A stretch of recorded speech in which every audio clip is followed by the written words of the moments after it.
Thank you for waiting. I finished checking your adventurer handbook. Here are your commission rewards. We have no other urgent commissions on the books at present. Thank you for all your hard work lately. Perhaps you two could consider taking a vacation. Amazing! Paimon never thought we'd end up having downtime in Nod-Krai. Things were pretty hectic when we first got here. Everywhere you looked, it was either the wild hunt causing chaos or the Fatui stirring up trouble. It felt like this whole region was one giant slime in a barrel, ready to go boom at any moment. That's right! Another win for Tibet's top duo! Ah, yes. Are you two aware that the Moon Prayer Night is soon to take place? Oh, yeah! Lama told us that was coming up soon. Wait, why do you mention it, though? Do people in Nasha Town celebrate it, too? Paimon thought it was just for moon goddess worshippers. You're partially right. Most people in Nasha Town just see the festival as an opportunity to do business. They do not concern themselves with the religious element. The festival was first celebrated by the Frost Moon Scions. On this day, they would wear moon prayer blossoms and celebrate the birth of the moon goddess through song and dance. They would also prepare food and handicrafts and give them as gifts to others. Over time, it became Nod-Krai's most lively festival. Oh, sounds like fun! Great! Well, in the meantime, since Catherine doesn't have any commissions for us, let's focus on some personal business instead. When we first got here, you mentioned that this was where your spaceship landed? We didn't get to follow up on it at the time, because we got wrapped up in that whole rare situation, but now we can finally start investigating it properly. Well, there's a saying Paimon's heard around these parts, which goes, if you lift up a rock, you'll find something you weren't looking for. By that logic, you'll never find what you're looking for while you're searching, but the moment you stop looking, it'll jump right out at you. Could be worth a try though, right? Anyway, Paimon suggests we focus on other stuff we want to do for now, and just keep an ear out for spaceship-related intel as we go.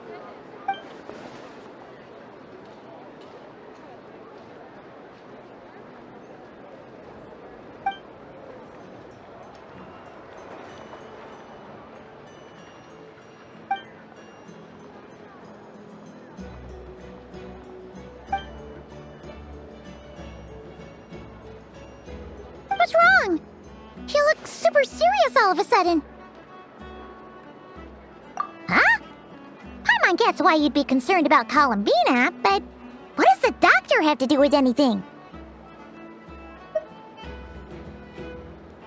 Oh, that's true. And now that you mention it, we're definitely overdue for a showdown with the Fatui. It is weird that he hasn't shown himself this whole time. What could he be up to? True.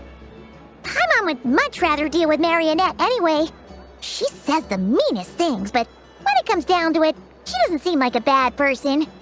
Maybe it's the pressure of being a Fatus? Especially as a Harbinger. Does she feel like she's gotta act tough to keep up appearances or something? But then, every time we headed out with Rarier, she always wound up having to repair Polonia and her other robots. That's gotta sting. Losing face always hurts more for people who care a lot about their image. She's probably still furious about it. What? Relax! She's not even here! Huh? What's the matter? Oh, nothing. Sorry, we'll be on our way now.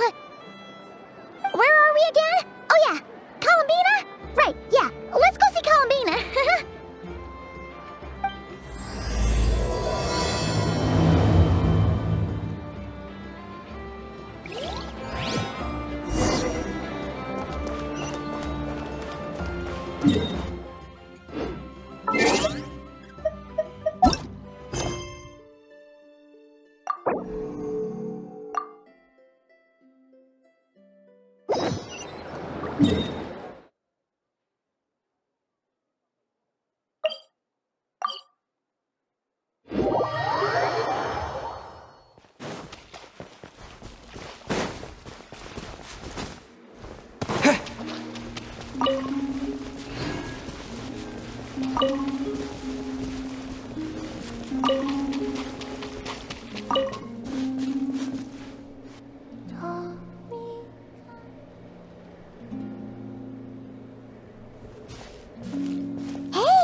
Is me sitting here a rare sight?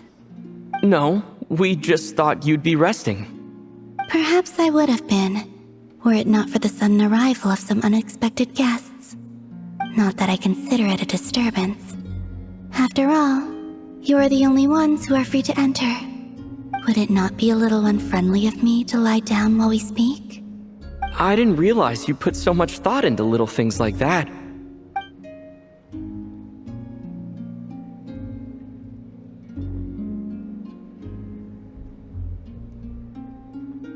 Only sometimes.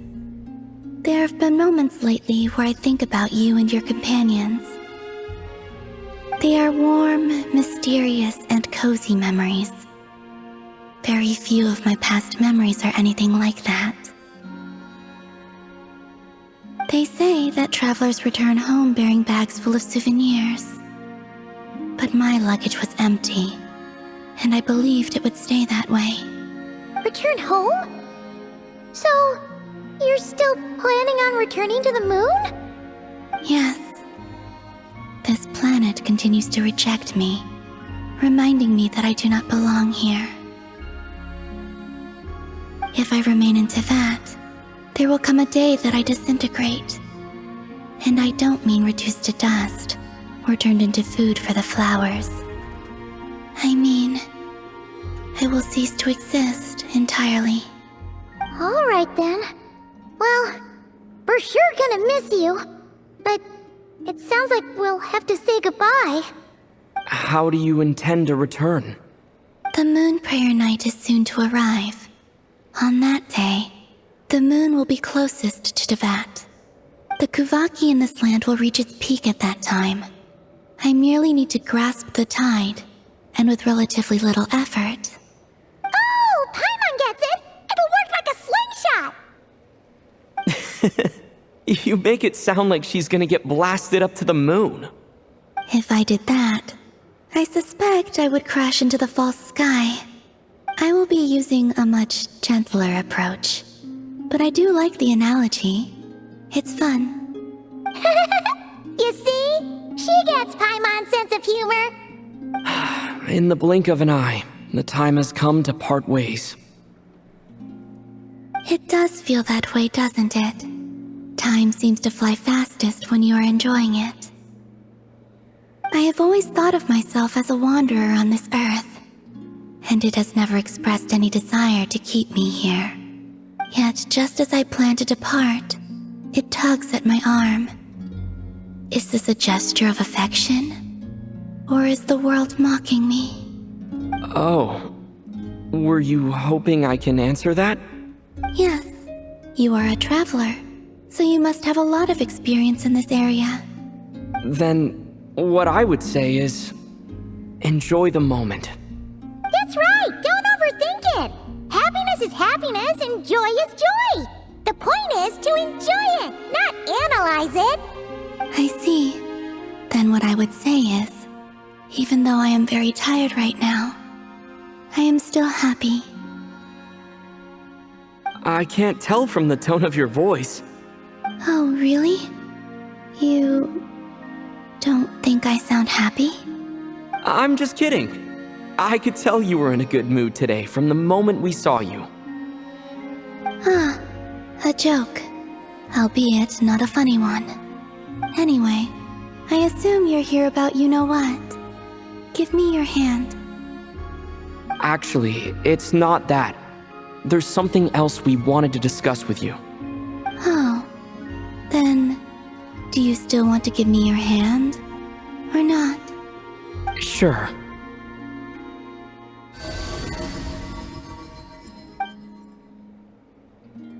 Thank you. So, I've heard that in the moon prayer nights of the past, people here would hold celebrations in the moon goddess's honor. Since you helped so much in our fight against the Rehir of Solnari, I think you deserve a farewell party before you return home. I haven't asked everyone else for their opinions on this yet, but I'd like to invite you to join the upcoming moon prayer night. I've never joined a moon prayer night before. I'm not sure what I would even do. Oh, don't worry about that! We take care of everything. All you need to do is show up. Of course, there's no need to force it if you're not feeling strong enough. It's just, this kind of felt like a golden opportunity. But they call me Kutar, and the Fatui have an arrest warrant out for me. I shouldn't appear in public right now.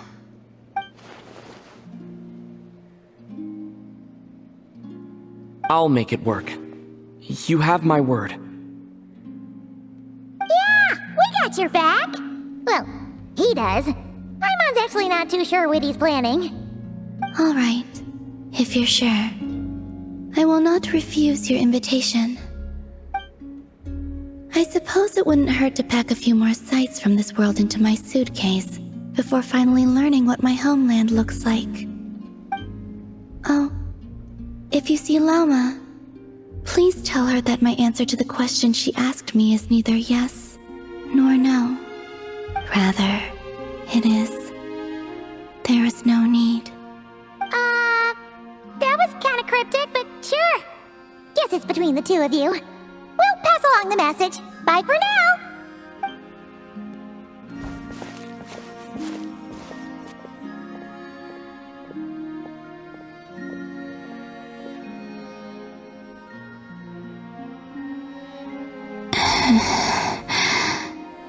And also, I do not know.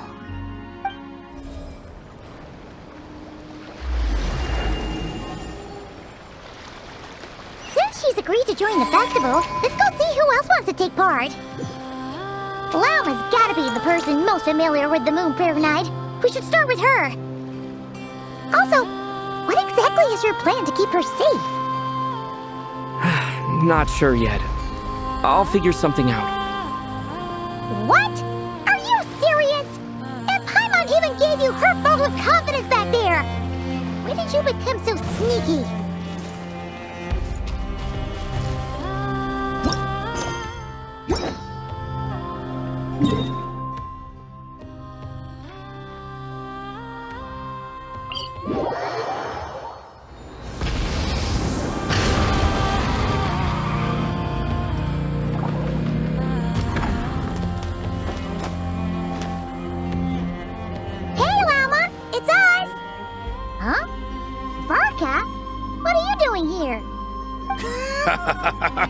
Beats me.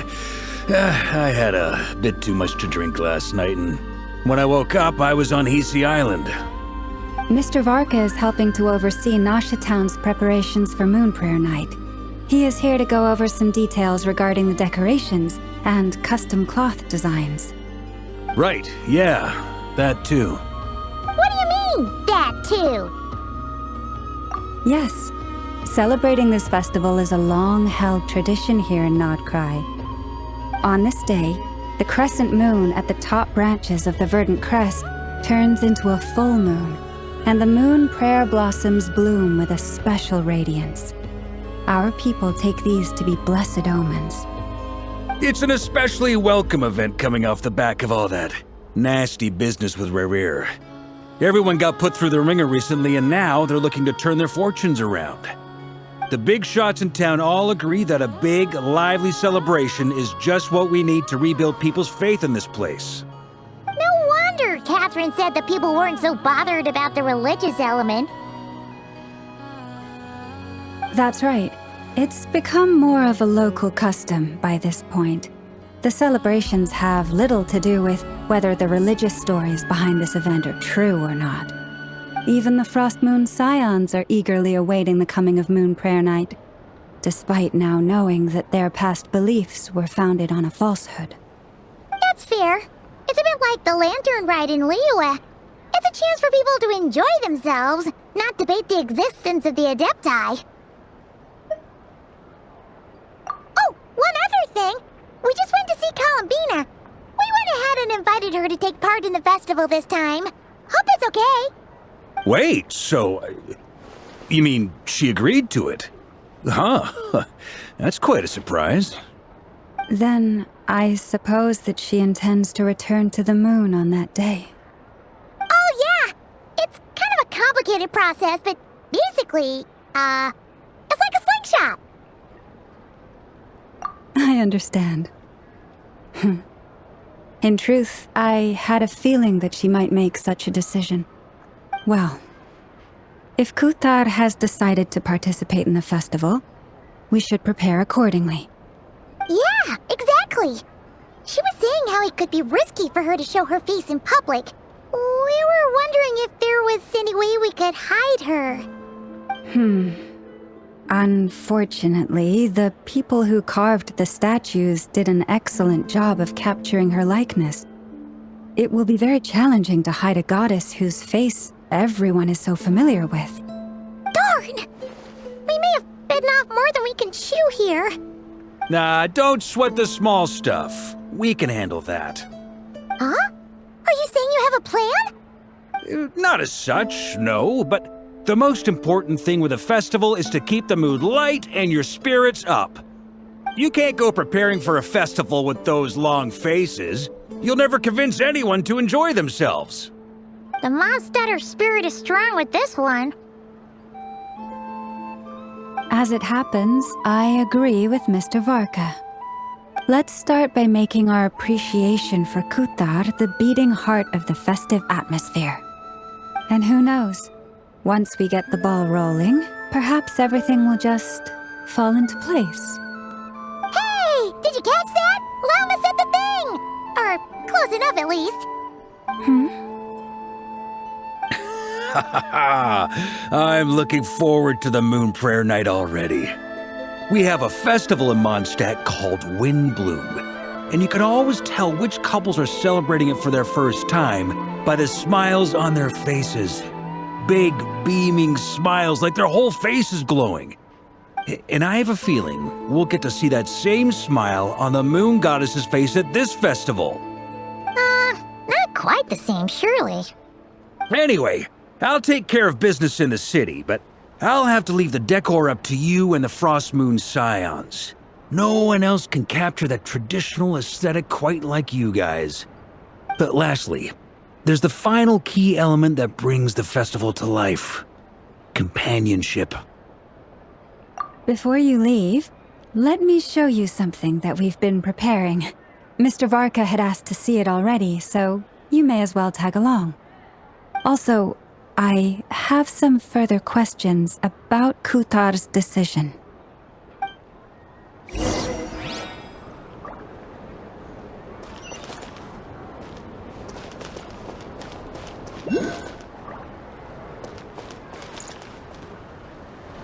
Huh? What's this? They sure look like they're having fun. I believe so. Kuhenki seem very skilled at playing drums like these, although I'm not sure where they learned it from. Maybe it's an innate talent? In their eyes, they're probably just playing with toys.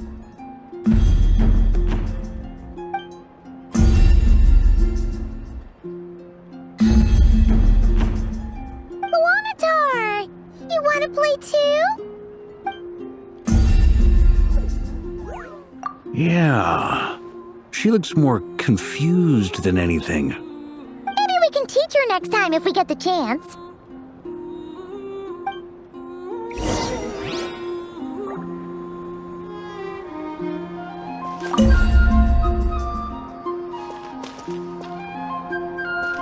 What are these floaty things? Moon veils. We hang them from buildings in the city during the festival. When you look at the sky through them, it creates a lovely misty effect.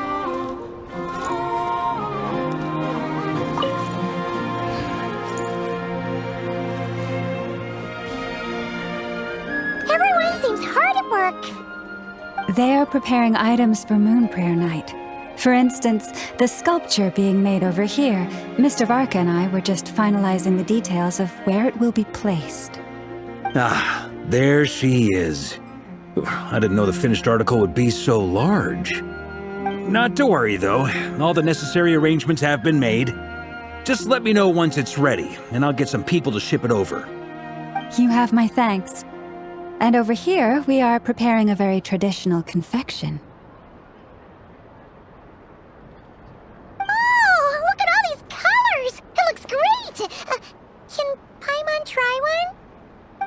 Of course. I have a feeling you'll like it a lot. You bet! Sweets and treats are Paimon's favorite. If you included those in the Feast of the Moon, I bet Paimon would have joined the Frost Moon Scions by now. There will also be verdant crests like this present in Nasha Town during the festival.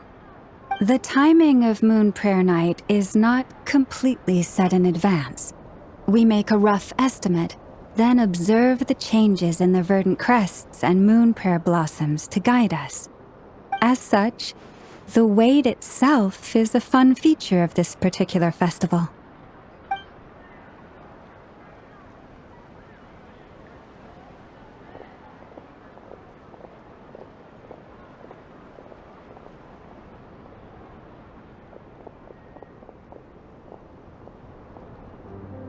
Let's talk here.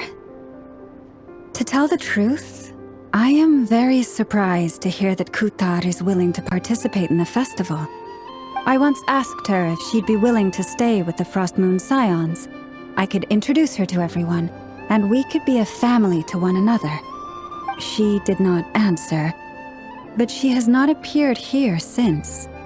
I took this to mean her answer was no, but if that were the case, she would not have accepted this invitation.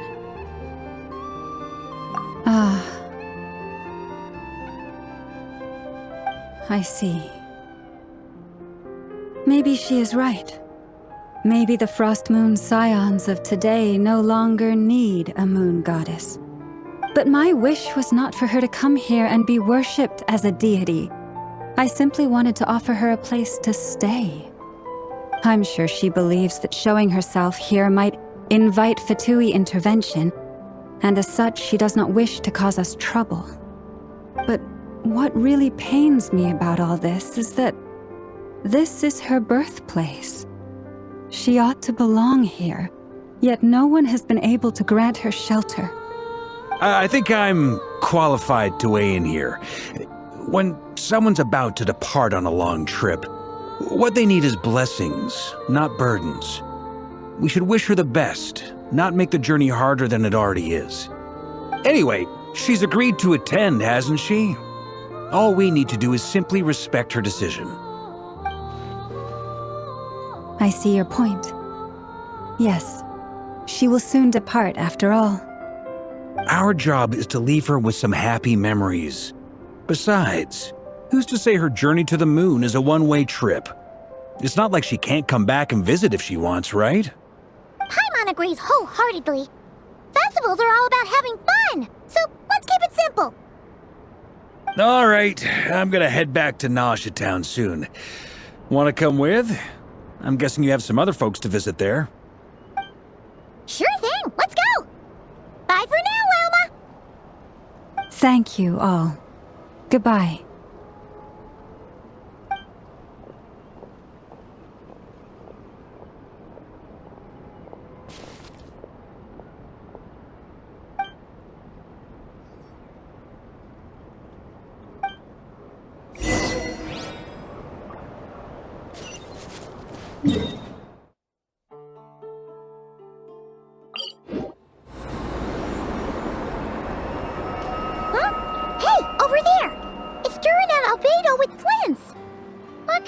Chatting about?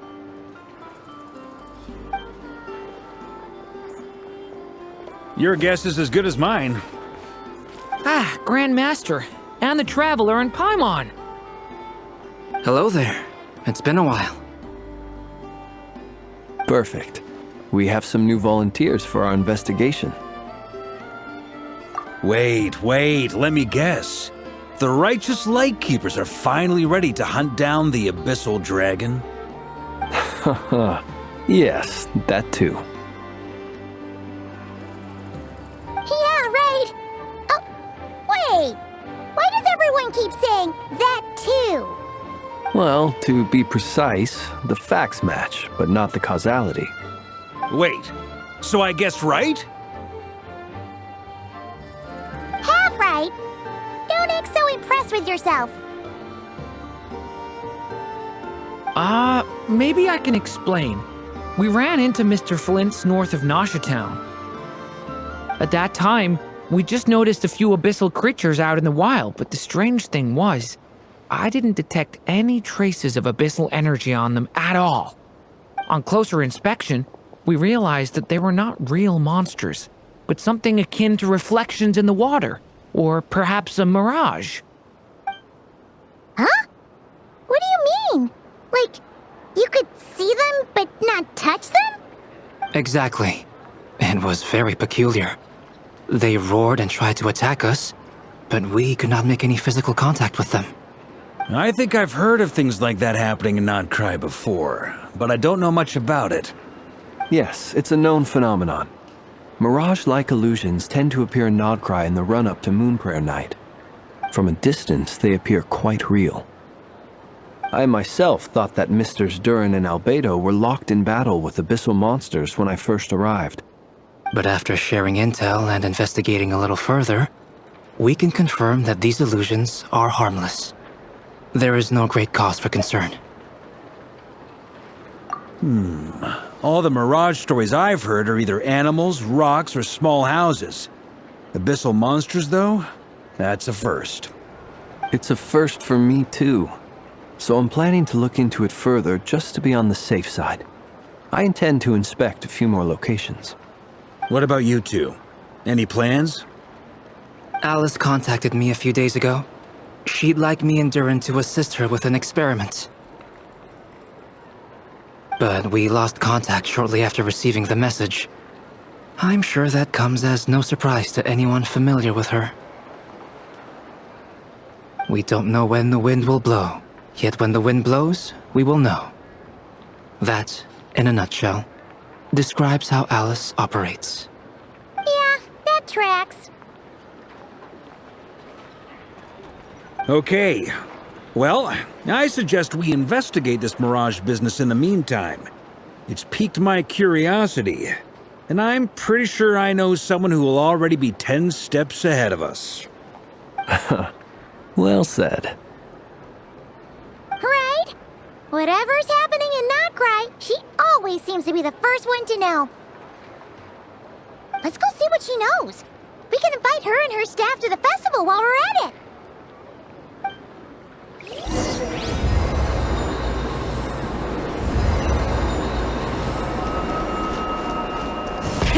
Rev the engines!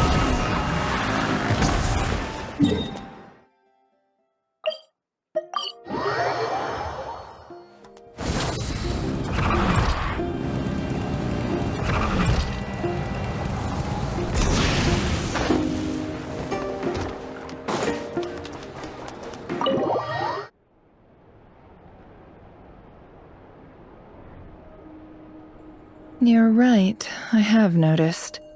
There's certainly something a little fishy about this situation. Only a little, though. Records indicate that this phenomenon can occur in the days before and following Moonprayer Night. That said, it has always been a rare sight in the past. The odds of encountering these phantoms are similar to looking up in the night sky, happening to see a shooting star, and managing to make a wish before it disappears. But this time, either everyone's getting lucky, or they're appearing far more frequently than usual. Yehoda's out gathering intel as we speak. In the meantime, let me check off some points of interest.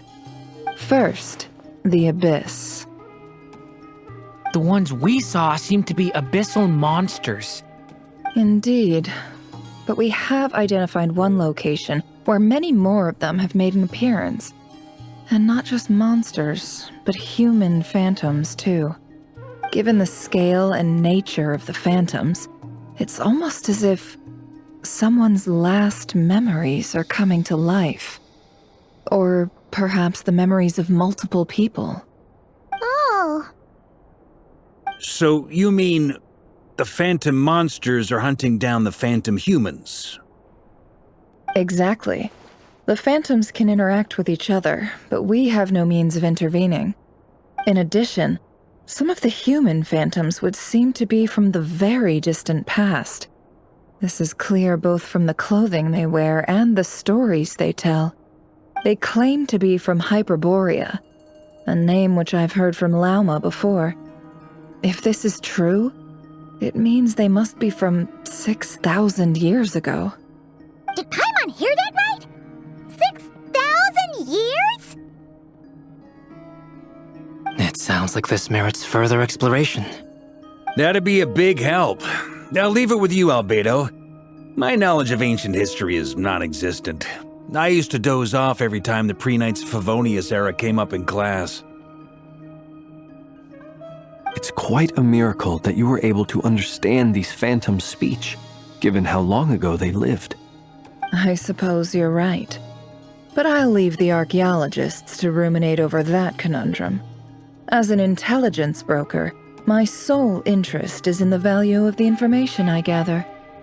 Which, in this case, hopefully means earning myself some good favor with our dear Lady Moonchanter. So calculating. Whew, this intel broker logic always catches Paimon by surprise. Sounds to me like we could split the work up. I think the abyssal phenomenon is best left to Albedo, Flint's, and me. Agreed. It coincides with my duty as a lightkeeper. For my part, I'd like to understand the abyss better. Even a little knowledge would go a long way. This is certainly a rare opportunity to study the abyss. But even rarer, perhaps, is the chance to make contact with the ancients. The Curatorium will take the lead on investigating the Hyperboreans. We put in the work to learn what we know so far. It seems only fair that we get some quantity of exclusive intel. That just leaves our trusty team of 2 unassigned. Since you became an honorary knight, of course. This was part of my grand plan all along. Ha ha ha! Oh yeah, by the way, we managed to convince Columbina to come to the Moon Prayer Night celebrations. Would you and Yehoda like to join too? She agreed to that? Huh. Quite an achievement. Never underestimate the traveler, I guess. I'd be happy to join. No point shutting myself inside when the streets are all decked out. I doubt any clients will be visiting during the festival in any case. And Yehoda loves a party, so I'm sure she'll jump at the opportunity. No. Way to contradict me in front of... Wait, no, that's not what I have bad news, boss. So many people. All right, everyone inside, quick.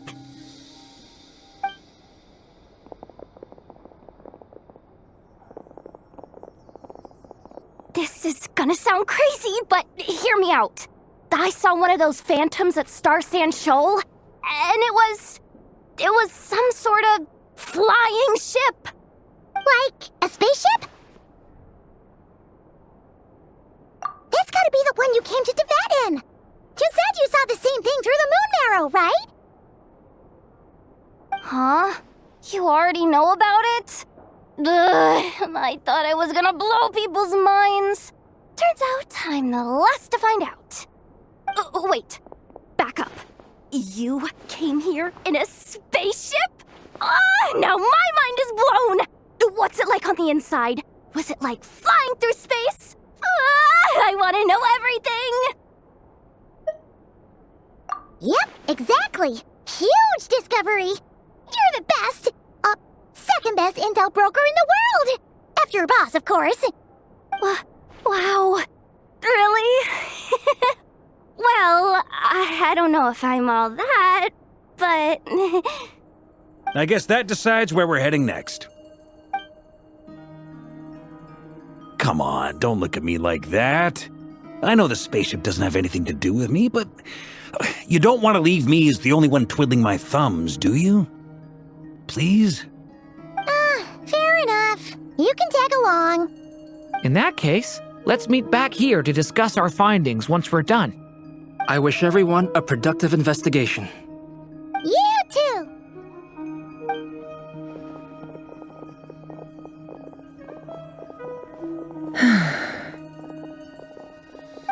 What's up, boss? Aren't we gonna head out? Tell me, Yehoda, When did the curatorium start giving out intel for free? Oh, sorry, boss.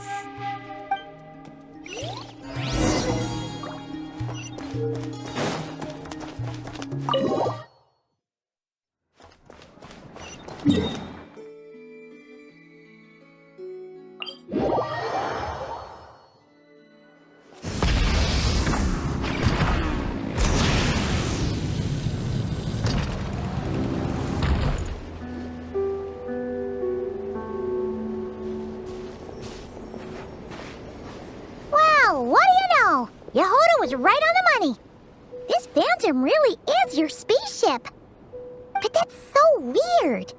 Why would it show up here? Is it some kind of projection? Or a ghost? Like, maybe it no longer exists, but somehow it left an afterimage? Ah, you're already here. Miss Lauma, what a surprise. I thought you were busy with festival preparations. I was, until one of our people informed me that a strange sight had appeared at Starsand Shoal. No one's ever seen something quite like this before. I thought I should see it for myself. Same here. Oh, so we heard that these things appear around the festival period. Any idea why that is? Unfortunately not. We have very limited information about them, since they can't be interacted with. And no human phantoms have ever made an appearance before now. The most we've been able to deduce is that these sightings appear to be connected to the increase in Kuvaki energy around this time. Yeah, seems like that's all we can do. This is all so confusing. Allow me to lend you a hand.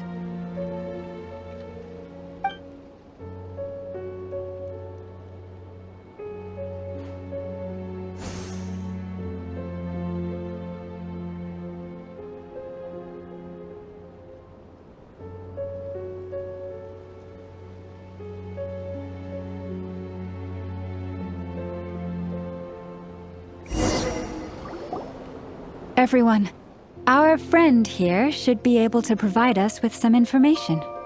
Is that a phantom rhymehorn deer? I've heard about how the Frost Moon Scions live in harmony with the animals and can even communicate with them. That's coming in handy now, for sure. Okay. Yes, I understand. Then how about this?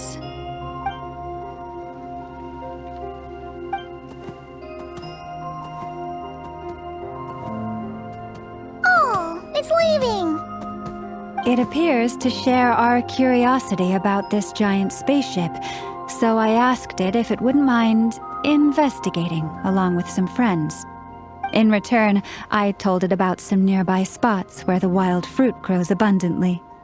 We may live in a different era from these phantoms, but I trust that the terrain, climate, and ecology here are more resistant to the effects of time than some things are.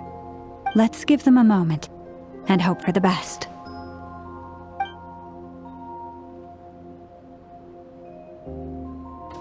All back together? Must have been a lot of fruit. Indeed. Now let me ask them some questions.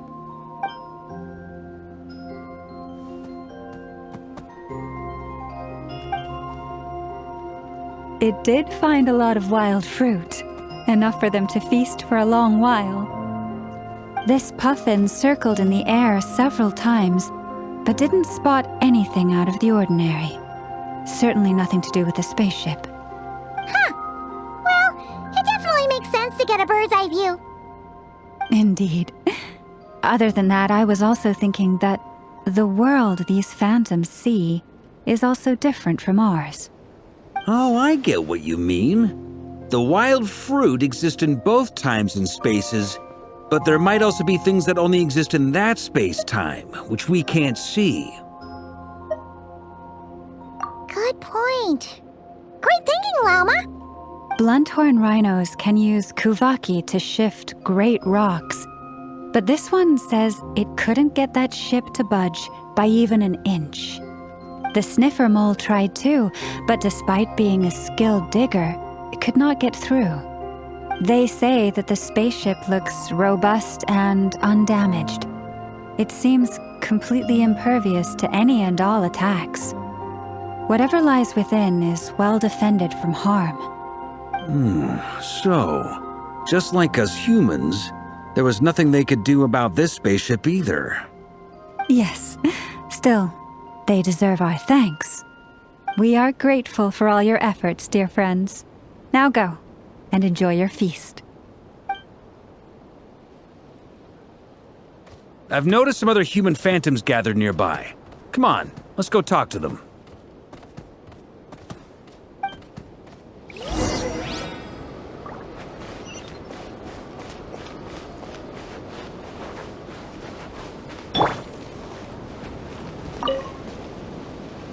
What is this thing?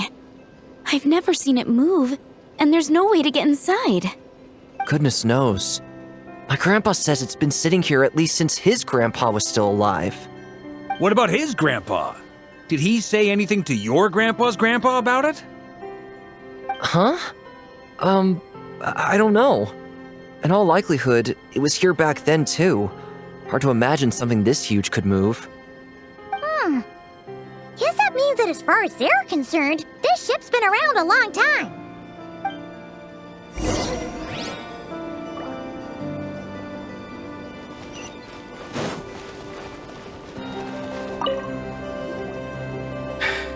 Come on, brothers! If we can get even a small chunk off of this thing, it's gotta be worth a fortune! Today is the day we strike it rich. Huh? You mean Paimon? Yes, brother, I shall join you. Let's make our fortune. We should go with them. What the? This thing is crazy tough. I can't even scratch it. What's it made of? Sorry, brother. Looks like we'll have to seek our fortunes elsewhere. Enjoying yourself? I was just seeing if I could influence this phantom's perception by playing. But nope, no dice.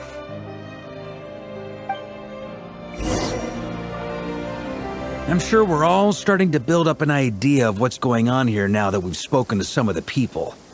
These phantoms are reenacting real historical events in Nod-Krai. It's almost like we're in some kind of interactive stage play. We can talk to the actors, but the plot is fixed, and we can't influence it. It makes sense. History is set in stone. The objective facts of the past cannot be changed. Paimon totally thought you were just goofing around earlier. But actually, you were doing some serious investigating. Of course I was. Anyway, at this point, I think we're forced to conclude that although the Phantom spaceship is right there in front of us, we aren't going to learn much about it from these people.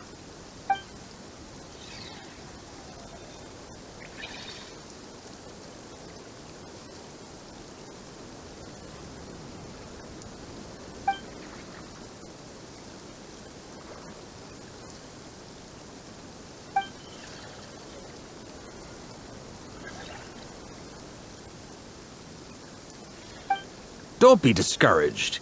If nothing else, this is proof of the ship's existence. And think about it. So many people tried to hack their way inside, but no one could get the door open. It's made of very tough material. To me, that says that we'll either find the ship itself or the story behind it. It's just a matter of time.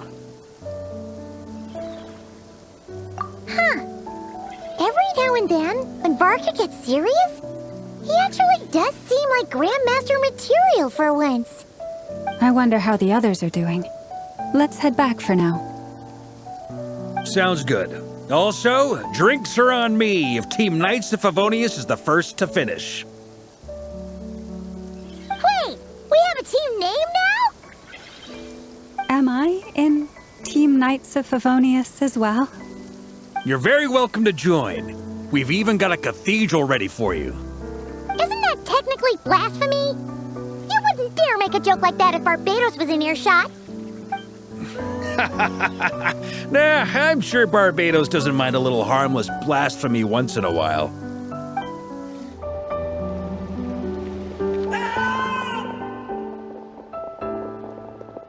Oh, no! Get away! Oh.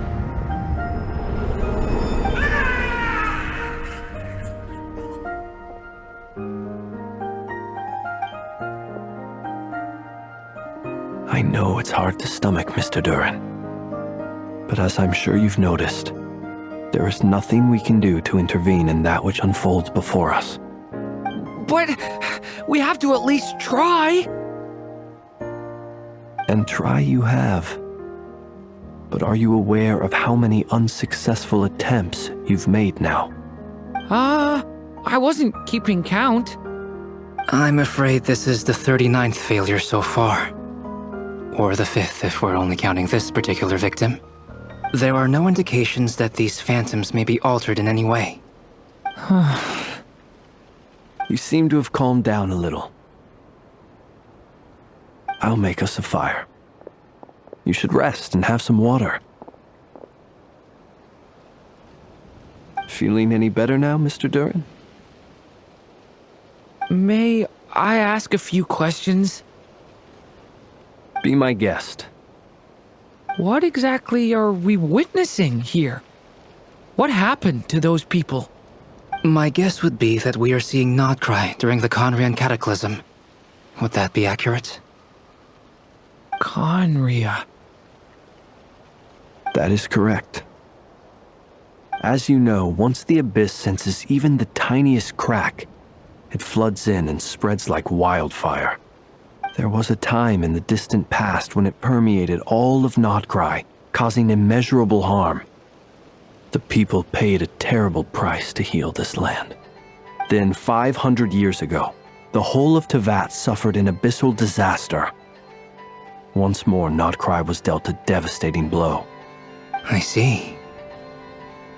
In the face of the abyssal onslaught, all were like grains of sand tossed around by a tidal wave. Be they human, fae, or god. The moment you witnessed is but one drop in a whole ocean of catastrophe. All right. I guess that answers my second question, too. I wanted to know why there's nothing I could do to help them, and that's because what we are seeing is history. That would be my guess as well. As I understand it, history and fate are not all that dissimilar. The latter may be unseen to us, but both are immutable. Yes. Fate was determined long, long ago. I still have a couple of other questions for you, Mr. Flintz. You mentioned more than one abyssal disaster that has struck this land in the past. How can you be sure that what we're seeing is from the Khaenri'ah incident? And also, how are you able to stay so calm when you're talking about these events? From everything I know about you, you're not cold or ruthless, and you're not indifferent to the suffering of others. Alas, I am forced to show my age. I must be 600 or 700 years old by human measure. Wait, so you... One is not easily moved by history when one has witnessed the truth firsthand. I'm sorry. You needn't apologize. Your passion is a good thing to have. Treasure it, because someday you may find it in terribly short supply. Now, at the risk of offending you, I have a question in return. Your curiosity toward the Abyss, is it born from hatred or because you sense its call? I only ask because I kept a fragment of Rarir's body in my lantern for a short time. Specifically, his heart. So I know what a burden it can be to carry the Abyss with you. And I hear its power growling from somewhere within you. In my eyes, your mere existence is a miracle. My honest answer is... I don't know. I don't think I have the confidence to say for certain. What I will say is the Abyss is not the only issue that haunts me. Even before I became who I am today, the question dogged me constantly. Should I even exist at all? My doubts remain unresolved. But when we fought Rarir, something became a little clearer to me. Sometimes it is the darkness within us that allows us to achieve the impossible. I certainly got the sense from your 39 attempts that you were trying to achieve the impossible. It sounds like you've resolved to see the truth for yourself. Absolutely. In that sense, he and I are quite similar. Then I wish you every success. I look forward to the day of your transcension. Well, if everyone's caught their breath, I suppose we should head back. Oh, and one last thing. I'd appreciate if you kept our discussion about history a secret. Incredibly, our separate investigations led us all to the same conclusion. Hooray for consensus! Yeah, but we barely learned anything, though. I totally thought this would be the mother lode. Talking with the ancients? I mean, come on! But nope, all we got was useless snippets of conversation. And all this stuff about moons and hyperopia. What a load of baloney. Seems like people back then had a few screws loose. I understand your frustration. We found the same issue. Each phantom only showed a very brief moment in time.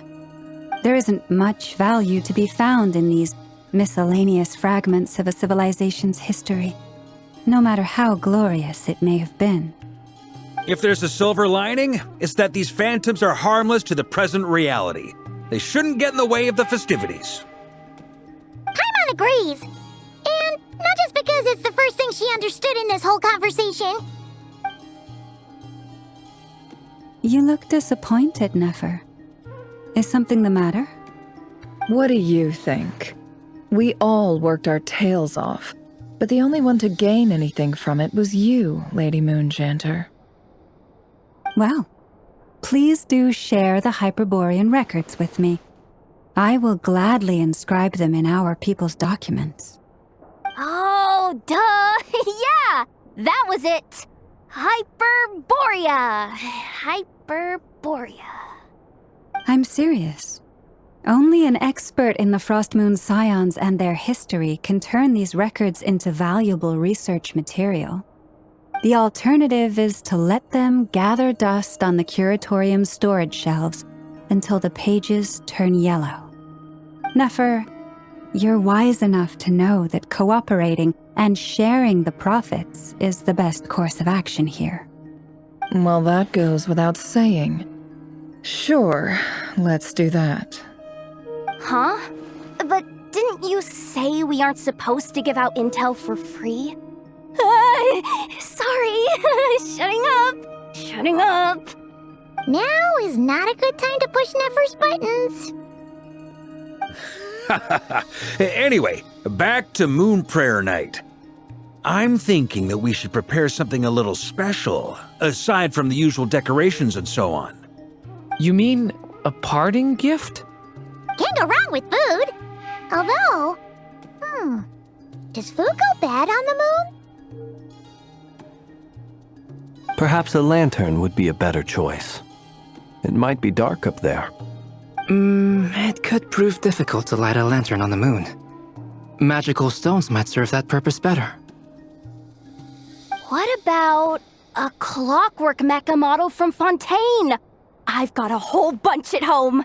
I use them for fighting practice in my free time.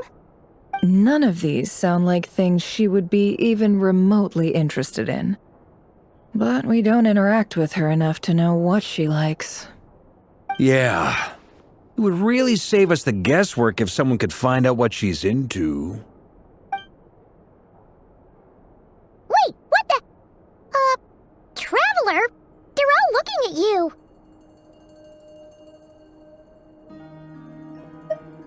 Great! Haha, problem solved. Now, I need to stop by Dori's. Gonna need her help sourcing a bunch of stuff for the festival. Then let's leave it there for now. We all have our own business to attend to. Traveler, if you find out what Kutar likes, let us know right away.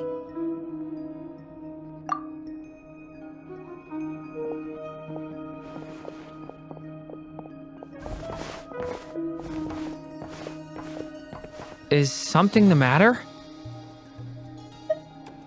I'm fine. It's just... I'm still feeling a little rattled after witnessing the horrors of the Abyss. But it's okay. This is something I have to work through. I'll be all right. Thanks for your concern. Well, don't put too much pressure on yourself. If you ever feel like something's wrong, physically or mentally, we're here to talk. Come on. Stop treating me like a kid.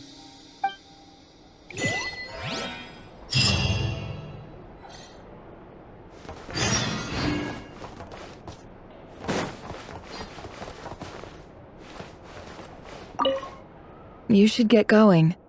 It's important that we ascertain what Kutar likes.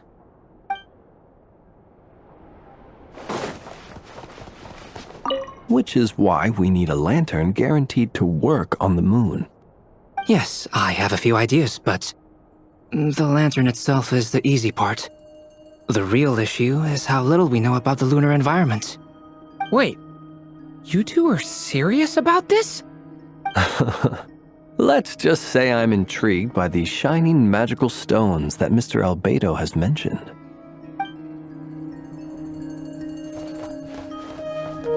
Could you do me a solid and try to smooth things over with Boss Neff?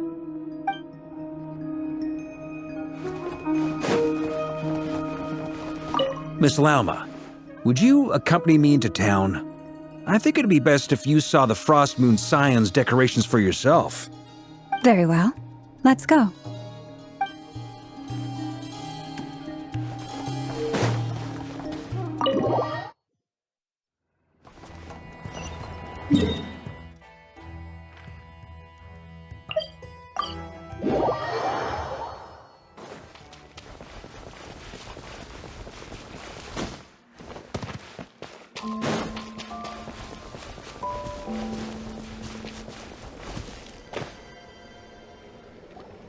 Columbina, we're back! Huh? She's not here. Weren't there a few Kuhenki here last time too? Where did they all go? Walkies? For Kuhenki? You're not pets, you know. Oh, well. Looks like we just came at a bad time. Let's try again tomorrow. There's still a few days until Moon Prayer Night, so we're in no rush. Besides, she needs time to rest anyway.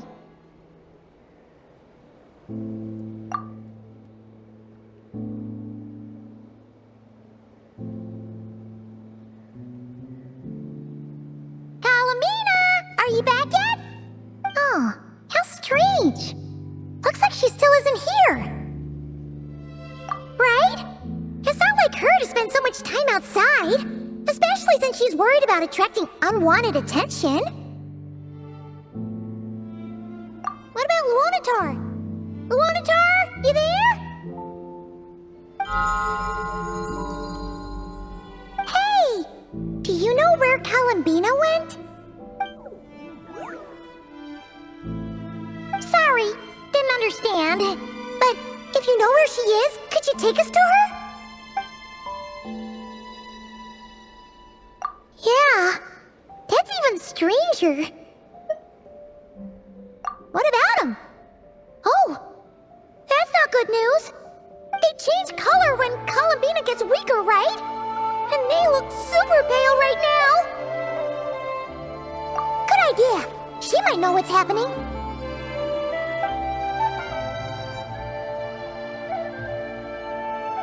Lauma! Ah, it's you. How is Kutar? Is she okay? No, she hasn't. I came here to check on her after I noticed the flowers had changed color. Based on past precedent, she must be very weak right now. Even getting up to walk would be a struggle. It seems unlikely that she wandered off outside. Not to mention that she doesn't do that at the best of times either. So yeah, this is super weird. No. Very few people are in the know about Kutar's whereabouts. And if anyone suspicious had visited, they'd have left some sort of evidence. Come on, let's go to Nasha Town. If anyone has seen her, someone there will know about it. It's Nod-Krai's information hub after all. Makes sense. Let's go!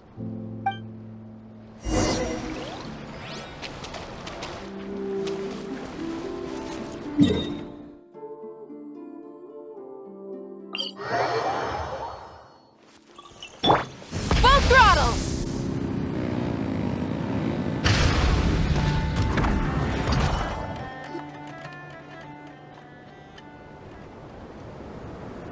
Wait a moment.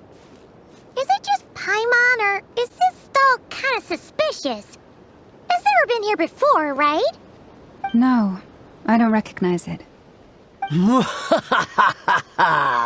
Alas, your free and easy adventure time is over. Now, prepare to face the final boss of Nod-Krai. Whoa! Where'd that voice come from? Not sure, but it's definitely hostile. No, not that way. The final boss is right here. The sniffer mole? That's the final boss? Surely not. Also... Okay, the jig is up. I'll stop teasing you. Turn around. I'm right behind you. It seems I've managed to leave quite an indelible impression, even though you've never seen my face. Nothing could make a great mage more pleased with herself.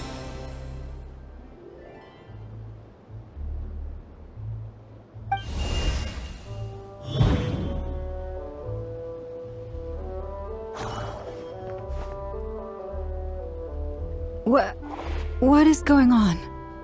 I've heard that all the big shots in Teyvat have long, wordy titles that stun people speechless when they make their entrance. Unfortunately, none of them are affiliated with the Hexenzirkel, and we ourselves keep a very low profile. The notorious name-dropping doesn't quite work for us.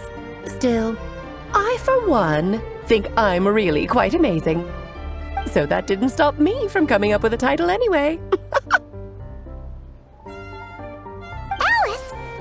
It's really you this time? Not a lantern or a Dodoco, but Alice in the flesh?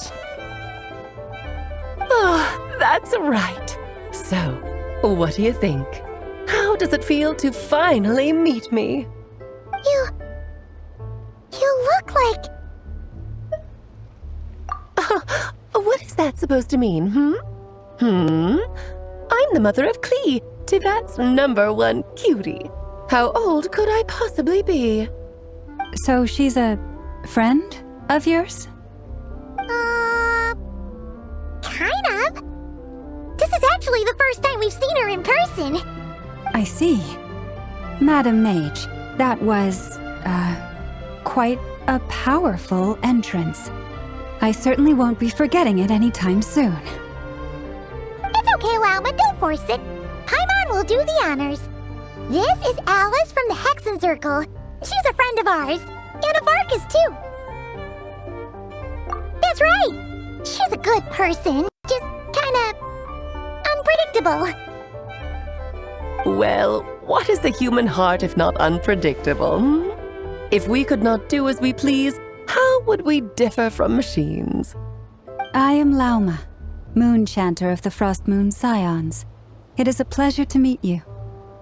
Oh, I know. Before you got here, I spent a good, 15 minutes getting up to speed on Nod-Krai's present situation. In other words, I've read the whole "in the last episode" part, so we can skip the pleasantries. Fair enough. Well, Miss Alice, I can already tell that you have quite a unique personality. You'll get used to it. Paimon sure is. So anyway, what are you doing in Nod-Krai, Alice? Oh, I thought I told you already. This time, I'm the final boss. And what a formidable foe I shall be. Powerful, confident, decisive, and good luck finding my weak spot. You will never succeed. Oh, drat! My one weakness, and you found it in an instant. Fate has been dealt a devastating blow. Thus falls the great Dodo King. Why are you playing along with this nonsense? For funsies, of course. What's wrong, Paimon? Are you disappointed in me? Am I a gigantic letdown? No, it's just... You seem like a busy lady. And this is the one time you've shown up in person. Paimon figured it would be for something more high stakes than just goofing around. You're quite right. I'm here in Nod-Krai because something big happened. Something big enough it caught the attention of the Hex Circle.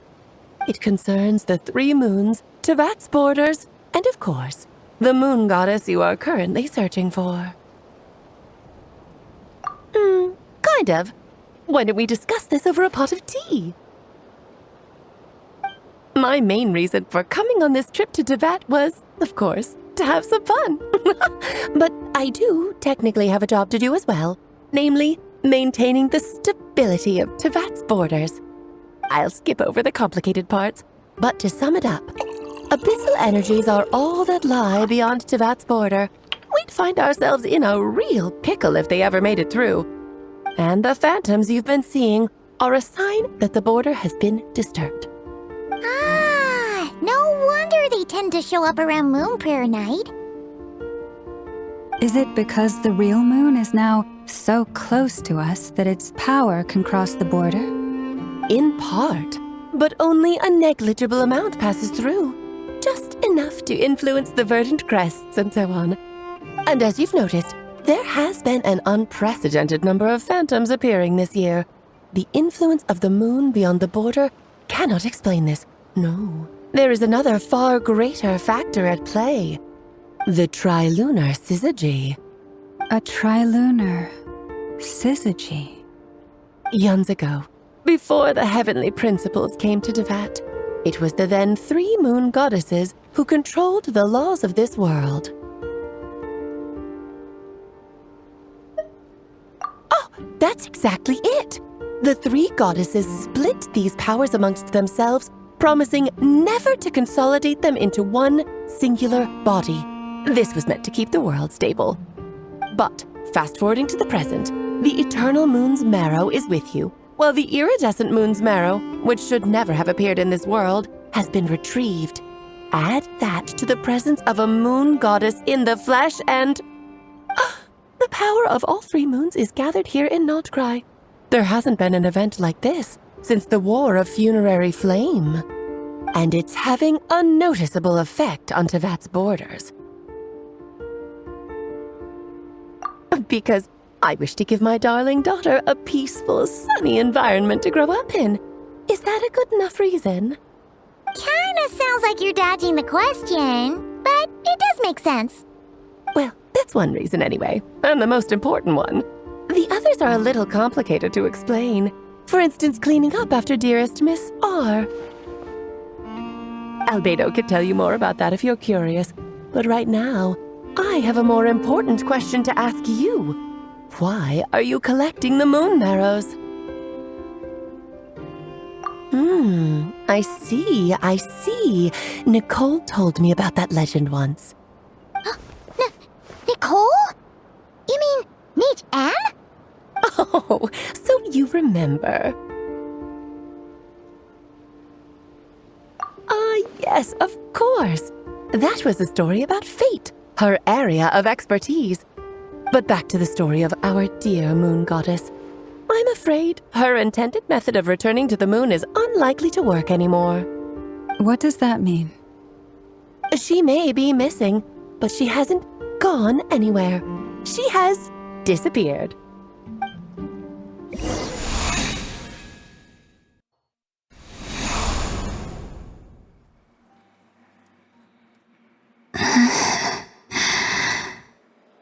My body is so heavy. Wait, no. It's my mind that's heavy. My arms and legs are as light as a feather. What's happening to me? I feel drowsy, like I've been asleep for too long. Is it daytime or nighttime? Is the moon out? I think I'll go for a walk.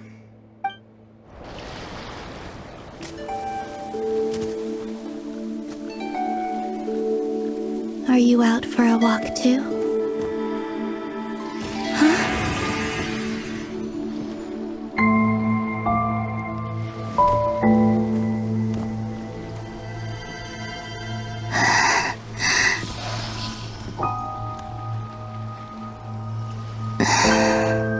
The day has come at last.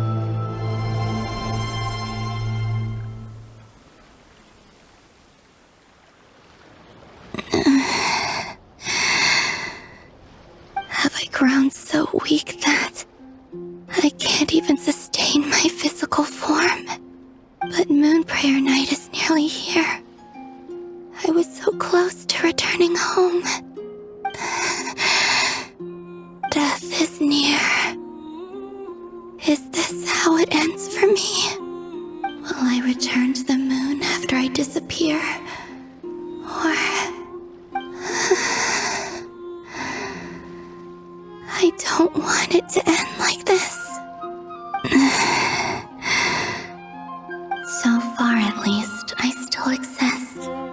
Even if not physically, I can still feel. But as my power wanes, I'm sure that too will fade. I suppose I might take one final look at this world. The world where I was born.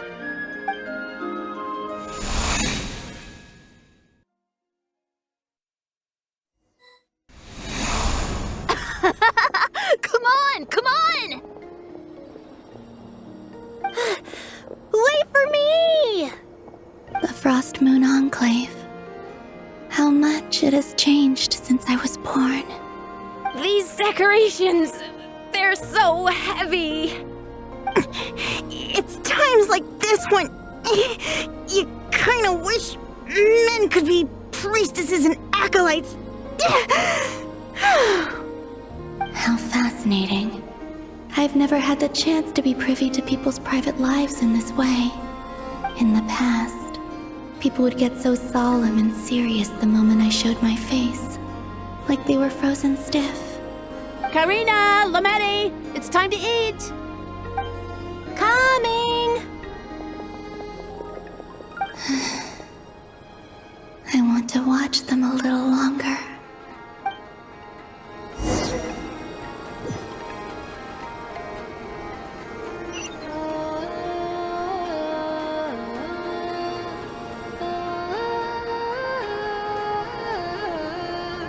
So just fill these balloons with air, right? Yep. Try a couple now to test things out. The rest can wait till Moon Prayer Night. Think fast. Rita! Teasing an acolyte of the Frost Moon Scions? Surely that's a punishable offense. Take this!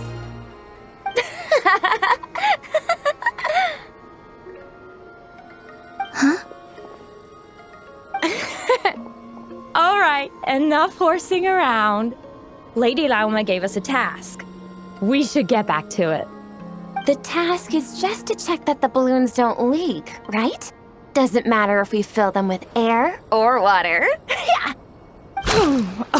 Okay, you got me there. And you got me there. But still, we can't use all the balloons before the festival even starts.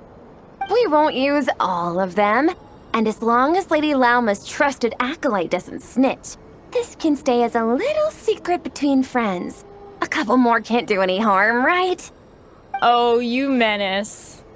Then, think fast! Is pumping a balloon full of water really so much fun?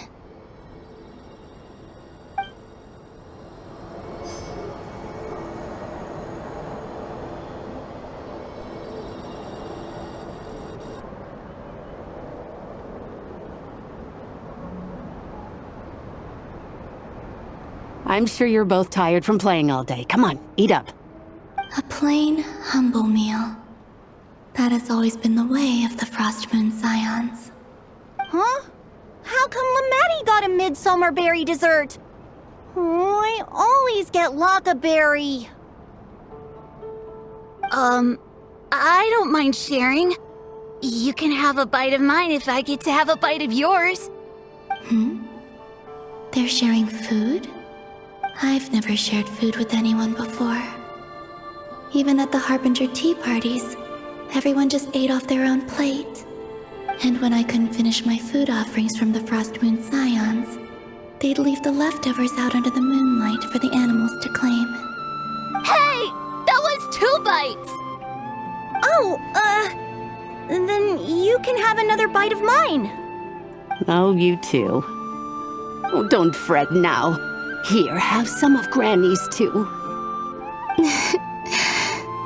So this is what it means to be family.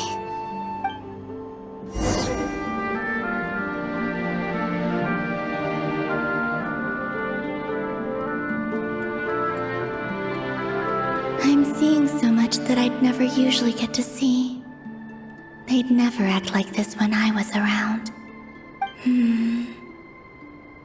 It's nice, being able to just watch people in peace in these final moments. What a rare opportunity. I think I'll go take a look around Nasha Town, too. Maybe the Traveler will be there.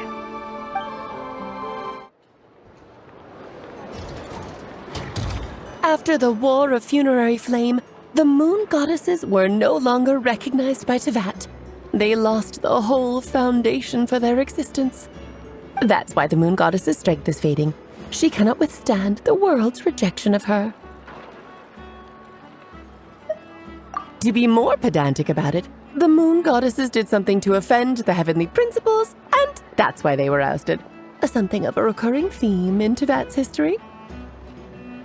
Theoretically, speaking so candidly should put me in their crosshairs too, but they can't tell me what to do. I'll say whatever I want. Anywho, the Moon Marrow energies were but a drop in the bucket for her, and that battle against the Ray Hair of Solnari only weakened her further. Fortunately, it happened close enough to Moon Prayer Night when the Kuvaki concentration here is high. That's the only reason she managed to survive this long. What do you mean, fortunately?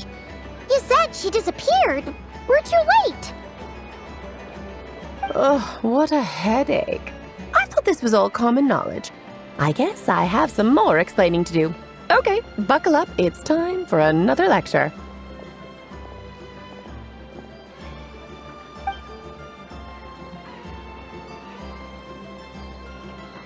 Now, I said earlier that the Moon Goddesses lost the foundation for their existence. The reason for that has to do with the natural order. Basically, the rationale for their existence in Teyvat was lost. The same logic applies to the present Moon Goddess too. Consider her existence so far. Her comrades in the Fatui called her Damselette. And she was worshipped as Kutar by the Frost Moon Scions. But these connections have now been severed, whether by her hand or yours. So, the rationale that once sustained her existence is now gone.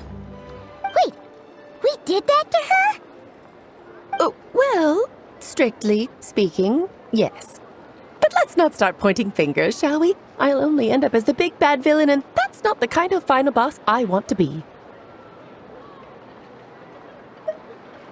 Of course I do. I'm only the greatest mage in the whole entire world. Now, if you wish to find your Moon Goddess, there are 2 problems we need to solve.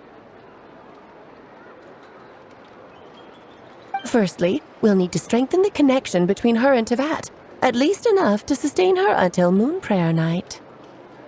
Strengthen her connection?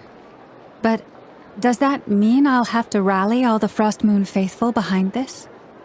I'm afraid a bygone faith and a former home won't be of any help to her now. Do you know her name? Her name? Oh, yes. Names are very important things. A name is a fundamental concept that anchors one's entire existence. Then your first job is to find it. As a Moon Goddess, I'm sure she must have a name she identifies with. Neither Columbina nor Kutar is her true name, and she's never really accepted either of them. So, finding out her real name is enough to sustain her existence? Yes, I know it sounds like a small step, but every journey begins that way. So for now, that's all we need to focus on. The second problem is with her plan to use the moon arrows to return to the moon. Unfortunately, piercing through the false sky will take an enormous amount of power. Given her current condition, she won't be able to provide anywhere near enough power, even if she recovers her physical form. But no need to fret. Nicole's the expert in this field, and I'm sure she'll figure something out. Wait, Mage N is going to help us out too?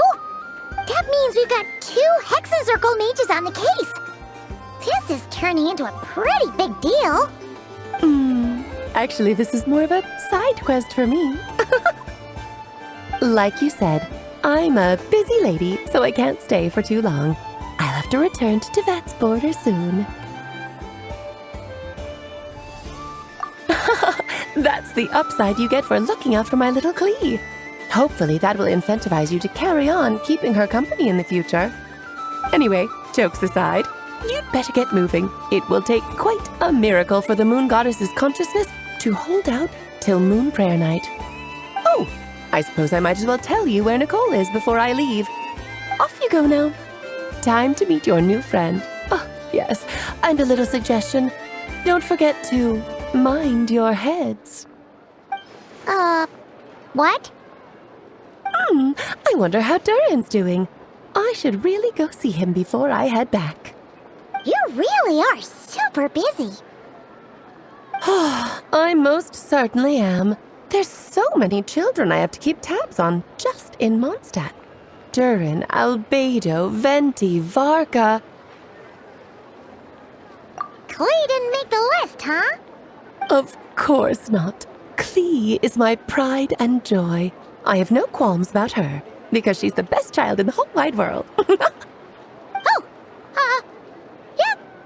Klee's a little angel. I'm glad you agree. Well, all the best. See you when I see you.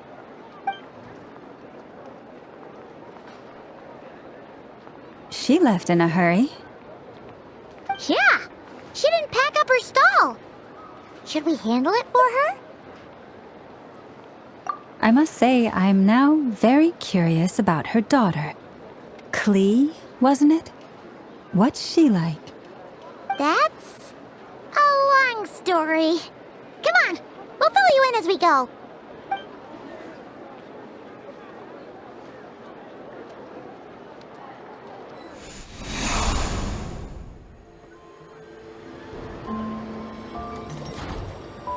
What a lively place.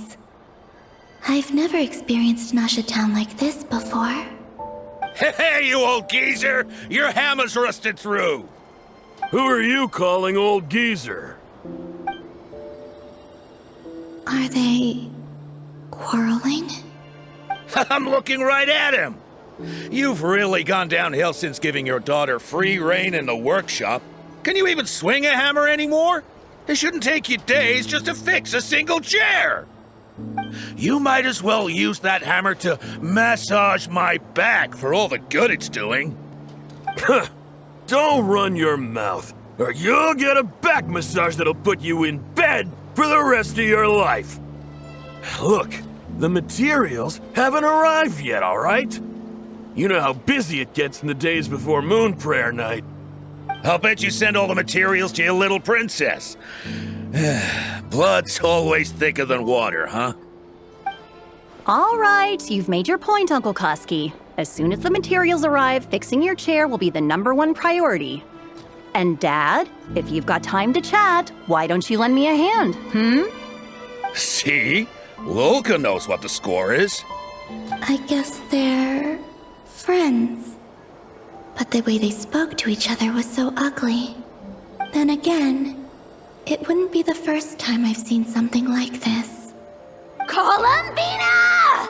Sing outside my door in the middle of the night one more time, and I'll unscrew your vocal cords. You hear me? Oh, Sandrone. So that was her way of trying to be friends with me. What a pity. I won't get the chance to say any ugly things in reply.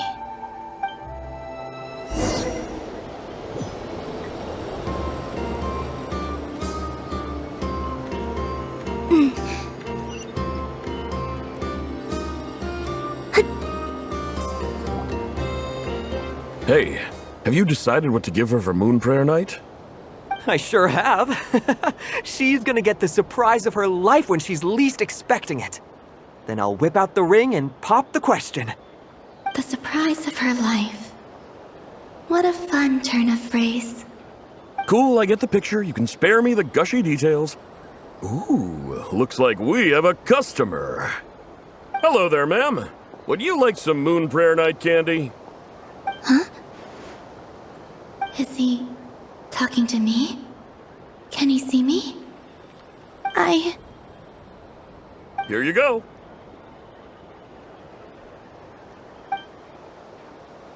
Oh.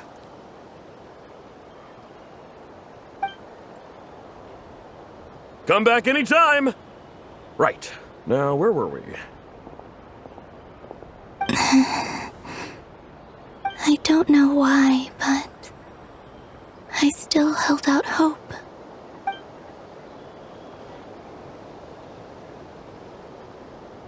The most important thing right now is to find that mage. This name thing seems super important too, but where do we even start looking? I'd better go pay the Fatui a visit.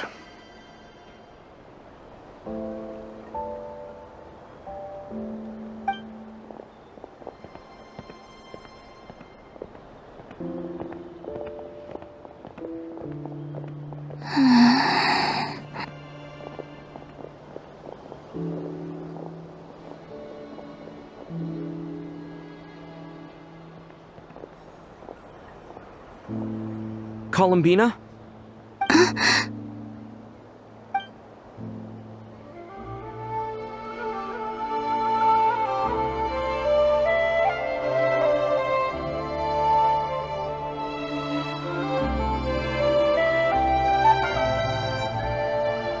Traveler? Let's go! This is no time to be spacing out!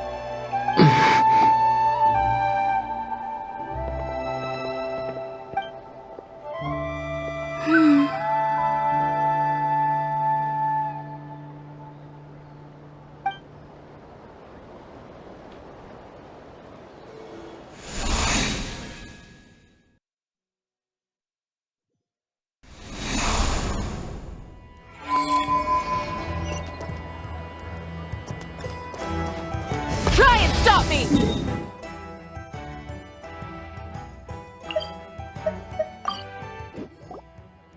Where are they going? They mentioned a mage and a name? So, Mr. Varka, are you acquainted with this Nicole? Or should I call her Mage N? Not really. We've never met, though she has come up in conversation. From what I've gathered, Alice kinda took Nicole under her wing. Taught her how to speak in a more ladylike fashion, that kind of thing. Huh. Hard to imagine Alice as an etiquette coach. Yeah, Alice is a larger-than-life personality, I'll give you that. But then again, that's why she's able to draw such an eclectic mix of people into her inner circle. If I remember correctly, being an interesting person is actually one of her main entry requirements. So, if you ever wanted to join the Hexenzirkel, I'm sure you'd both be eligible to apply. Hey! Don't go around making promises on Alice's behalf! I wouldn't dare. I'm just trying to paint a picture of the Hexenzirkel for you. Okay, sure. Anyway, since none of us have ever met Nicole, how are we supposed to find her? We can't just go up to every woman in sight and ask, "Hey, are you Nicole?"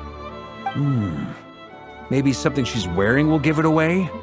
Like a windbloom pinned to her chest or something. Wait a minute. Alice never said Nicole was from Mondstadt. Oh, true.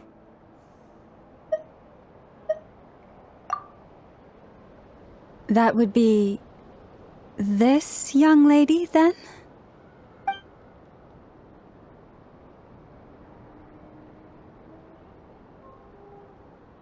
Hey there! Sorry to disturb you, but are you Miss Nicole? Varka, Knight of Boreas of the Knights of Favonius. Alice might have mentioned me before. Have we got the wrong person? Sorry. Well, this is awkward. When I shook my head, I meant, no, Alice hasn't mentioned you before. Huh? Where is this voice coming from? My apologies. For certain reasons, I am unable to speak. This is the only way I can communicate with you.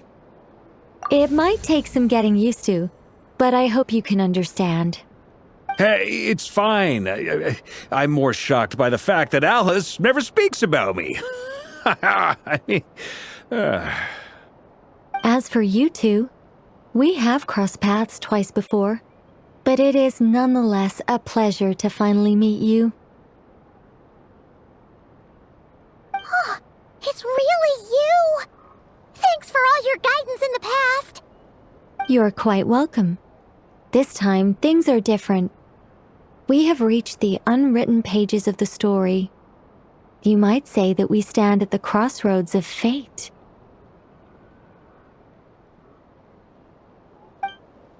Now then, allow me to formally introduce myself. My name is... No, stop! Alice! I can't believe it! I had a whole speech prepared. I'd agonized over every single word. She always picks the worst moments to ruin other people's plans. I'm so sorry about that. Alice took the liberty of devising some bespoke self-introduction magic for each member of the Hexen Circle. But I could have sworn I deleted all of the triggering conditions for it. How did it bypass everything? Oh gosh, this is so embarrassing. This is a very different side of Nicole than what we're used to. Is she not used to face-to-face interactions? Don't worry about it. We've seen that introduction magic once already, so it wasn't too much of a shock. Please go on, Miss Nicole. We'd love to hear what you have to say, or, well, communicate. Huh? Are they talking to this lady? But... Will you all promise to forget that horrendously embarrassing introduction?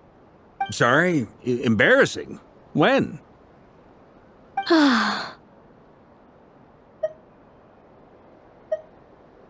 Yes, my name is Nicole, and I am one of a very few angels who have retained both their preferred form and their power.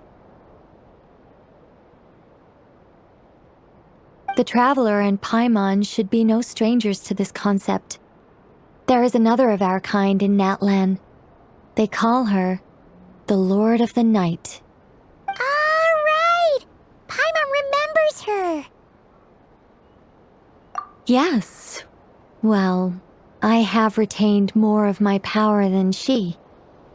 It's because I don't have a long-term duty to fulfill. To be more specific, no.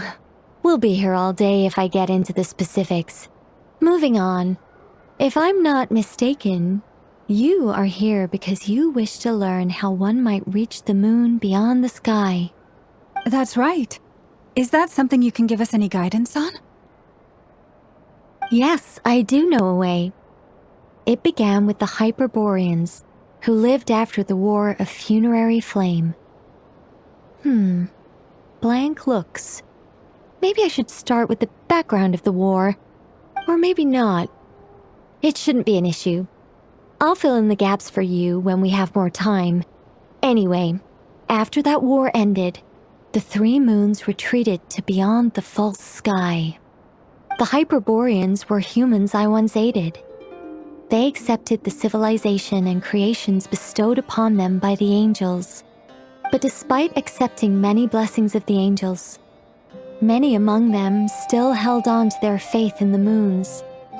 They were reluctant to accept the new order, even after the War of Funerary Flame. They sought to contact the moon goddesses beyond the sky and receive their guidance. But all three had passed away by that point.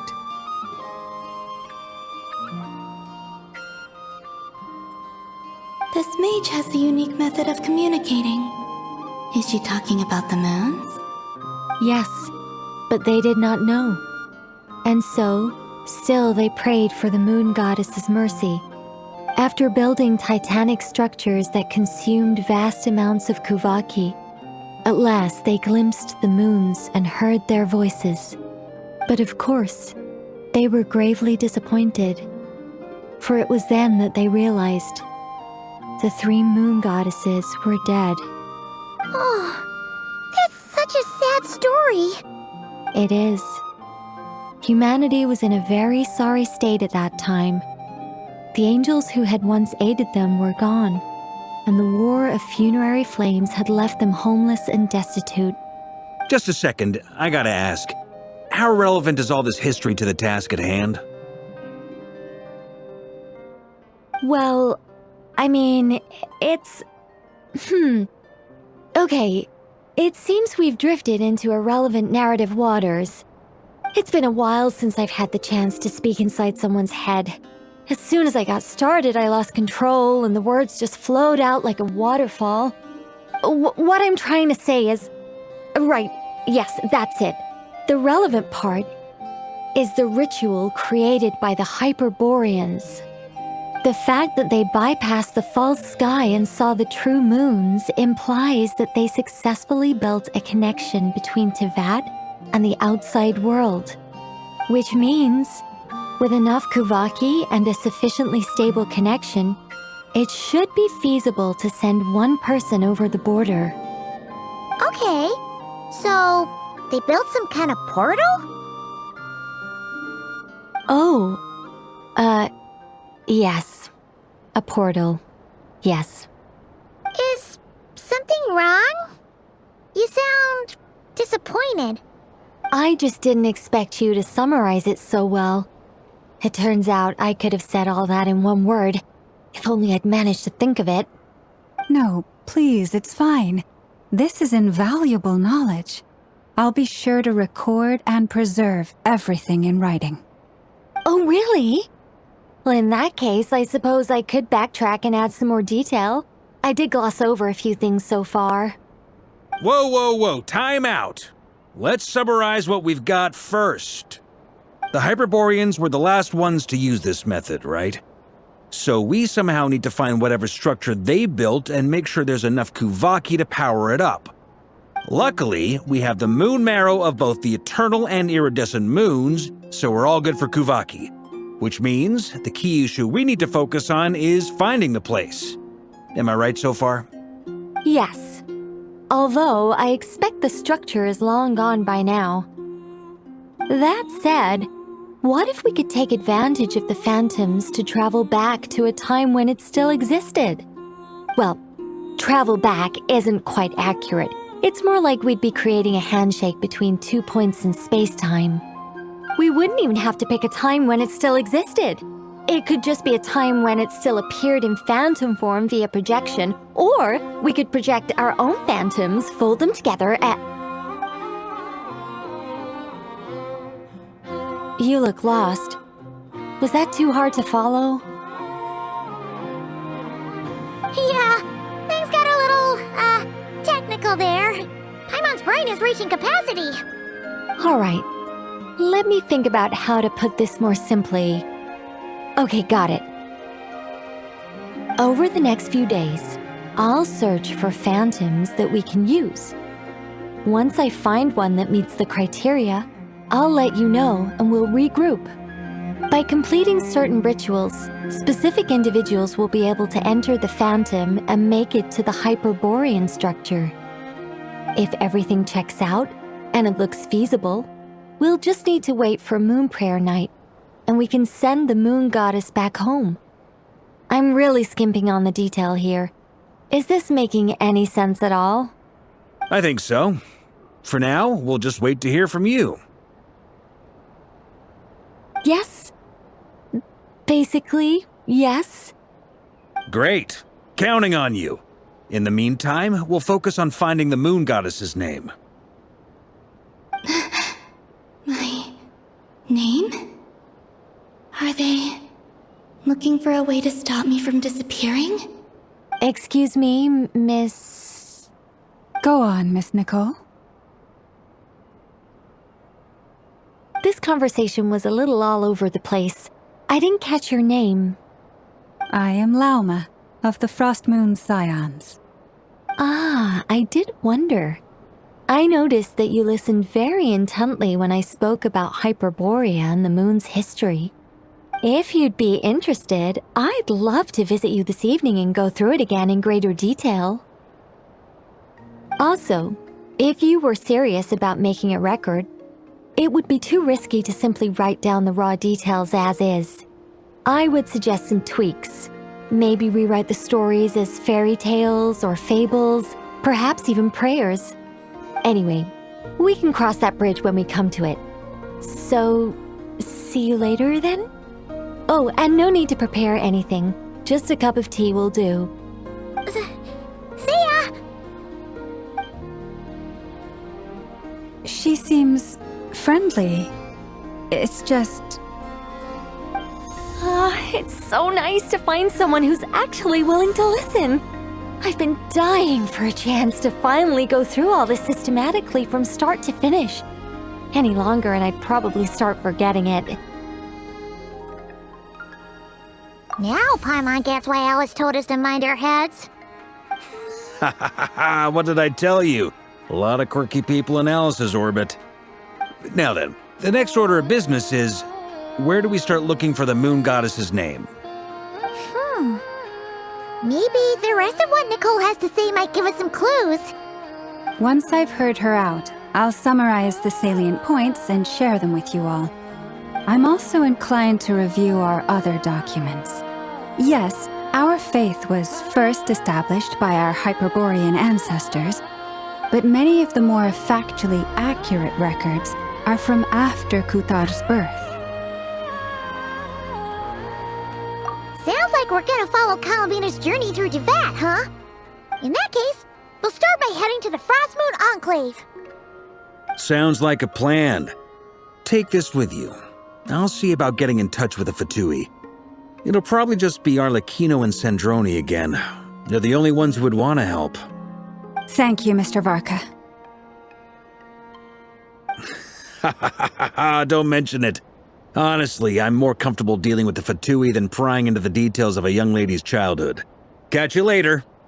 I should follow them, just in case there's some way that I can help.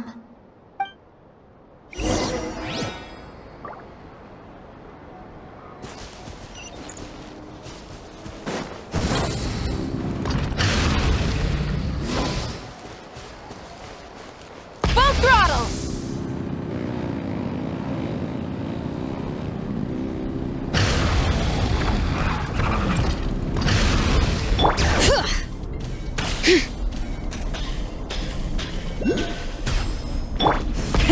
Rev the engine! A while ago, I took the time to organize all documents in our possession that pertain to Kuthar. What you see here is the material I consider reliable. You're saying there's unreliable material too? Yes. Most of the information we have was transmitted through an oral tradition. Inevitably, some of her stories were mythologized and deified over the years through countless retellings. That's why I organized them into reliable and unreliable. There's no sense seeking answers in history unless we can ensure the veracity of the historical record. Makes sense. All right, let's take a look through.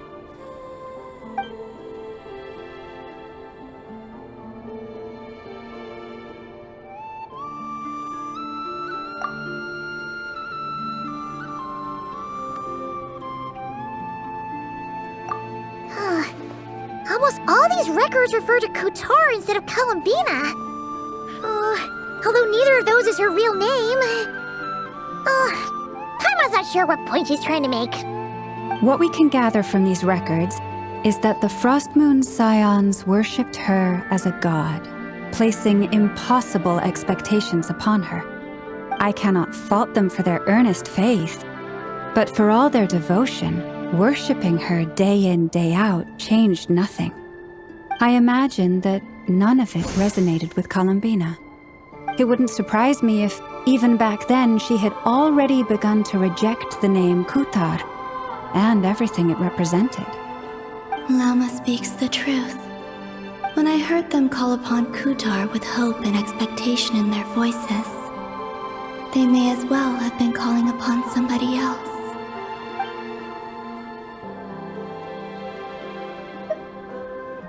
Well, that's a bit complicated. I looked at the level of detail, perceived authenticity, prose style, and how realistic their portrayal of Kutar seemed to be. Amongst the Frostmoon Scions of today, only I know of her existence, and I alone have spoken to her face to face.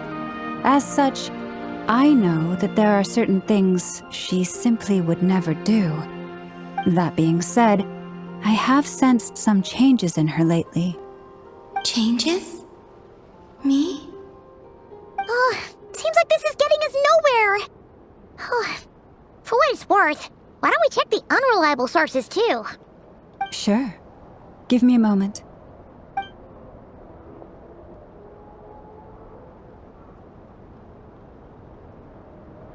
Exerting but a fraction of her divine might, Kutar sheared a great mass from the snow-capped mountain and cast it into the sea, upon whose surface shone the mirror image of the moon.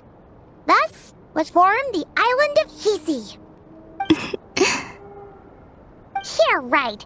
That doesn't even begin to pass the sniff test. The 3 moons are naught but lies through and through. Only one moon has ever shone for us, and Kutar is her name.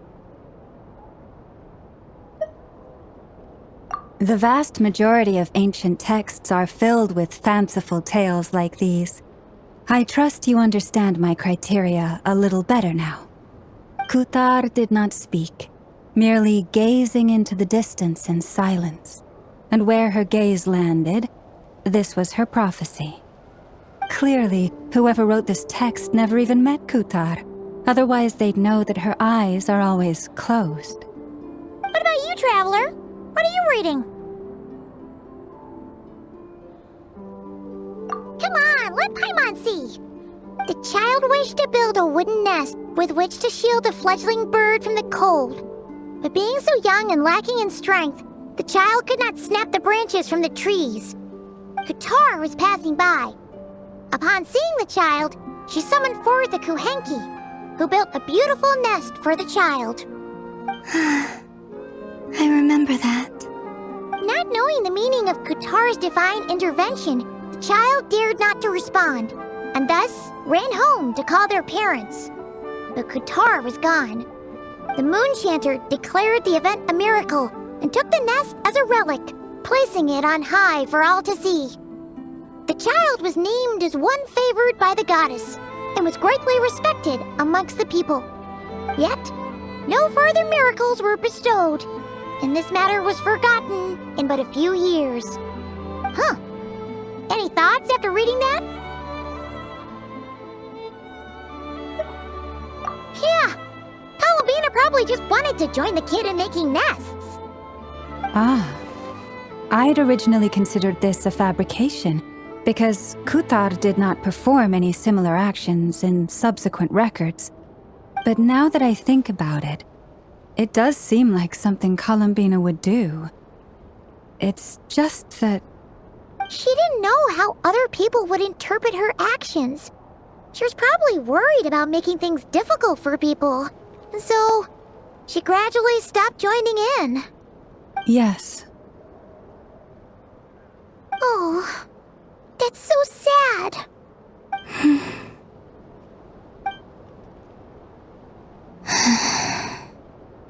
And now, I can make no such gestures of warmth, even if I want to.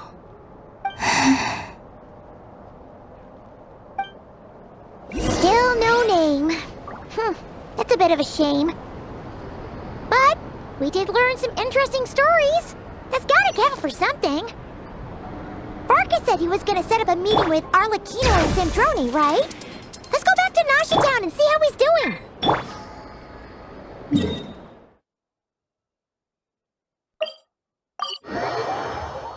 Burn it down!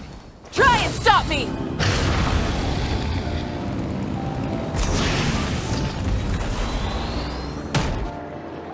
Let's see. There's Varka. Oh, and it's Dori and Albedo too. Yeah, this is pretty much the same place we bumped into each other last time. I convinced them to stick around a little longer. We were all waiting on people, so I figured having a little company would help pass the time. Ah, so you've been waiting for us? Does this mean that you've already arranged things with the Fatui? Sure does. Now you're back, we can go meet up with them together. How'd your investigation at the Frost Moon Enclave go? Well, we didn't find out Columbina's true name. But apart from that, it went pretty well. Aha, just as well that I didn't tag along then. I'm sure our moon goddess wouldn't want every man and his dog knowing all about her private life. Still, desperate times, desperate measures, I guess. Someone had to do it. So, Varka was waiting on us, but what about you two? Are you waiting for Alice? Oh, no. We already met with her. We discussed that experiment I mentioned to you last time. Oh, and she also handed me this communication device. That's right. I understand she informed you about the relationship between the phantom phenomena and Tevat's borders, yes? She wants me to help her with some more experiments on that front. She said that she'll contact me through this device with more information. Ah, I see. Following instructions and making observations. Pretty common research method. Takes me right back to Albedo's lab. Wait, then who exactly are you meeting? Someone you know. Albedo's met him too. But I don't think Miss Lauma or the Grand Master have been introduced. Introductions are overrated, especially in cases like this. It's you! So, it's not like the Academia has prohibitions against going abroad. Also, I applied for leave. I've been writing to Hat Guy since obtaining a human form. I've already brought him up to speed on everything that's been going on in Nod-Krai. Hat Guy? Turns out, I actually have heard that name before. Oh? Then why did you react the same way I did? I only knew the name, not the fella. But since we're all here, let's do some introductions for what it's worth. I'm Varka, Grand Master of the Knights of Favonius. Lauma, Moon Chanter of the Frost Moon Scions. And I'm a Drioche from the Vahumana Darshan of the Sumero Academia. Hat Guy. Good to see you again, Mr. Guy. I believe we last saw each other on the boat ride here.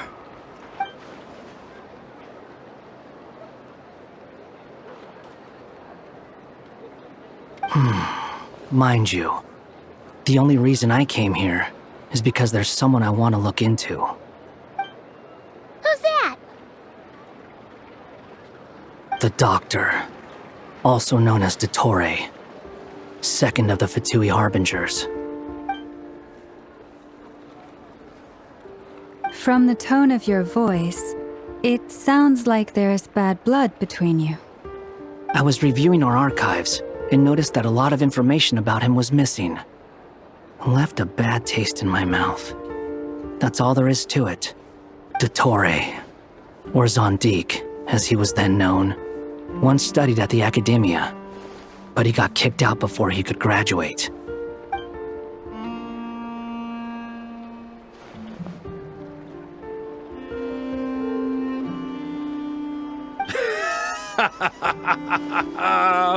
So the Harbinger's #2 man is a college dropout?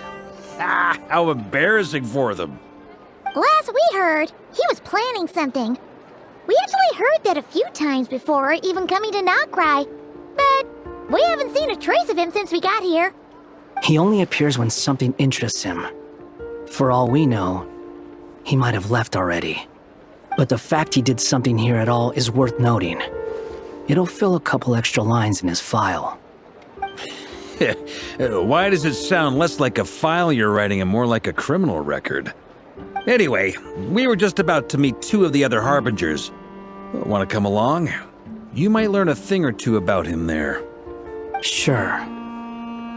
Even though they're Harbingers, well, they're old acquaintances of ours, so, you know, when you talk to them, try to be... I got it. The Frostmoon Scion's relations with the Fatui remain tense. Forgive me if I do not attend. In that case, we'll continue assisting Miss Alice with her experiments. Good stuff. Everyone's having a fruitful time. All right, we better get going. I'll lead the way.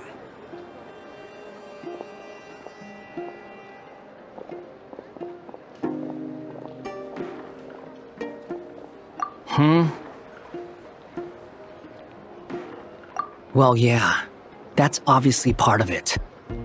But I'm not the only one who has a score to settle with him. Neither you, nor Lesser Lord Kusanali, nor I want to see him meddling with things again. What's the hurry? Don't worry. Pigeons always know which way home is.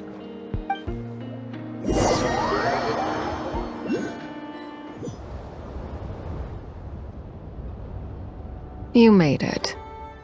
Who is this? A scholar from Sumeru. They call him Hat Guy. He's an old friend of the Travelers. Wait, this is the academia representative you wrote about? He doesn't exactly look the part. I believe this will prove my identity. You'll notice it bears the seal of the Sanctuary of Surasthana. Well, what do you know? So it does. All right then. My mistake. It's fine. I expected as much. What? So as I mentioned in my letter, the Academia's got its eyes on Dottore. But this matter remains top secret. Apart from those assisting in the investigation, the fewer people who know, the better. If anyone asks, I'm here in Nod-Krai to pursue my personal academic interests. Gotta say, Barca, you did pretty well to keep all this under wraps for so long. Sounds like you got in touch with the academia about this way back. you flatter me.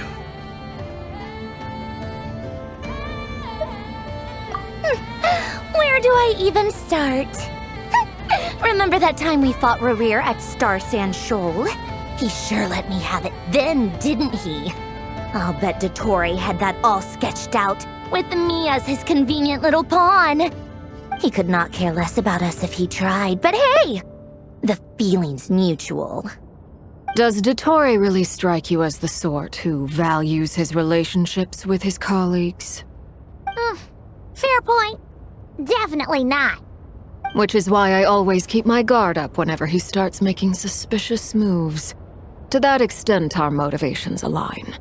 On top of which, I consider you trustworthy people. Now, back on topic.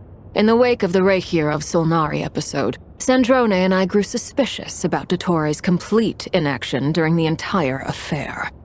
So we tried to find out what he'd been up to, but unfortunately to no avail. He never lets anyone in on his plans. The more he cares about something, the more secretive he gets.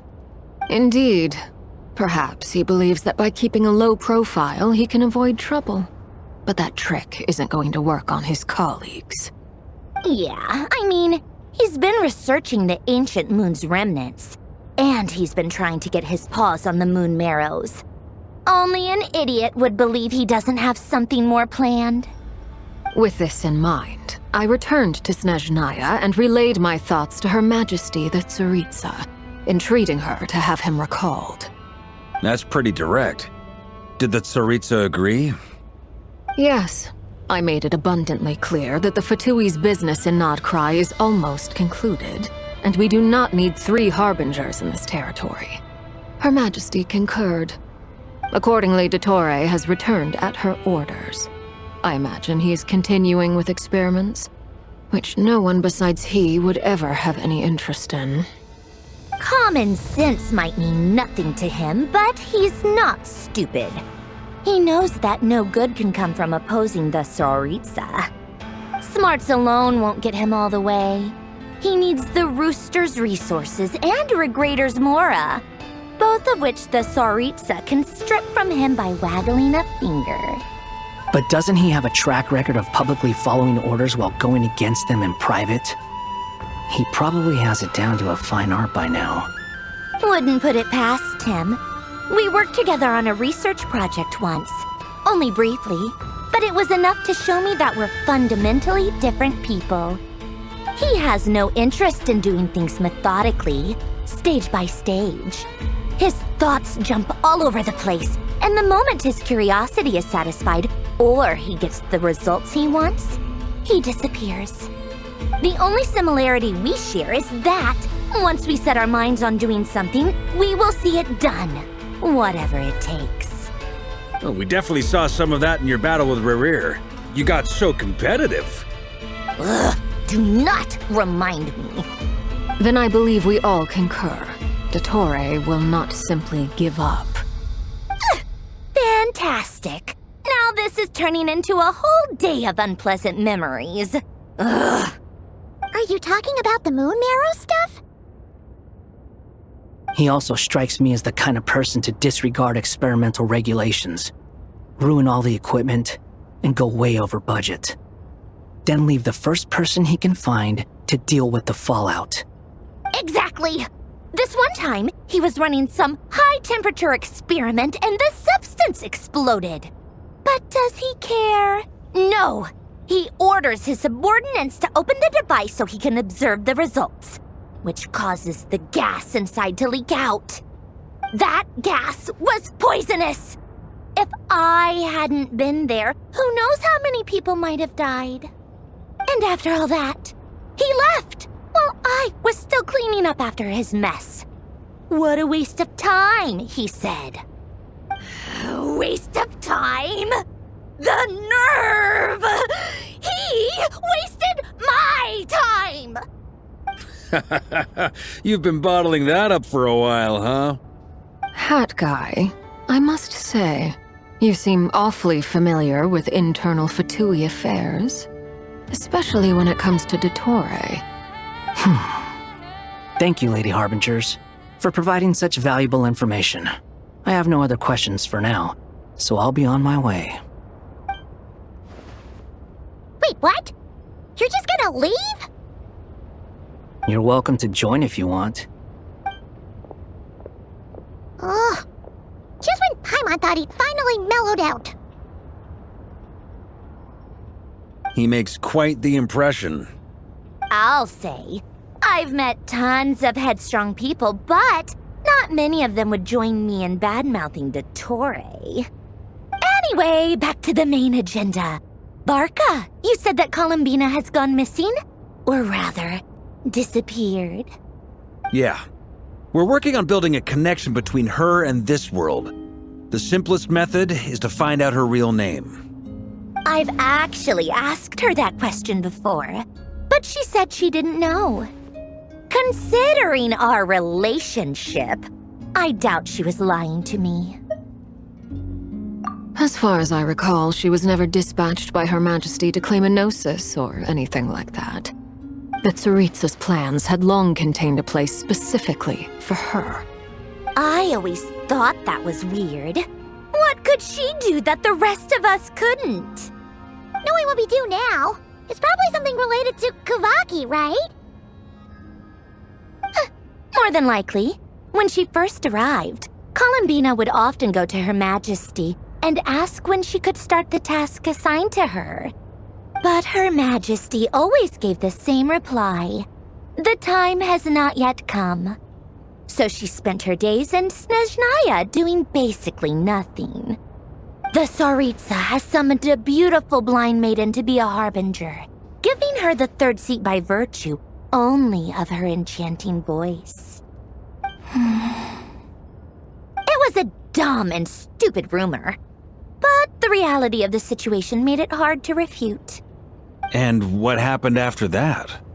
I imagine she stopped caring. She no longer seemed to care why she had been recruited, and Her Majesty never gave her any missions, so she just continued to sing in the flower garden. For my part, I was busy. So busy, in fact, that watching someone be that idol had me fuming. But still, I got the sense that she had long been used to a life of other people claiming she was needed when she wasn't. I just felt that having a place to stay would cost me something eventually. And so I waited quietly for the day that I would have to pay the price. And on the other end of that spectrum, you had me. Someone once told me that I had the lousiest work and the toughest luck. That's a good way of putting it. I forget who said it, but those words have always stuck with me.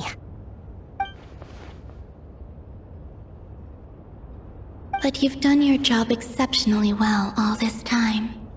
Because at heart, you are a conscientious person. What is it? Something come to mind?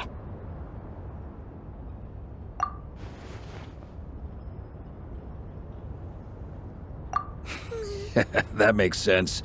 Nothing screams you are needed like your name shouted from across the town. Well, good luck with it.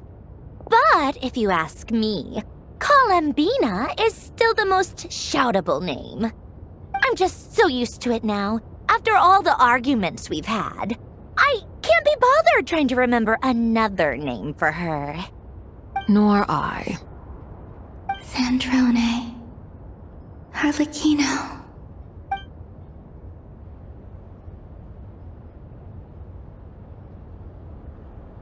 Huh!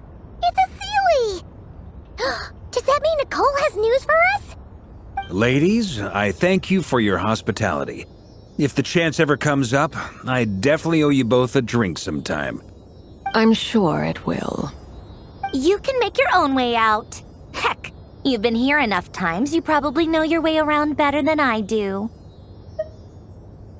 Okay, time to do what adventurers do best.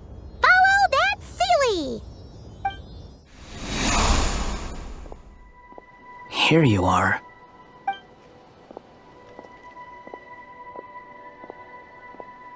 Oh, hat guy. How come you're back so soon? Did things go all right with the Fatui? Fine. Dori's been summoned home by the Tsaritsa. Couldn't get much more than that. How about you? Any progress with the investigation? Unfortunately not. We've tried everything.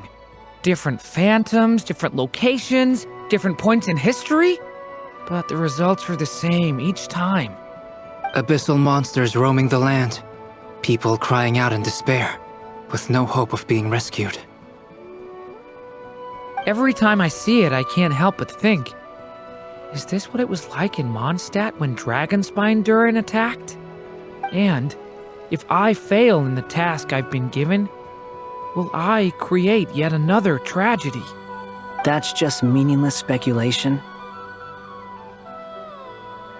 When we encountered similar phenomena previously, I tried to interfere with those illusions, using sounds and lights to guide them.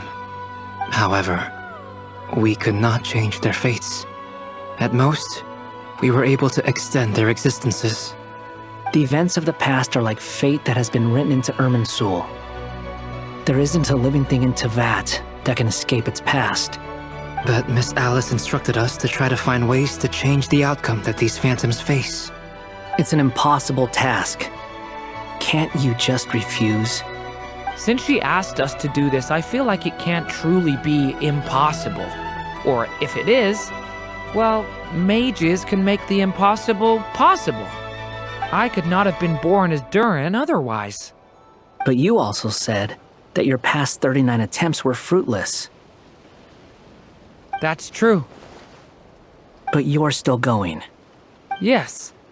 After this many futile attempts, surely you realize that you're not doing this because you still believe what some mage told you. It's because you want her hypothesis to come true. It's something you wish for deep inside. So, think for yourself about what you want to do. As long as you don't believe it's futile, it isn't. Yeah. Previous experience indicates that we cannot touch the phantoms, which limits the effectiveness of our interventions. If we want to clear this hurdle, we need to break this rule somehow. Same thought here. Following the same rules means repeating the same failures. Reducing ourselves to mere playthings of fate. So you mean we need to figure out a way to make contact with them despite knowing that we can't? Yes, and I suspect that's something only you are capable of. Everything in Teyvat is logged in Irminsul, but the withering that once occurred in Sumeru was a sign that the Great World Tree was being corrupted. This corruption allowed things that should not have existed in Teyvat to appear. This is tantamount to rewriting reality to an extent. You're saying abyssal power might be able to affect those phantoms? No one's ever tried it before. If you're gonna try it, it'll take courage. And you have to be confident that you can control it. Is anyone there? Has anyone seen my daughter? She's missing. I have to find her. I hear someone inside. Spargana? Are you in there?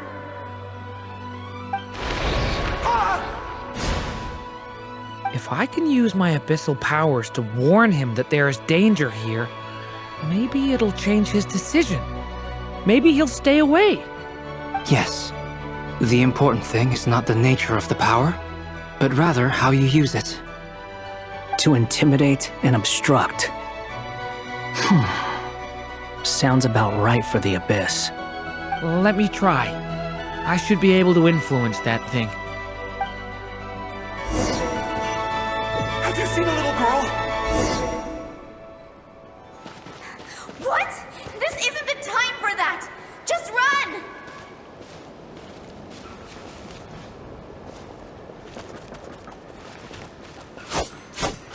There's someone inside. Spargana? Are you in there?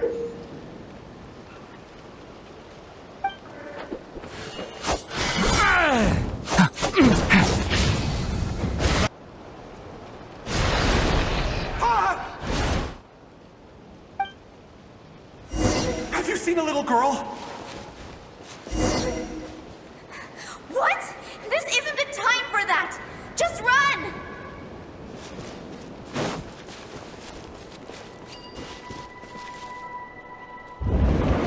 I hear someone inside.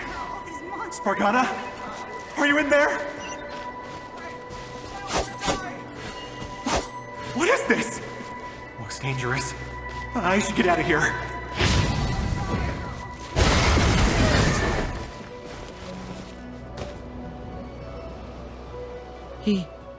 He really left. Ha! We did it! Don't celebrate too soon. Follow him. See what he does next. Monsters approaching from the front. You need to stop them and create an opportunity for him to hide.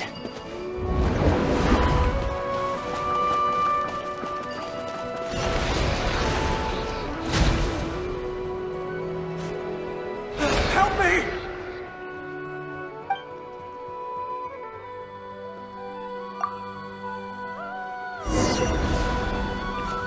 Monsters approaching from the front.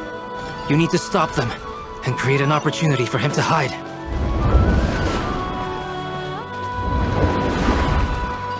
No! There's monsters ahead!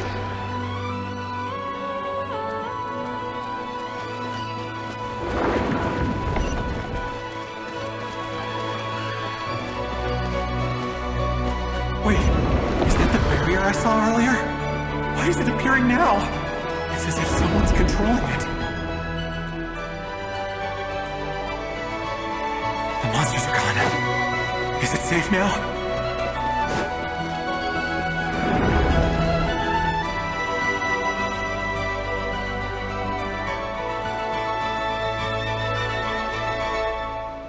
The barrier's gone too.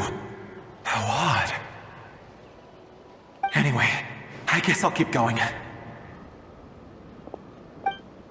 Quickly, let's keep up.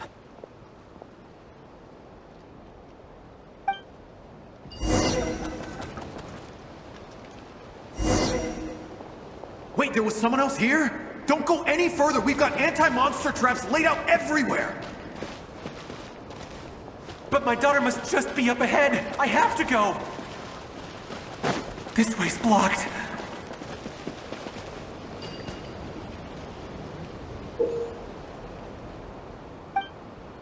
We might be able to use the explosives over there, but we need to take care not to hurt him. I'll use the barrier to keep him at a safe distance.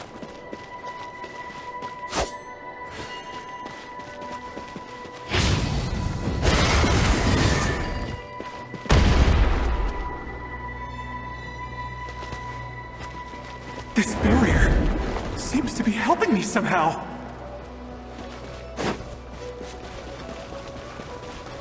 Hey, wake up! Oh, no good. Gotta keep moving ahead.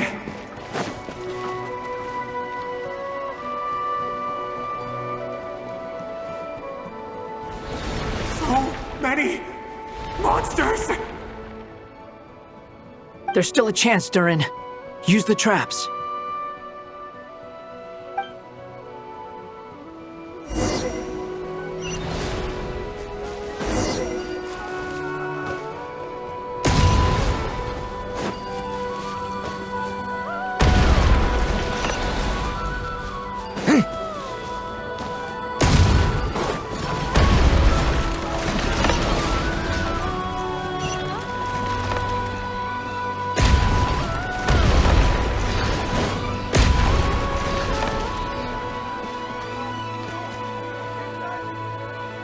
This is a new development. I've never seen this happen before.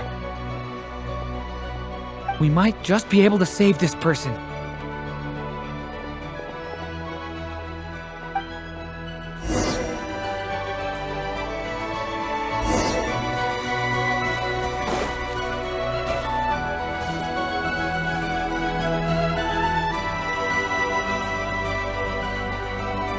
Hello there. Have you seen my daughter? Spargana's her name. She's carrying a large backpack. Get out while you still can, you fool. You won't find any survivors here. But I can't just leave her here. She must be so scared right now. Sorry. Wish I could help, but I haven't seen her. You'll just have to keep looking. Okay, thank you.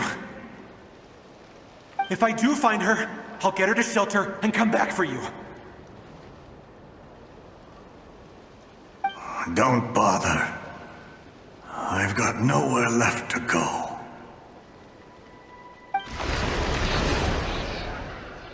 What's that noise? Monster! No, if he goes inside, he'll be walking into a trap. Let's try this once more. This time, we have to stop him.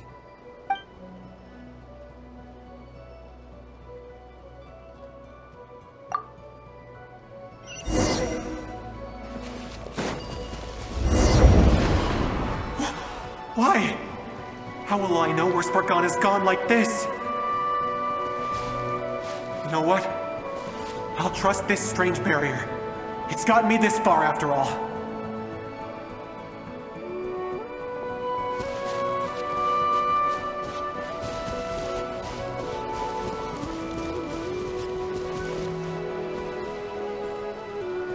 Spargana, are you there?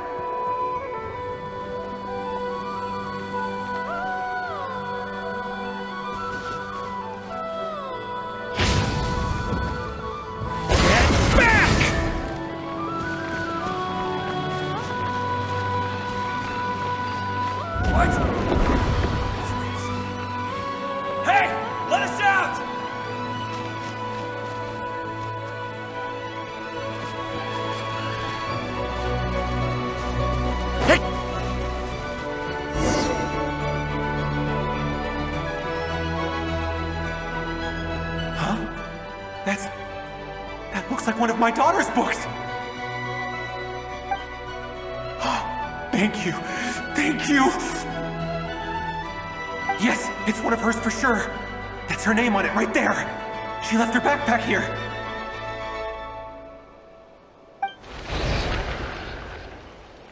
Durin, just like last time. Use the explosives.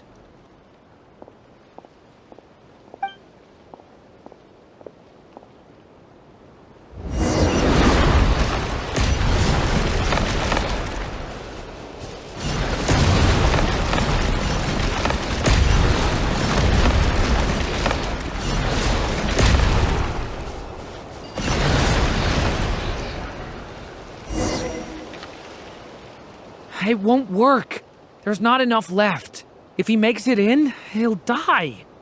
But then, this clue could be the key to him finding his daughter. It might not be the only one. Better he misses that clue than loses his life. I guess so.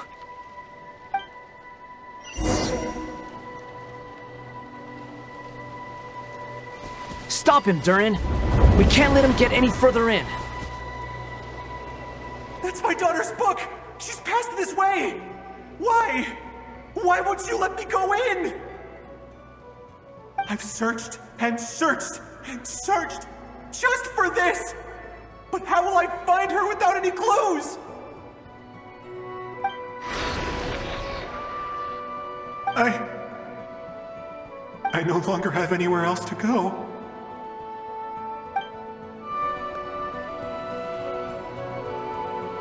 I'm sorry. I'm so sorry. He refuses to go anywhere else. Whether he opens this door or not, all that awaits him now is death. We couldn't change his fate. Albedo?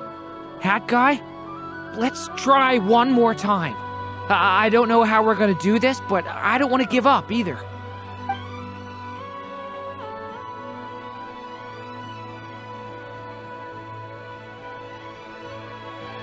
Why am I here? What's going on? All these scenes running through my head. Where are they from?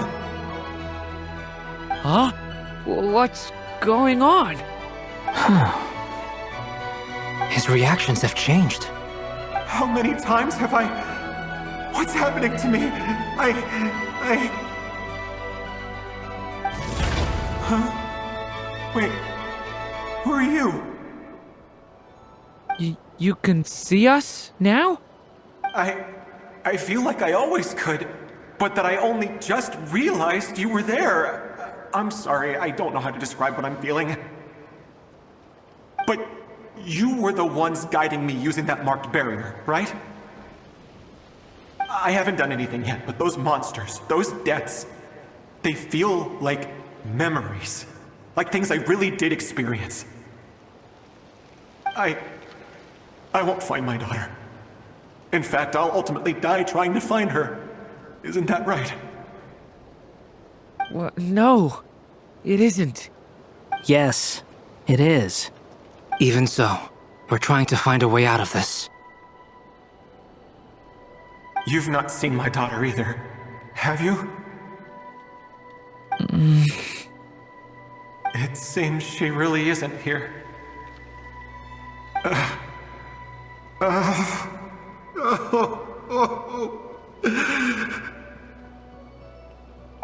I'm sorry we couldn't help you.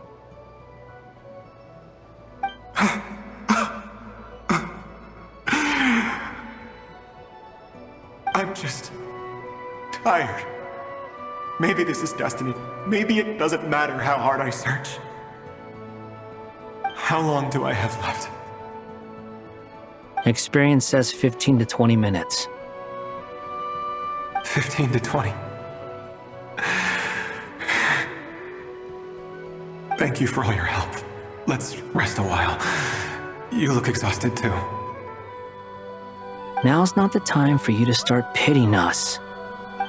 It's not pity. I'm just realizing that I've only got 10 or so minutes left. You know?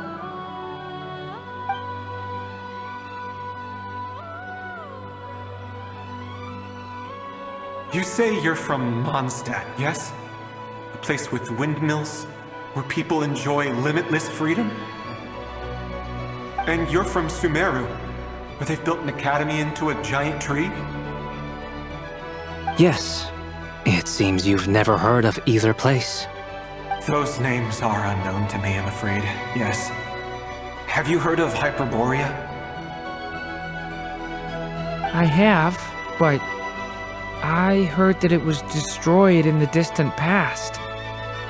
I see. That was where my ancestors once lived. What about Delphi Pytho? Was it later rebuilt? I've never heard that name. Then what about Salvindagnir? I have seen that name on stone tablets on Dragonspine. But I'm afraid the only things left of that place are its ruins. I see.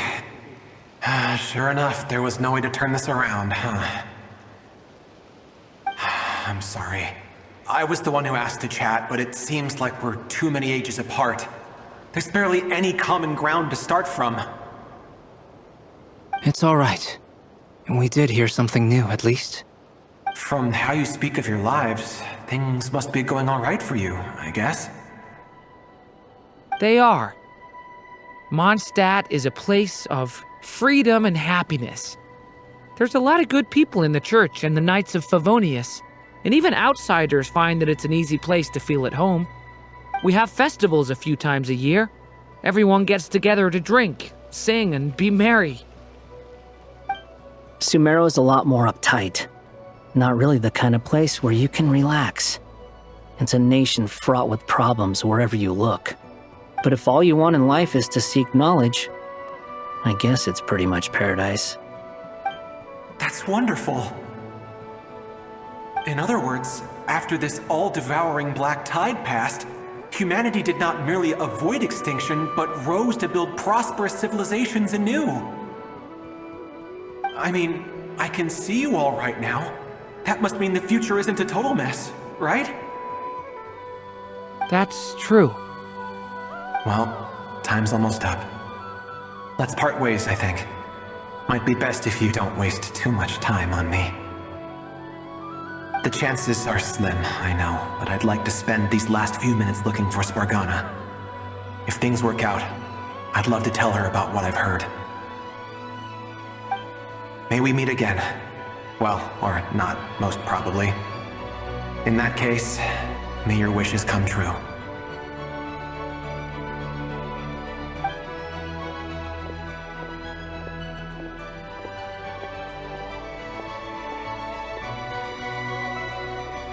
He's gone. In a few minutes, he will meet the end that was his to begin with. The ending of this tale did not change, but I believe that we've just made the most progress we have yet. May your wishes come true. If only it were so simple. Hat Guy, could I ask you a question? You've never talked about your past. It seems complicated, and it weighs heavily on you, too. Would you be willing to tell me about it? I mean, sometimes it's better to get things out in the open. Take that guy we try to help, for instance. At least he said goodbye with a smile, right? I know about Albedo's past. Our experiences are very similar, and he created me. As for you, you're my first friend, and you've witnessed every step I've taken. But by comparison, I know nothing about you. Either way, I mean, we're still best friends. But if I knew more about you, I might understand your thoughts a bit better. I've told you about myself. I'm a student at the academia. And what did you do before that? Prepared for the entrance exam? All right. If you really don't want to talk about it, I won't press you any further. I was a puppet built from the branches of a white tree, using technology left behind by the Khaenri'ah schools of mechanical engineering. A white tree? You mean an Irminsul tree? Yes, a branch of Irminsul that was once connected to the main tree. So you had a human creator too? Yeah, but my creator abandoned me after deciding that I was a failure. After that,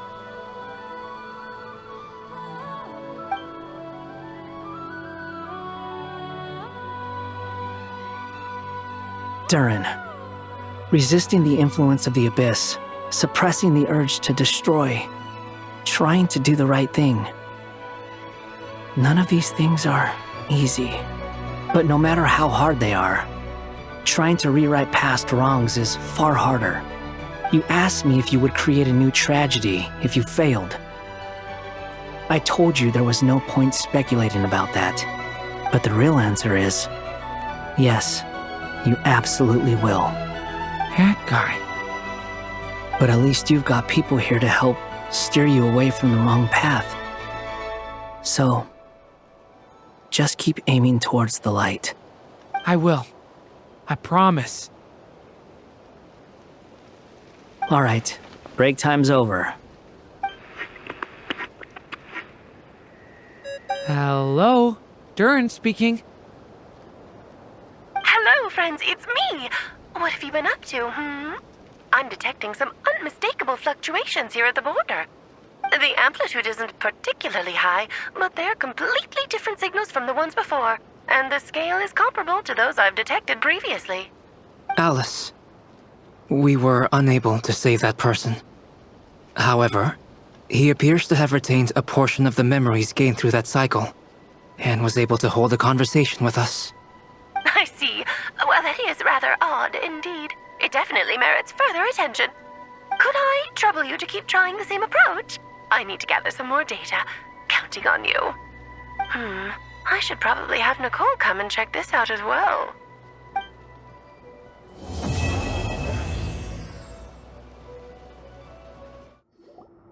There you are. I was worried you might stop to collect treasure chests opened by the Seelie along the way. It would have taken you so much longer to get here. Another conversation I cannot hear. I am delighted to see that you understand what takes priority, and that your adventurer's instinct has not swayed your resolve. Really, I must applaud you for it. You should know. Paimon's head. Okay, I'll try and keep it short. My senses are telling me that this is where we shall find the entrance to the ruins. Oh, cool! Well, what are we waiting for? Let's open it up and see! Patience. This was a sanctuary of great importance to the Hyperboreans. A special process is required to open the gate. Oh! Like the place that housed the Eternal Moon's marrow? Okay, so what's the plan? Need us to do anything? And just the short version, if you can. Ah. Alright then. I was planning to start with some background on the invention of these techniques. Are you sure you don't want to hear it? It's quite informative. Remember what you were saying about priorities? Fine. Simply put, we need 3 human representatives to successfully undergo a process of Kuvaki resonance. Think of it as a test from the 3 moon goddesses to see if the entrants are qualified, with the most recognizable qualification being Kuvaki. Pretty sure Lauma would ace that test. Oh, wait. We need 3 people. I also have no doubt that the Moon Chanter would be qualified. But we would need 2 other people with the same constitution. Therefore, the most feasible method is not so much to follow the rules, but to figure out how the test functions and find a workaround. I've done some research, and it turns out the mechanism is rather crude. We'll simply need humans to stand before it who have sufficient Kuvaki energy within them. I'm with you so far. How do we get the Kuvaki in them?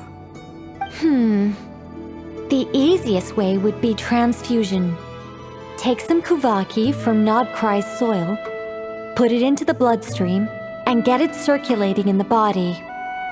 So we're going to cheat on the test? Precisely. There are other methods, but this is the simplest one. Cheating the system is much easier than trying to hide from it. Huh? Ah! Sorry? Does the idea of cheating upset you, Miss Lauma? No, that's not it. I suddenly had an idea. Oh, what is it? It's about Moon Prayer Night. I figured out a way for Kuthar to join in the festivities. Huh? But as Paimon said, we need to have our priorities straight. Let's get back to the test. I'll follow up with Nefer on the festival arrangements. Oh, okay. Anyway, is this really the best method we have? A Kuvaki transfusion sounds dangerous, no matter how you slice it. If you think that's dangerous, wait till you hear the other methods. I'd be more than happy to go through them if you'd like. There are several. No need, we're good. Let's go with this one. Very well. Kuvaki transfusion it is. Now, I should mention that the risks can be greater or lower depending on individual compatibility. It would be rash to simply infuse the Kuvaki and hope for the best. If the body rejects it, the reaction can be quite severe. The symptoms are similar to another condition that some people living here suffer from, known as congenital Kuvaki sensitivity. So, before we execute our plan, I will perform a simple test of my own to see who is compatible and who is not. Once that is done, we will have to complete the resonance process as rapidly as possible. The participants must remain stationary while the Kuvaki circulates and bonds with them, and they mustn't eat or drink anything. What? No eating or drinking? That's some hardcore fasting. They'll all be monks by the time they're through. 3 days. Oh, that's so long! And we still need to find 2 more people who are not just compatible, but also willing to volunteer. Fasting? What are they talking about? Really? Don't you want to think this through? Haha, count me in too. 3 days without food? I can handle that. Miss Nicole has made it clear that this is the easiest way. The way I see it, there's nothing else to discuss. It's time to step up.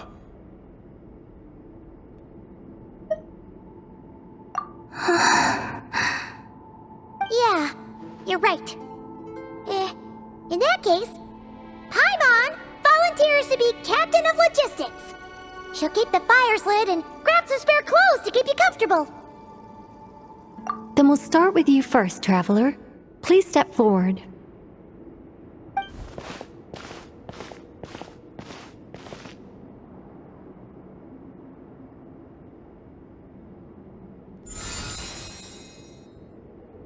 How's it going? Do you feel anything? How about now?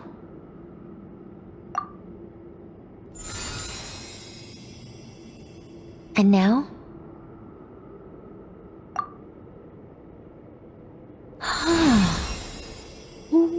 What about now? You guys, it's not a competition, you know. All right, I'm officially impressed. Even as a descender, you can withstand far more than I imagined.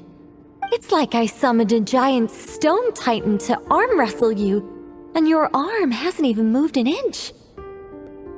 In my last attempt, I infused 5 times the amount of Kuvaki required. Yes, safe to say, compatibility won't be an issue for you. You're eligible to join. You're next, Mr. Varka. Sure, here goes nothing. All right, I'll start where we left off. 5 times the required Kuvaki dose. Whoa, whoa, whoa, hey, wait a minute. How's it going? No, not great. I kind of want to puke. Feels like I've been drinking too much.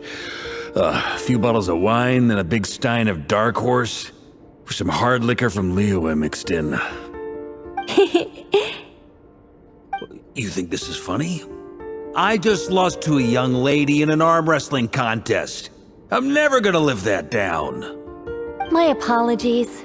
I'll lower the concentration and try again. Oh. How's it going now? I'm not as dizzy as last time, but I can still feel it pulsing around. In that case, you wouldn't be an ideal choice, Mr. Varka. Let's try someone else. Okay. Let's go ask some of our other friends then.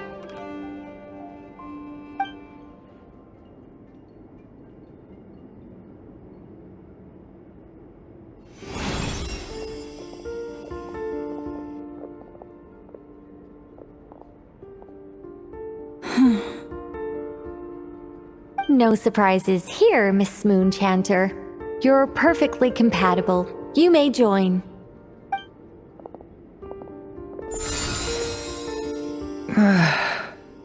I'm getting a slight headache. Shame. You were so close. Whoa! I'm itching all over! Allergic reaction. We can't have that. Huh? Well, are you gonna start a what? The Hexenzirkel is an organization that cares for and protects children. We will not have them do dangerous things. Not even tests.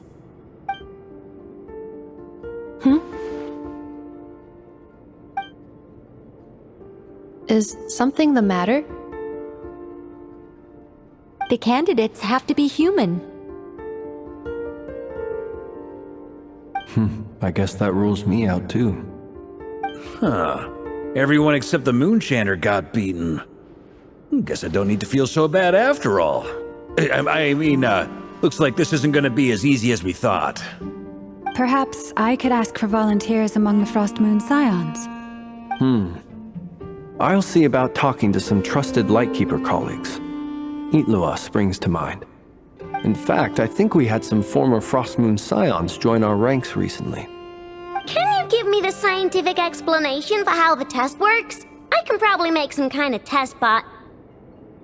Then we can just zip through Nasha Town, going up to people and pressing a button to check their status. Wouldn't that be way easier? No. Wow! No elaboration for once. How about I contact the Knights of Favonia's garrison in the Wave Chaser plane? Shame that Lohan's already left. That guy's even tougher than I am. Strange. The moon goddess is clearly revered by many people. So why is she on the brink of disappearing? She mentioned that the world has rejected her from the very beginning. And when we fought the Reikir of Solnari, it seemed like she exhausted her power for our sake. Also, I'm not sure revered is the right word for how people feel about her. Gratitude, certainly. For my part, anyway. It's basic reciprocity. She helped us, so she deserves our help in return. Yeah. Even though she looked like she didn't care, she still saved a ton of people, including me. A review of the relevant data leads me to conclude that Miss Columbina is a good person. Yep, you bet! They really think so? I'm super surprised that Columbina isn't her actual name, though. I think it really suits her. It's light and graceful and... yeah, just a really pretty name. I know, right? Unfortunately, that's not our decision to make. Columbina. That was the code name the Fatui gave me. But it also came up in the song I heard when I was born. But... is that really all there is to it? What do I truly think of my own name? Is there anyone left who will still call me by that name?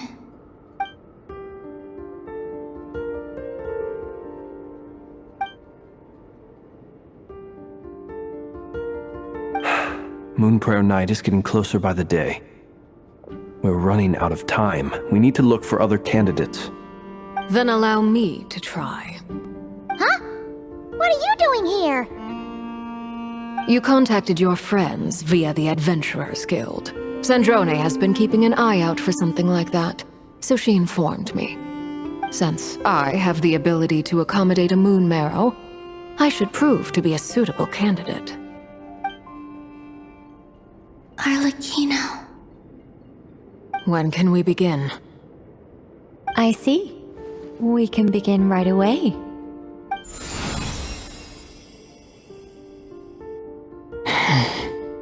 How was it? Did you feel any discomfort? Not at all. Then it seems we shan't need to look for additional candidates after all. Great! Cool. Alright, like Paimon said, the rest of us can take turns making sure the three of them stay warm and comfy. Then, my job is to take care of the caretakers. I will ensure everyone receives food and accommodation. I'm ready as well.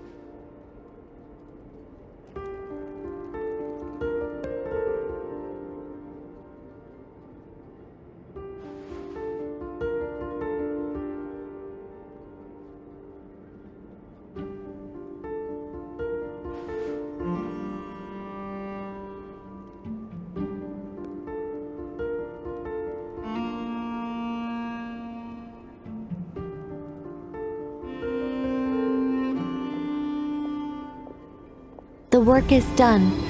The sacred scroll shut. The stars grow dim, the people silent. The white sun sets, the silver moon rises. O path to the temple, appear now before us.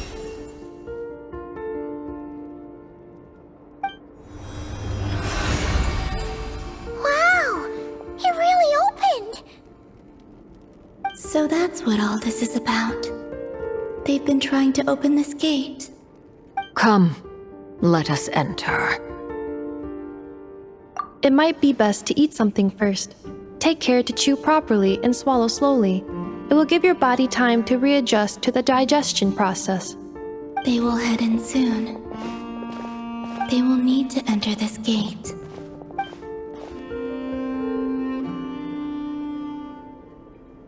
Huh? I cannot pass through. Is it because I have no physical body? It has been 3 days.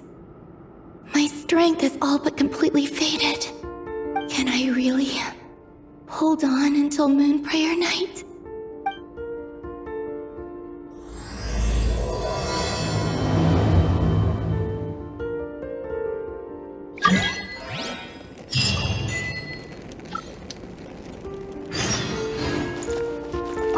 I have confirmed that you are all in good health. With that, my work is now complete. Congratulations are in order. It's good to know you're all well. Puts me at ease.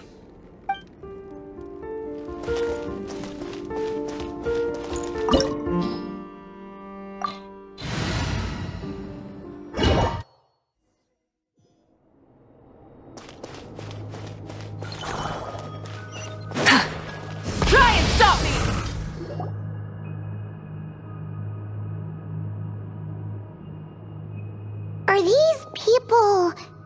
Judging by their clothes, they appear to be phantom Hyperboreans from the distant past. That could mean they have some clues about the moon goddess's name, right?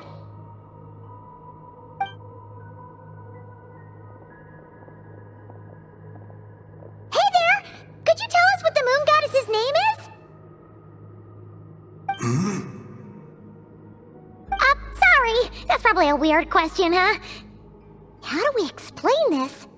The moons are long gone, and their goddesses are dead. Their names no longer mean anything. When a new moon goddess is born, we will surely know her name. We have used every last resource at our disposal. All that remains is to wait, patiently and quietly.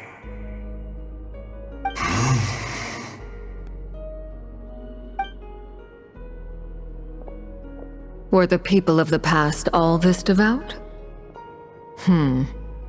It looks like this phantom doesn't intend to converse with us any further. Surely the new moon goddess he speaks of must be Columbina.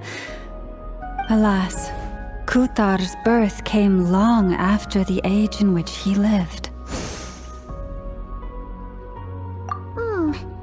But, maybe if we find a phantom from a more recent age, they might know Columbina's real name. True. Keep an eye out. We should be able to tell which era they're from by the clothes they wear. Yeah, you've been pretty talkative this whole time. What changed? Oh, nothing. I'm fine. You all make good points. When the Hyperboreans speak of moon goddesses, they mean the three from truly ancient times. I can't imagine they would know anything about our current moon goddess. There once was a time when the moon goddesses blessed them greatly and protected them from harm. So, when the war between the gods and dragons plunged the world into chaos, it seems they looked once more to the moons for help, praying for a new goddess to be born. Yeah, that checks out. Let's continue on. Who knows what else we may discover?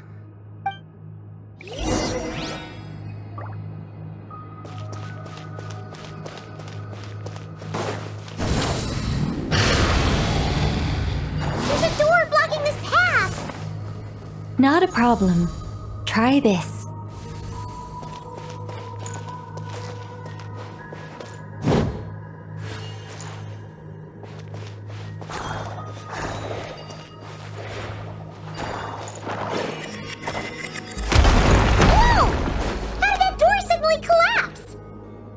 This device was maintaining the door's integrity.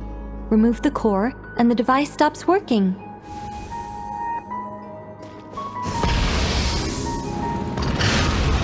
Is this our destination? Impressive. More precisely, this is a device that will help us reach our destination. Let's go. We still have a long distance to cover.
Let's try that device again. Remember the door from earlier?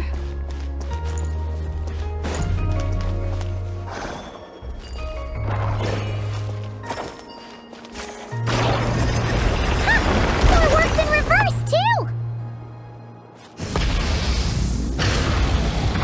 The humans we see are all phantoms, but the monsters are real. What a fascinating place. There'll be plenty of time to admire it later! Get to work! Wrath from the sky! Incinerate! Try and stop me!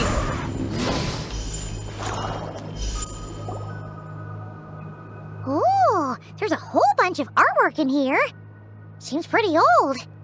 Nicole, this is probably your area of expertise. What do all these paintings mean? Let me see. To understand these murals requires some knowledge of the history surrounding the War of Funerary Flame. I shared a little of this with Lauma before. Yes, I think I follow. The dispute between the Moon Sisters, the transformation by Nibelung. Oh no, it's no trouble. I'd be delighted to share the tale again. Alright then. Tevat's 3 moons and their goddesses were brought into being by the will of Nibelung, the then ruler of Tevat. But when the heavenly principles came, they changed the world completely, down to its very foundations. The moon goddesses were nowhere near strong enough to challenge this entity. But the heavenly principles did not view them as heretical entities that had to be removed. Essentially, the 3 moons existed to keep this planet alive and operational, which did not directly conflict with the heavenly principles' aims. Nevertheless, the inherent precariousness of this arrangement would soon be revealed. Nibelung returned, yes. He did, and thus began the War of Funerary Flame, a battle for dominance between Nibelung and the heavenly principles. Discord would soon emerge between the 3 Moon Sisters. One would voice the opinion that they should follow Nibelung, for it was he who first hung the moons in the sky. Another would argue that taking sides in the conflict would only bring the world closer to ruin. There was no telling where it would lead, especially since their creator had returned bearing the perilous power of the Abyss. Nibelung would eventually discover their disloyalty. He had all 3 imprisoned before transforming the moons into weapons with which to fight against the heavenly principles. What? Weapons? Yes. The very moons that had once defended the planet became instruments of death and destruction, striking terror into the hearts of all living things. And although the heavenly principles and the 3 Moon Sisters had once been at peace, it now seemed that the moons posed an unacceptable threat to Tevat. It is possible that the heavenly principles did not know of the goddess's imprisonment. If so, the weaponization of the moons would surely have been viewed as an intentional breach of the peace agreement. Regardless of who knew what, when, the heavenly principles shattered 2 moons and flung the other beyond the skies. Whether the goddesses managed to escape Nibelung's captivity after his fall, nobody knows. But this much is certain. From that day on, the moons no longer belonged to Tevat. The rejections slowly drained their power until eventually they passed away. So that's the full story. You say the moons ceased belonging to Tevat from then on. Why then would Columbina be born here? That is perhaps due to the lingering connection between the Frost Moon, which was not shattered, and this world. You could see it as the 3 sisters' dying wish. They never desired war. All they ever wished for was to protect this land. I see. If the final fate of the 3 goddesses is as you say, then Columbina faces the same grave danger. Our investigation has yet to bear fruit. We must hurry. Yeah, you're right. Let's keep going.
Indeed.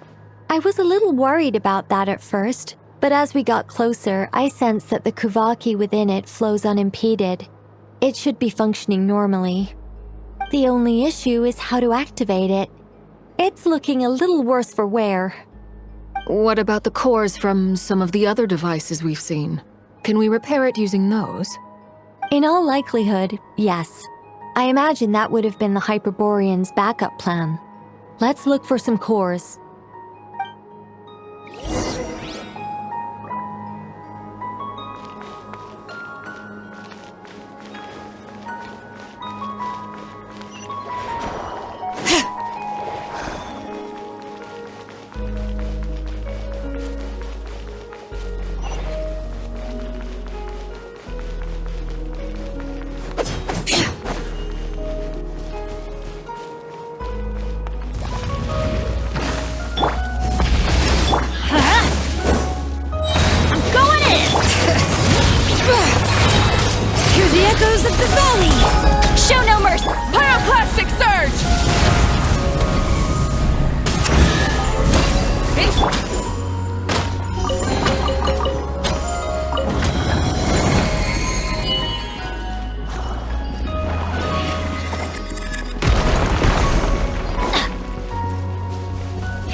Adventure time!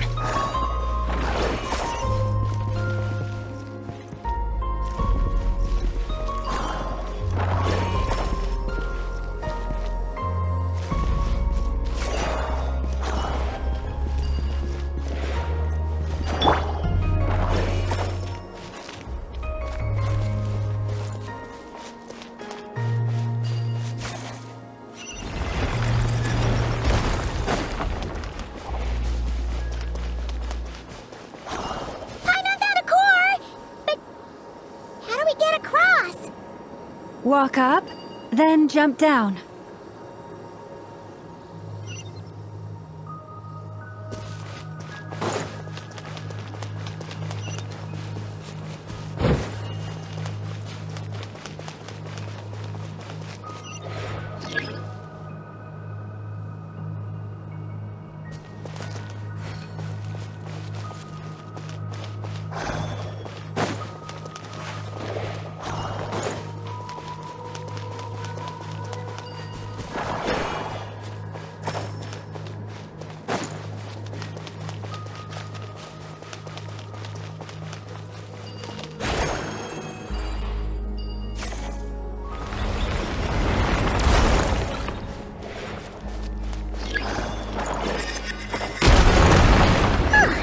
Be enough cores.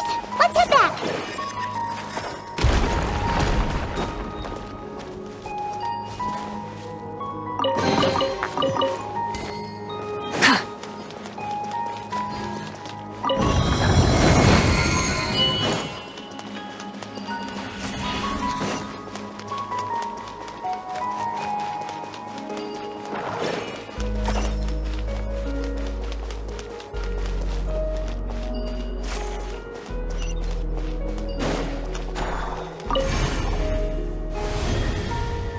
The device is up and running. It's hard to believe that the ancients were capable of constructing such things. Paimon sees our destination! It's right up ahead! Yes, let's go.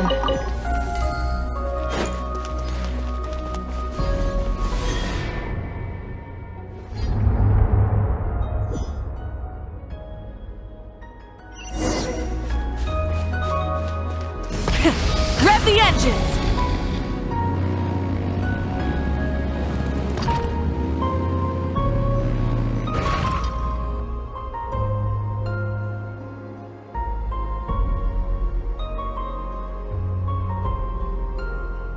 This is where the people of Hyperborea communicated with the moons. We need only place the moon marrow upon this platform on Moon Prayer Night, and we shall be able to open a portal to the moon and send our moon goddess back home. The assumption being, of course, that we can find her first. That's right. You want to know if it's safe there, don't you? And yet, she has no choice but to return. You know this. Oh, that's not the only issue here. This is the end of the line, right? We've explored everything we can. And despite looking at historical artwork and talking to people from Hyperborean times, we're still no closer to learning Columbina's name. If it's not too much trouble, could you tell me exactly what Alice said to you about finding her name? Oh, sure. What she said was... Then your first job is to find it. As a moon goddess, I'm sure she must have a name she identifies with. Neither Columbina nor Kutar is her true name, and she's never really accepted either of them. Is it not also possible that she has never had a true name? Not at any point in history? That would be a hard pill to swallow.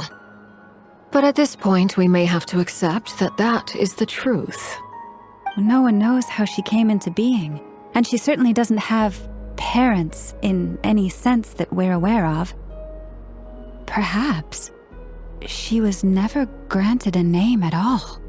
But does that mean there's no way to get Columbina back? She's just gonna disappear and there's nothing we can do about it? Huh? Wait, why all this pessimism?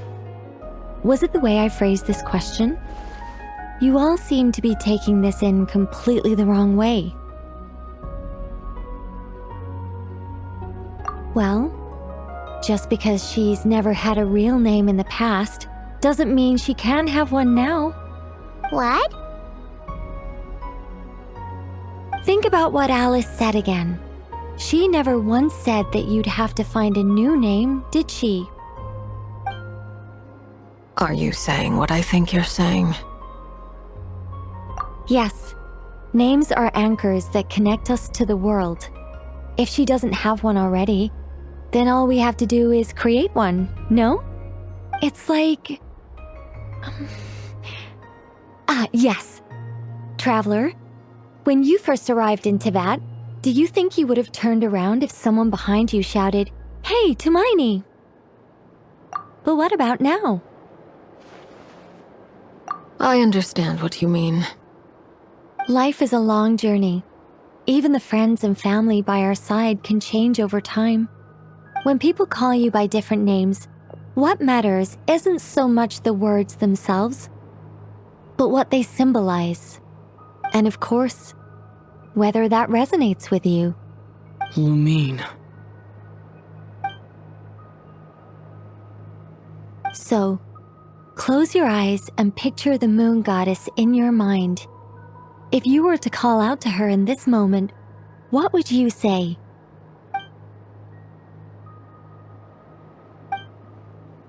Columbina. Columbina. Paimon would call her Columbina too. Well, she has long forsaken everything that Kutar represents. I think from now on I should call her Columbina too. Well, it sounds to me like you found your answer. Are you sure? Is it really that simple? We haven't found her this whole time, and not for lack of trying. For a journey like this, the process is every bit as important as the outcome. Had you not searched far and wide, rejecting every other answer you were offered? How could you have come to an answer you felt was finally correct? Oh, it all makes sense now. This has Alice's fingerprints all over it. Are you suggesting that Mage knew from the start that Columbina never had a real name to begin with? I can't say for sure. But I can definitely imagine her chuckling in satisfaction somewhere right now, saying, "Ah, what fun." Llama! Your antlers! You should hurry. The festive moon has begun to rise. Do not worry, for when you called the name Columbina just now, I could sense that the power within was enough to summon back the moon goddess. The power within what? a name? Yes. So, the thing is...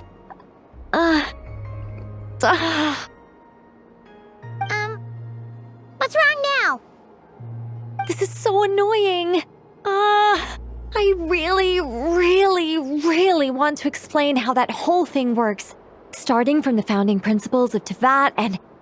Oh, I could talk about this for hours. But... Deep breaths, Nicole. Deep breaths. You're an angel. A sober, sensible, solemn angel who has her priorities straight. Okay then. Sorry for asking. Clearly a bad call on Paimon's part. Anyway, you all need to hurry. Last thing, remember how it felt when you called out that name. Then it is agreed. By the name Columbina, we shall find her. Then we'll throw her the best Moon Prayer Night party ever! And at last, we will send her home.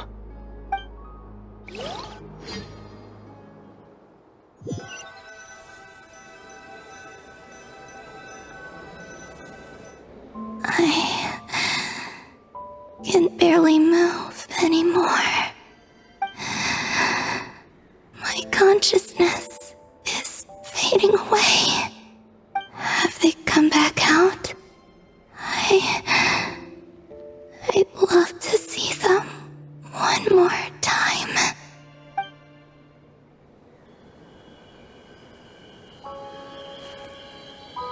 They didn't make it.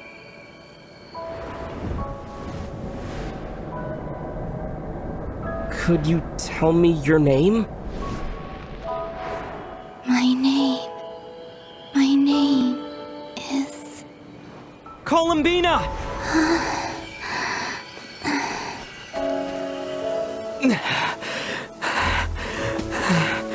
Columbina! Are you here? Columbina! That's the name you gave when we first met. And it's what I've called you ever since. Columbina. It's a fine name. I have many fond memories of Columbina, and so do all of your friends.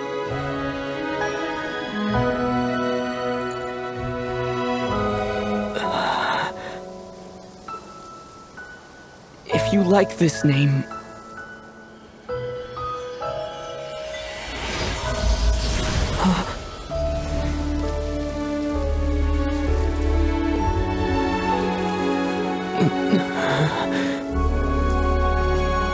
Looking for me?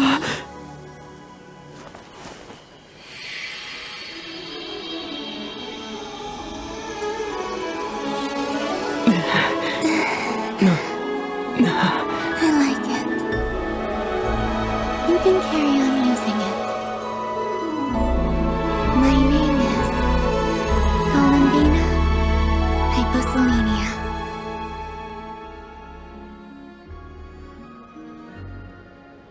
Columbina Hyposelenia. That's a wonderful name. I never thought that Columbina would become my real name. But after I met you and my other friends, the things that this name stood for slowly began to change. It went from being a Fatui code name to something my friends call me.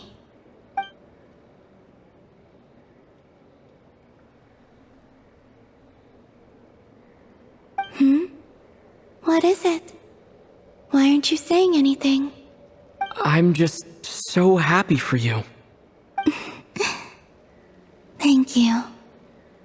So, where's everyone else?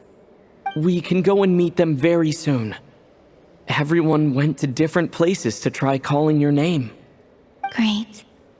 I'd like to thank them as well. Everyone's done so much for me. Searching for my name, entering those ancient ruins. Huh? Wait, so you were... Yes, I was there. Not physically, but my consciousness was still holding on. I followed you the whole way. Starting from when? You turned around and called out my name while you were in Nasha Town. Do you remember?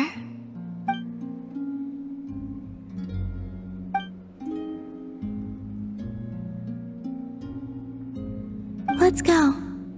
We don't want to keep them waiting. Sure. In that case, come with me. But...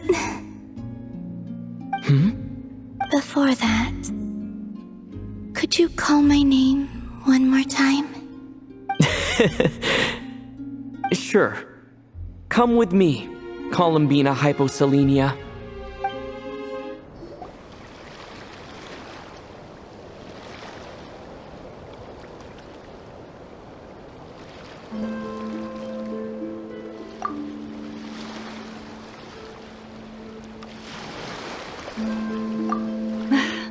Columbina! Oh, this truly is wonderful. Llama, I can't breathe.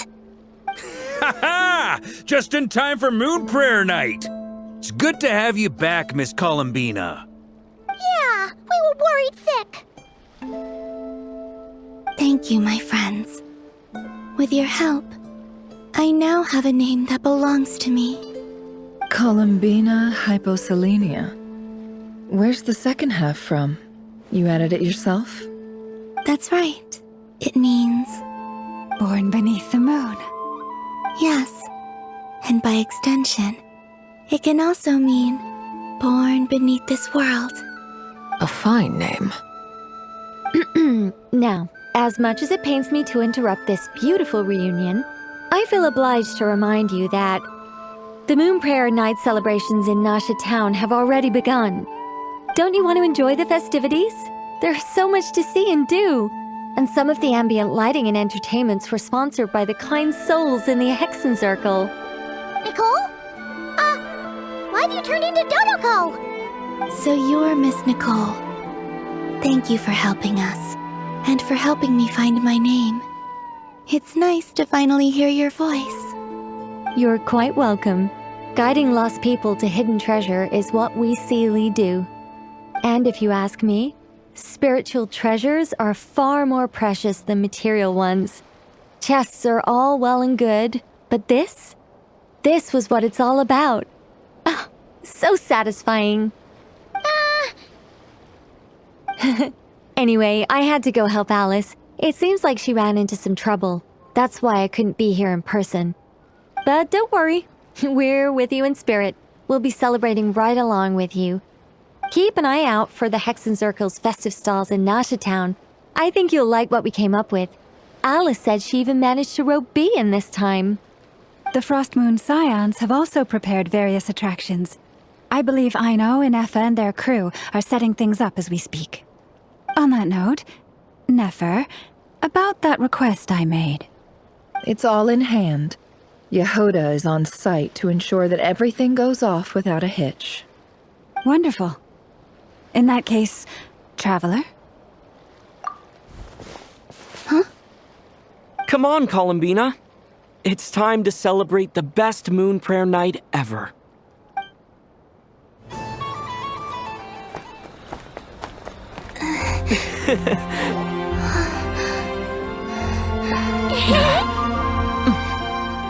Hey, young lady. Would you like some Moon Prayer Night candy? Happy Moon Prayer Night. Oh, yeah. I almost forgot to say. Welcome home, Moon Goddess.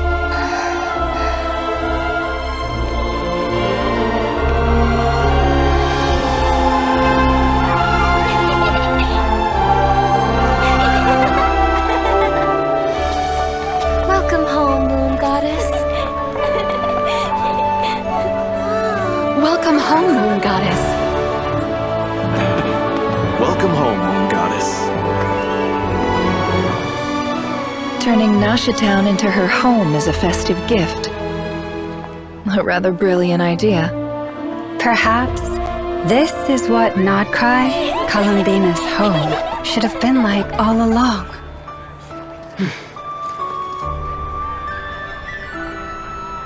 Thank you for the gift.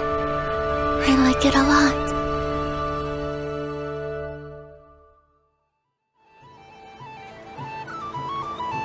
This feels like The surprise of my life. I do. I never imagined I'd ever get to enjoy Moon Prayer Night with everyone so freely. If you're happy, we're happy. Quite a strategy you came up with. Hide the tree in the forest. It's not your usual style, Lauma. Is there something about Moon Prayer Night that enhances what's in your head as well as the antlers on top? Apparently so. It even inspired a perennial penny pincher to use their resources for a greater cause. It truly is a magical festival.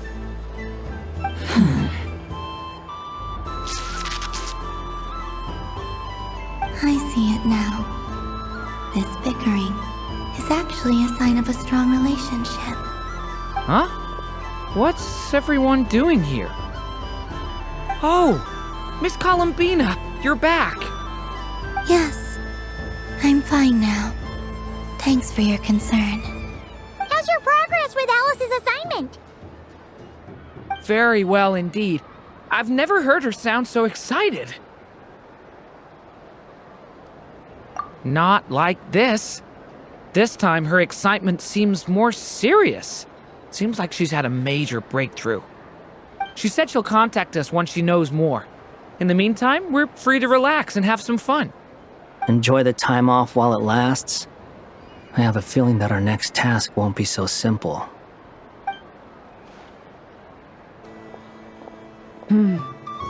I should go. I still have a few things to attend to at the Frost Moon Scion stall.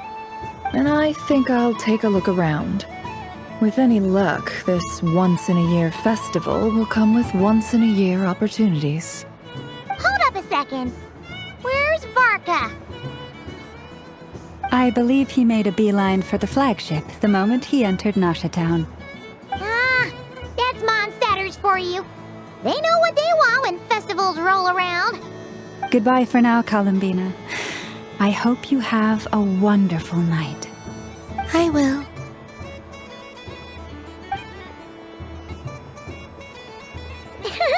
Well, in that case, don't just stand there. Get out there and have some fun. You'll definitely get a warm welcome at every stall. Oh, also, take this map with you. It's a guide to the festival.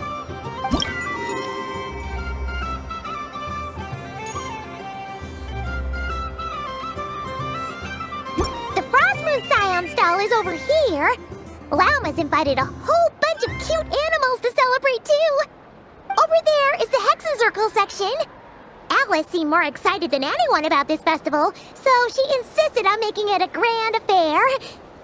Oh, and then there's the Nasha Town local specialties, including... Actually, forget that. Better if you go check them out for yourself. Thank you. It looks like a lot of fun. You're not coming with me? We'll be around.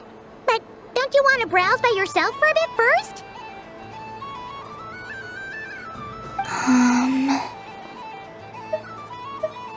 Yep. If you find something you like and want to try it out together, just give us a shout. We'll be right with you. Otherwise, just relax and enjoy yourself. There's so much on offer, so try to experience as much as you can. And don't forget to stuff yourself with all the delicious festival food.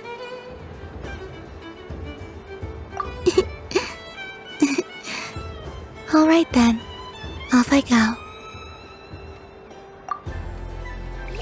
Where should I go first?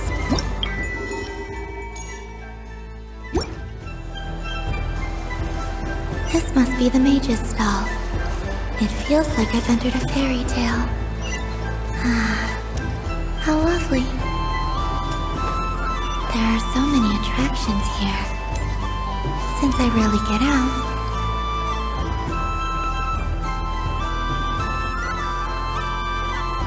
Well, well, look who it is. I heard someone went and disappeared on us the moment we let her out of our sight. They looked all over for you. Frankly, I didn't think you'd be back for Moon Prayer Night. Were you worried about me, Sandrone? You would like that, wouldn't you? Do you even hear what you're saying? It seems to me like you disguised yourself with festive headgear, just so that you could come see me on Moon Prayer Night and make sure I'm okay. You didn't even bring Polonia with you. You? I thought you couldn't see! I cannot. But I sense the confusion of those around us rippling through the Kuvaki currents. Based on what I know about you, let me guess what you're wearing. Is it cat ears? Shut up! I'm only here to protect the Fatui's interest in this territory. Running into you was pure bad luck. Really? But you were the one who asked Arlecchino to help everyone find my name. Columbina! Ugh! Just one more word, and I'll unscrew your vocal cords. It's Columbina hyposelenia now. Tell someone who cares. I've missed you, Sandrone. The whole time I was gone, I was thinking. I hope I get a chance to say some ugly words to you. Is that supposed to be a joke? Anyway, let's go play that game. What? You mean that frostfin whale? Yes. It's some kind of game where you get bitten if you step on the wrong tooth. Seems like fun. Who in their right mind would wanna? Because you're not a scaredy cat. Fine! You wanna play? Let's play. Don't complain when I kick your sorry butt. Lovely. You old geezer! I'm gonna beat the pants off you! Just you watch! I almost forgot. Sandrone? What is it now? You'd better not lose, or I'm going to beat your head in. What? Allow me to demonstrate since I'm feeling so nice. You just step on the teeth, like this.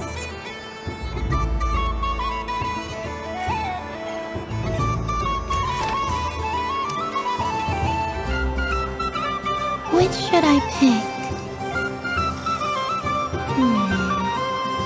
I'm getting a bad feeling from this one. Sensing Kuvaki doesn't count as cheating, right? I want to switch.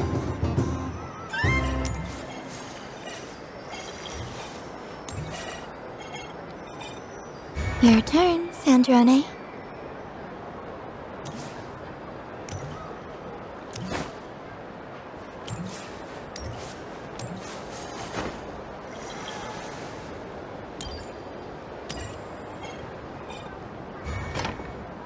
Don't come crying to me if you get bitten.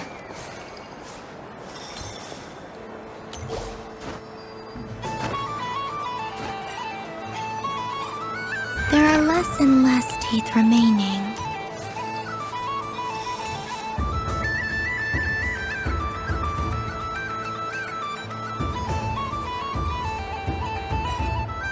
Huh? What's that noise?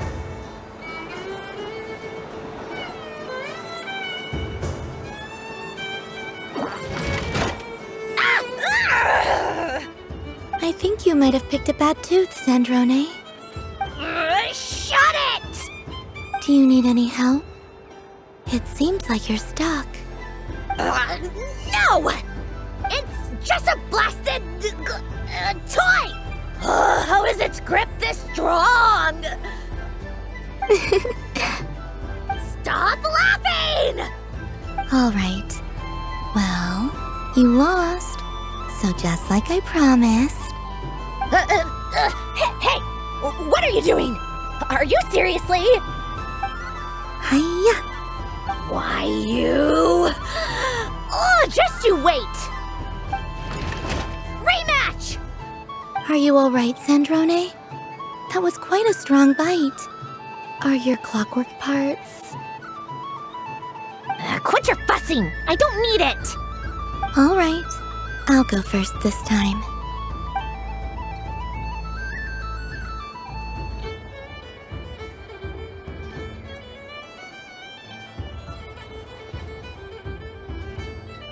I see it now. She can sense which teeth are rigged. So I just need to avoid the same ones that she does.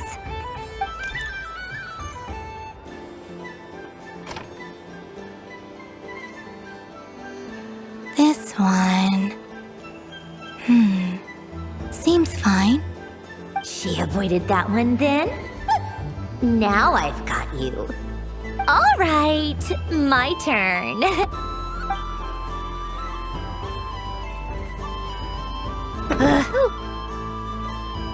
What?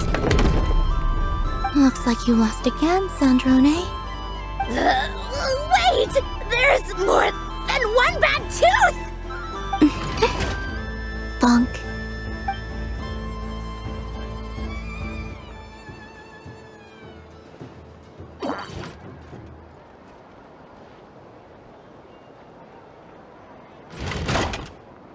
Stupid game! What idiot came up with this?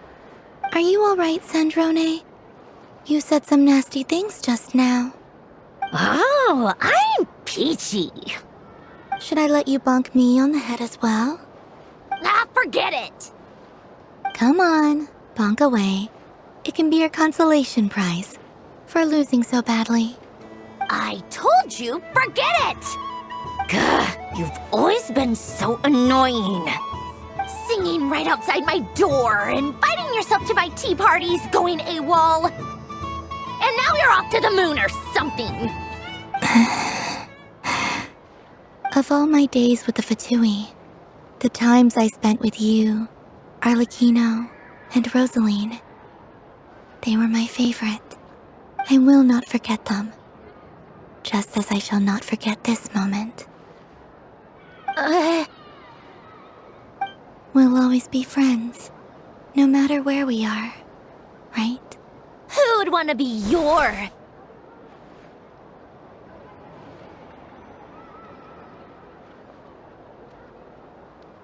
I'll miss you, Sandrone.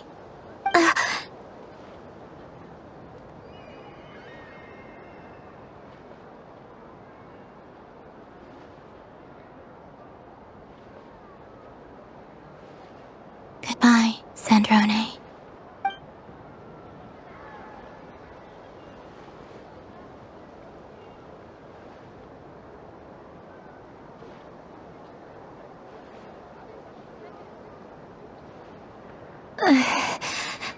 I'll miss you too, Columbina. Sorry, what was that? Ah! Ah! Yeesh! No need to freak out. What's wrong? We've been looking everywhere for you. What do you want? Oh, nice ears. What do you want? This. Huh? It's your turn to draw something. You're one of her friends too, aren't you?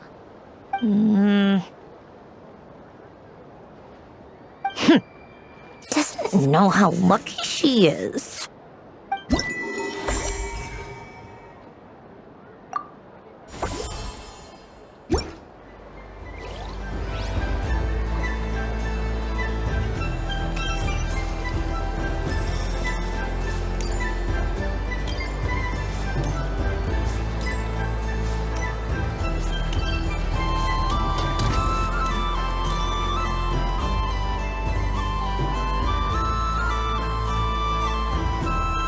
Doesn't make any sense. How am I losing every single time?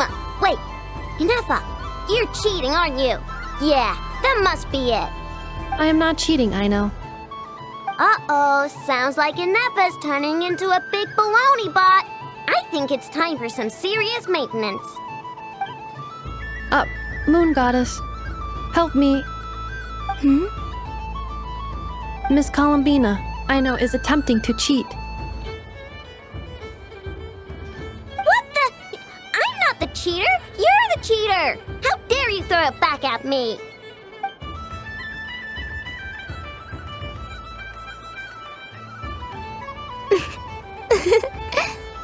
Alright, fine. That's all that I know. Just you wait till I get home, because I'm gonna make a game bot that can win 100% of the time. Let's see you laugh when I come back and beat your butts. You'll all have your heads covered in stickers when I'm through with you. We came to check everything was okay after all that yelling, but,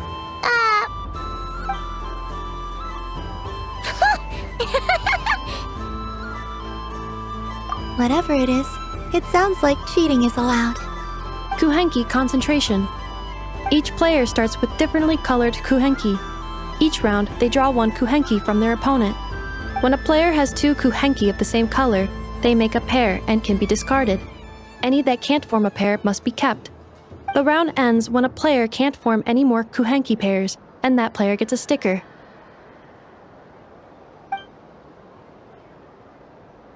Ooh! Can 4 people play as well? That is fine, so long as the turn order is fixed beforehand. Alrighty then! In that case, the 2 of us will join as one team. Okay, but if you lose, you're both getting stickered. I don't want to hear any excuses. Sure. And if we win? If you win, only one of you gets to sticker someone else.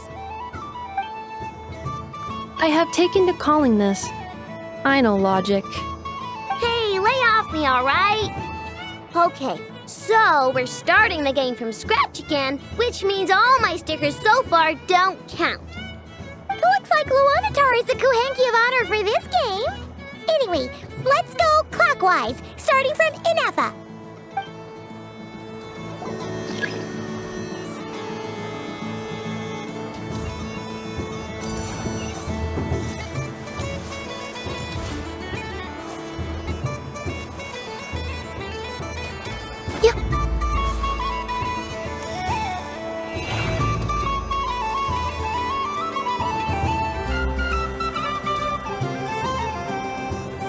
Nice! That's a pair!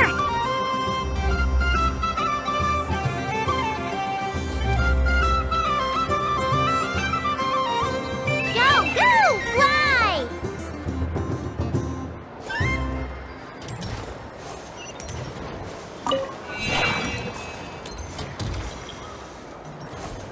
Go on.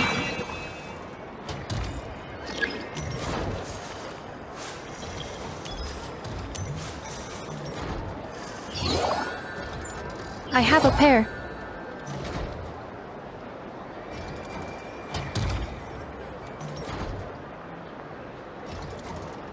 Uh-oh! We've got to pick up the pace!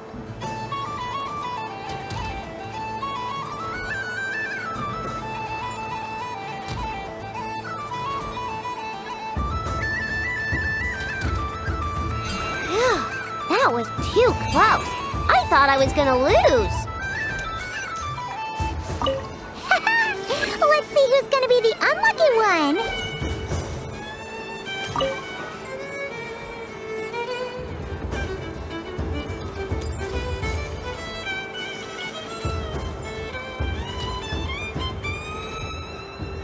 Good luck, everyone.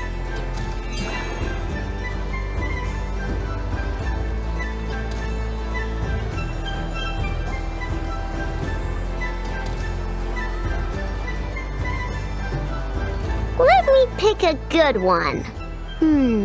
What's it gonna be? You're looking very pleased with yourself there. What happened to being a huge Grumposaurus? I won. Duh.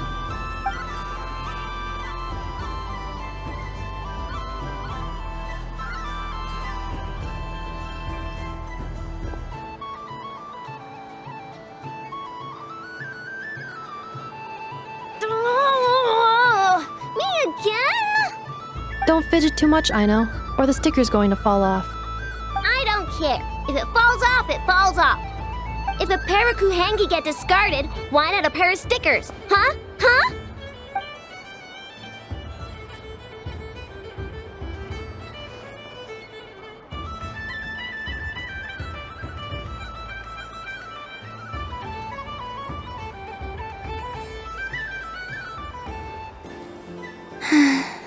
I've lost. Sticker, sticker, sticker!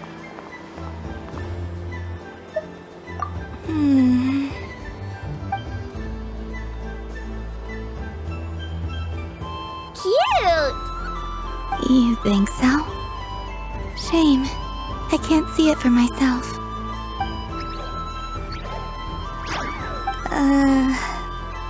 What did Luanatar say? She said it looks so cute that she wants me to lose a few more rounds.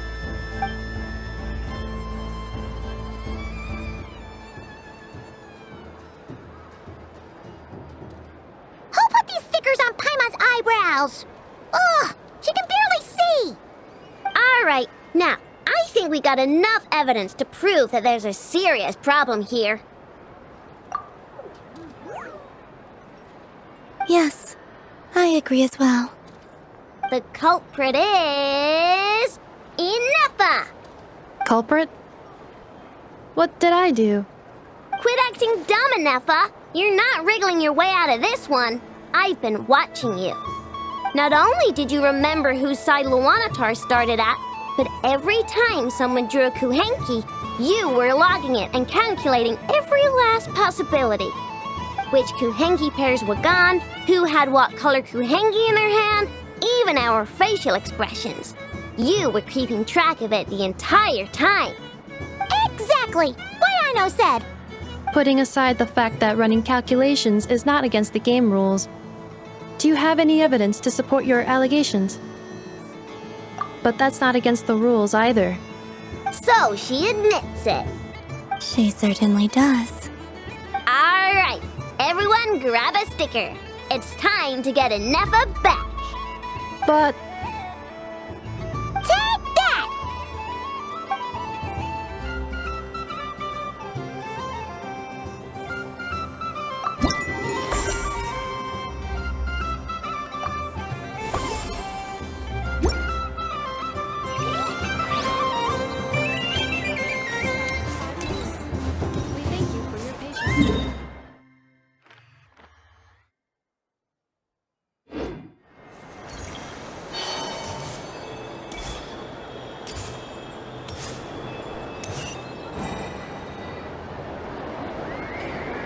But I was aiming right at it! Aw, what a pity. I saw it with my own eyes. You were so close. So very close. That's not true! It dodged out of the way right as I was about to snag it! I'm sorry? You heard me! This paper frog can move! I swear! Dear, oh dear, what are you saying? How could a paper frog move? Unless you believe there really is magic in this world. But even if I, the mere humble merchant that I am, knew such magic, surely I would not use it on a paper frog. I'd sooner give Mora legs, so it could walk right into my purse. My dear, dear customer, why not have one more try? This time I'll give you 12% off, a very generous discount for one of my most regular customers. Just think about how much experience you have under your belt now. You're sure to win the next one. Darn, I used up all my coins. I'll be right back. Just gonna fetch some more from my house. Take your time, but don't take too long. This event is Moon Prayer Night only. Miss it, and you'll have to wait a whole year before I'm back. Next customer, please. Welcome.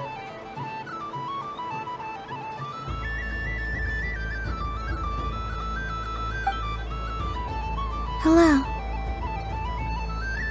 Whoa! What's this big one doing over here? How do I tell my employees not to go running around this time? Shooting them a glance won't work. I haven't known them long enough. Dori? Why, hello there, Miss Columbina. Would you like to play my ring toss game? The rules are very simple, and it's easy to get the hang of. How much for a round? Oh, first time's free. Not a single mora. After that, well, we can cross that bridge if and when we come to it. But with your sharp eye, sharp skills, I'm sure you'll win all the prizes in one fell swoop. That was an obvious enough hint for them, right? Right?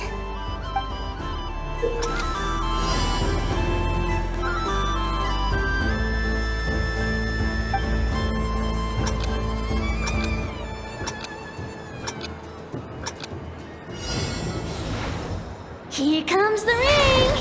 Oh, peanuts.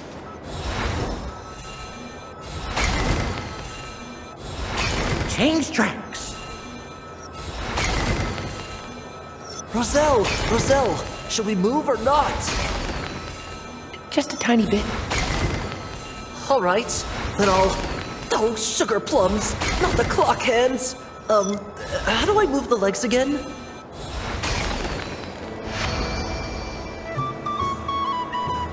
Let's see now. Let's see. Wow, very good.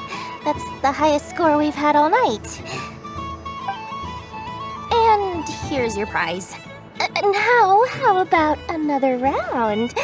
As for the cost... Happy Moon Prayer Night, Miss Columbina. Happy Moon Prayer Night, Durin and Hat Guy. Are you here to play the game? Yes.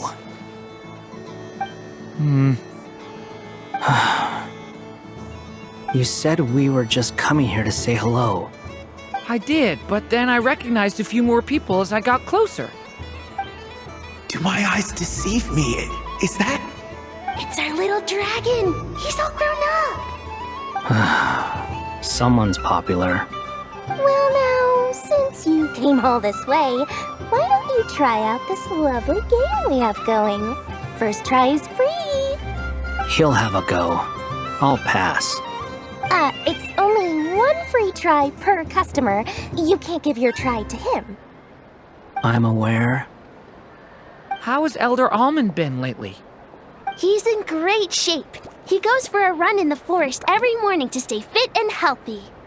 He tried to go boat racing with Firecracker a while back, but he couldn't even make it onto the Lotus Leaf. Firecracker was in fits of laughter. How about you, little dragon? Can you still fly? Yes, I can. But you've become less chatty. Has growing up been tough on you? We call that maturity. You know, the thing people sing about. The knight wields a sword of stone to defend those hearts that are made of gold.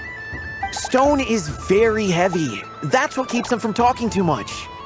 That's awesome! I want to be a knight when I grow up too. Ring, here I come! Ha! Oh, the hat-wearing man. I never thought I'd see you again. You seem more determined than when I saw you last on the train. If you say so. Oh, I do say so. The people you once helped see it clearly. It's because you are once again on the right track. May the engine in our hearts propel us to the station of our dreams. I can move! I can move now, Roselle! What are you doing, running into the rings like that? You got them all so quickly! I have never seen anything like this in all my travels! Is this guy actually an old friend of theirs? But how? They're origami animals and clockwork people from a fairy tale! Getting to know them would be quite an arduous task, unless they share a hometown? I have to get to the bottom of this. Next time I see the Great Mage Alice, I shall demand answers! Thank you, Dori. I had a lot of fun. Now for your prize. Where did I put it? Give me a moment to dig it out. Oh, sweet grand prize. How I wish I didn't have to let you go. Good thing I've already turned a profit from the customers earlier in the night. Otherwise, I'd have wasted all my hard work. Okay, I'm back. What? I leave for 2 seconds and someone's already claimed the grand prize? Oh, well, These things happen, you know? Perhaps you'd be interested in one of the other prizes instead. We've got all kinds of wonderful goodies here. Is this the thing you wanted? Here, you can have it. Huh? But... Don't worry about it. It will be happier with you. Oh, thanks so much, miss! Moon Goddess. Oh, goodness gracious, Columbina. Give me strength! How am I supposed to make any more money from this child at this rate? Daddy, look! That's the game I was telling you about! Forget it. She is the Moon Goddess after all. I'll think of some other way to swing this. Maybe I can try to hook this new kid. Huh? Oh, someone already won the grand prize. You can take mine if you want. What? Why? Why are all these bleeding hearts coming here to ruin my business? Happy Moon Prayer Night, everyone. Happy Moon Prayer Night.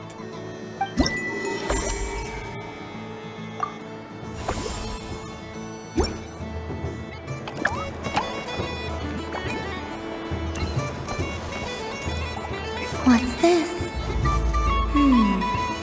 Should I give it a try?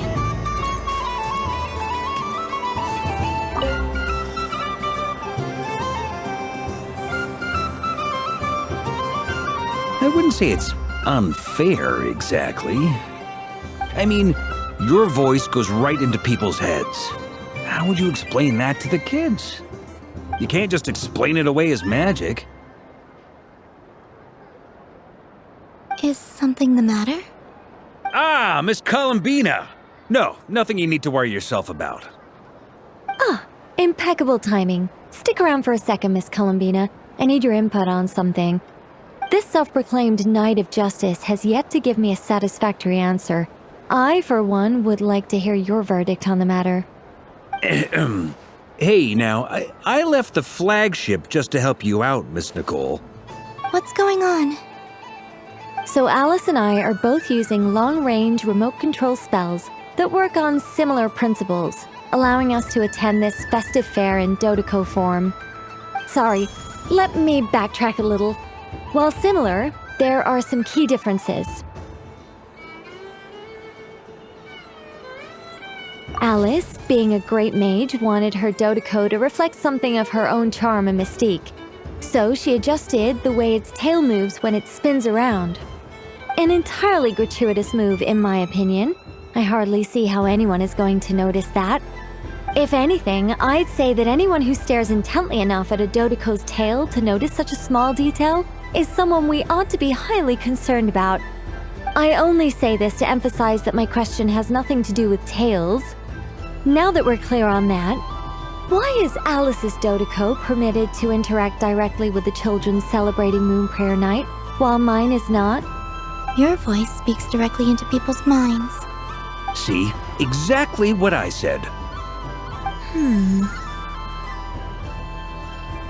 Miss Nicole? I can't stand it. I know that probably makes me sound like a whiny child acting out in front of their parents. And it's a little embarrassing now that I think about it. But hey, I said it now, I can't take it back. That would be even more embarrassing. Also, don't go reading too much into that analogy. It was off the top of my head. I'm actually an awful lot older than either of you. Miss Nicole, are you saying that you'd like someone to play the game you've prepared? I'm not so invested in that. It's just something cobbled together using items I borrowed from Alice. She probably didn't even make them herself. The point is, I want to know everyone's thoughts after they receive their prizes. But as you've said, I can't just ask. I've been biting my lip for so long, and I've had no one to vent my frustrations on. I thought this was going to be a nice, straightforward festival where I'd get the chance to guide people to treasure. Well, can I play? I can't guarantee that I'll win a prize, but... You will? I'd like to try. Then what are we waiting for? Let the game begin! It's like they forgot I was ever here.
Congratulations, Miss Columbina!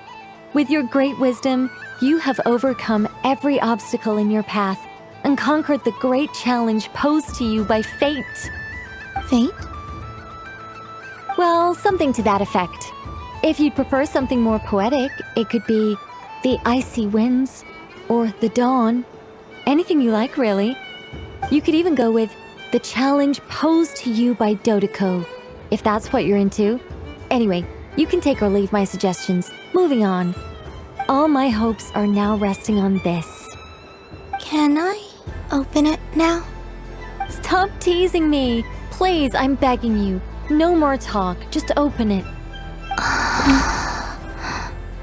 Wow. What a lovely sculpture. Classic and cute at the same time. Thank you, Miss Nicole. I'll always treasure it. Ah, there we go. Music to my ears. You have my sincerest gratitude, Miss Columbina. Thank you for sharing your precious time with me and fulfilling my wish. Don't mention it. You've all done much to help me. And still, I'm the one receiving all these gifts.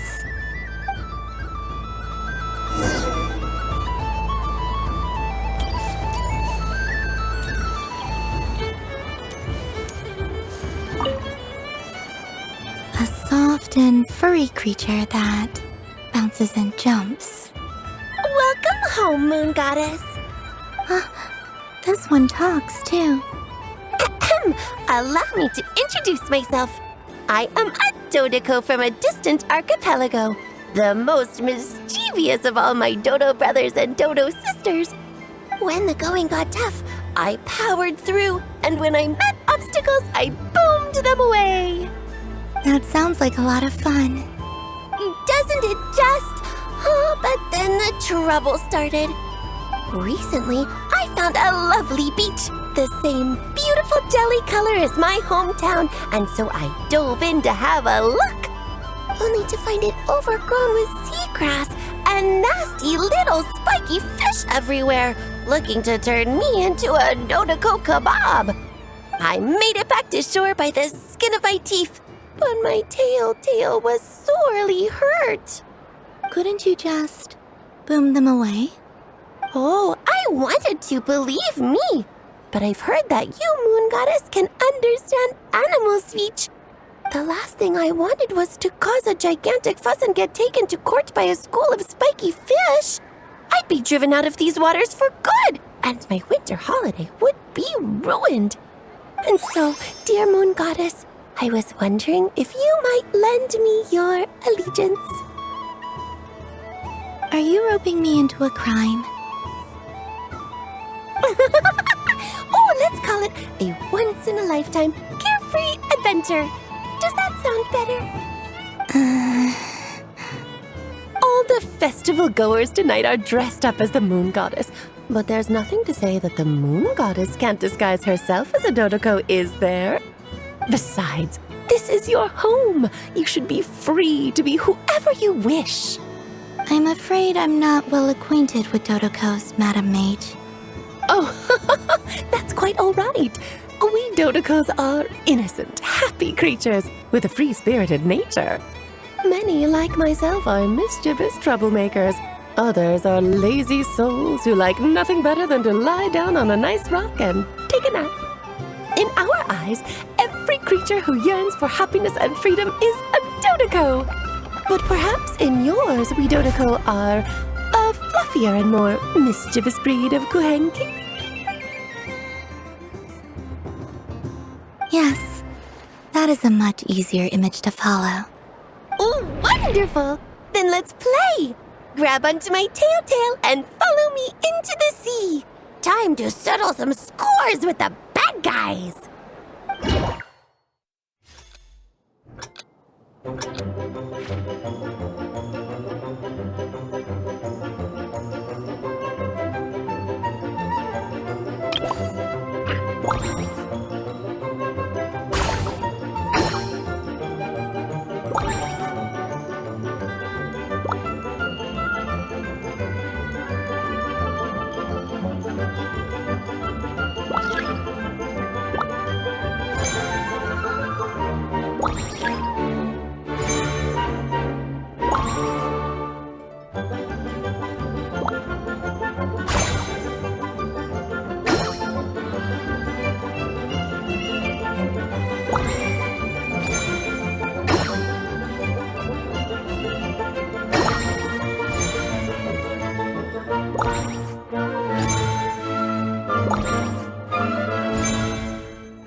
Remarkable talent!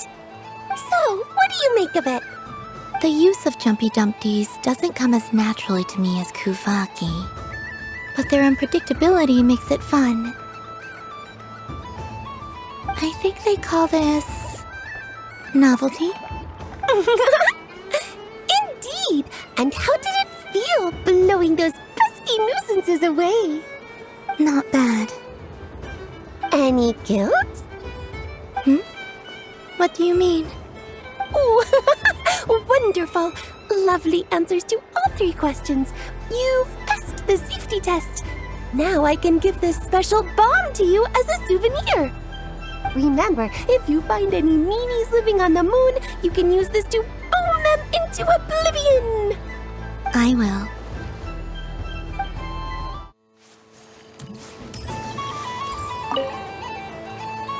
Welcome home, Moon Goddess. Oh, you're the genuine article. Alice was right. This moon prayer night was worth watching after all. Another one that talks. Greetings. Pleased to make your acquaintance. I am the Hexenzirkel member they call B. Barbeloth Trismegistus. Columbina Hyposelenia. Pleased to meet you too. Hyposelenia. A fine name indeed. Now then, Miss Columbina, do you wish to hear a mage's divination? Divination? The Frost Moon Scions used to ask me what would happen in the future. Is this like that? From the perspective of the one seeking answers, perhaps. As you look to your journey ahead, if you seek to understand the unknown, resolve your doubts, and soothe the confusion in your heart, divination could be for you. The unknowns on my journey. Of course, if one wishes to peer into fate, then hydromancy is the more precise option. But that is a complex affair, and to relegate that majestic art to the status of a festive amusement would seem somewhat uncouth. Besides, it is sometimes better to not know fate with great certainty. Hence, I shall use the suitably festive Luna Arcana to tell your fortune instead. It is more popular with the youth in any case. Lunar Arcana. Indeed. Unlike hydromancy, this will only display possibilities and trends. People like to think of themselves as creatures of agency and free will. Peering too far and too clearly into the future is detrimental to both body and soul. I'd like to give it a try. Of course you may. Come then, take a seat, Miss Columbina. Before we begin, are there any specific questions you would like to ask? Let's stick to general possibilities and trends, like you suggested. Ah, very well. Then I shall use the basic Lunar Arcana deck. Now, try to relax. Cast your mind upon the things you have experienced and the things you are soon to experience. I will shuffle the deck. Would you like to cut the cards yourself? You do it. No problem. Now then, to make things easier for the seeker, that is to say, you, I shall decipher the cards from your perspective.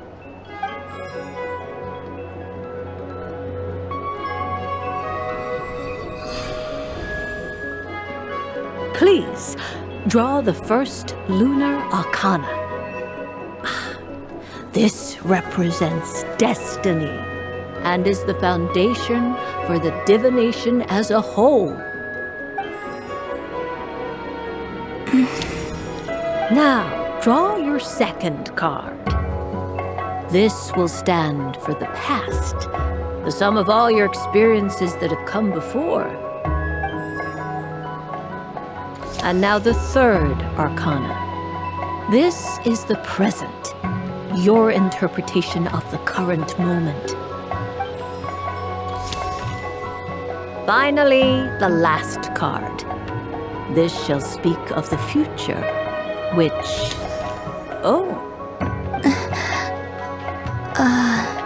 Kuvaki Pulse? Fascinating. I've never encountered this before in my role as a diviner. Something has exerted an influence upon this card, causing it to leave its designated position. What do you make of this, Miss Columbina? Perhaps this is the guiding hand of fate in action. Of course, if you wish, you can choose to deny the validity of this card and draw the future for yourself. No, it's fine.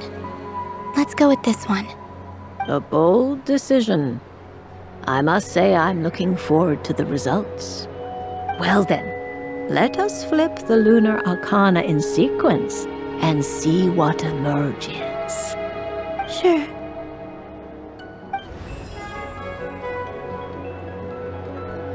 First, Destiny. No surprises here. The card that represents yours is the moon. The moon. Indeed. The moon can represent the truth at some times, but deception at others. False peace, destructive calamity, and the world-changing power that lies within. When the moon is placed on the destiny tile, it indicates that your destiny is not what it may appear on the surface. Instead, it may yet have a hidden side. It symbolizes a journey through the fog, fraught with uncertainty and deception, where one must face inner challenges head-on. I don't understand. Patience, my dear. This is but the first card, which serves as a basis for the interpretations that follow. Our divination will only grow clearer from here on out. Now then, flip the second card, the one that speaks for the past. The Hermit, but inverted. Inverted? Yes. The Hermit symbolizes solitude, introspection, and the pursuit of truth. When inverted, it represents isolation, truth out of reach, and a path that leads one astray.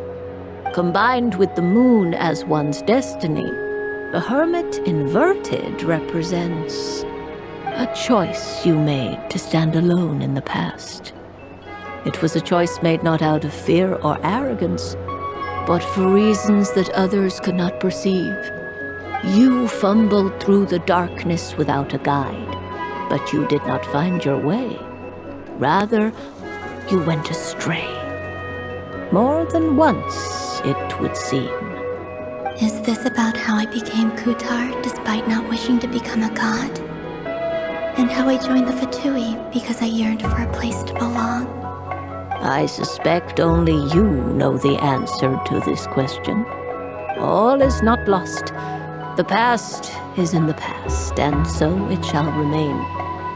Shall we look into the present now? Oh my, the lovers. One of the most interesting Luna Arcana. What does this one mean? This means that you have had an unprecedented emotional experience.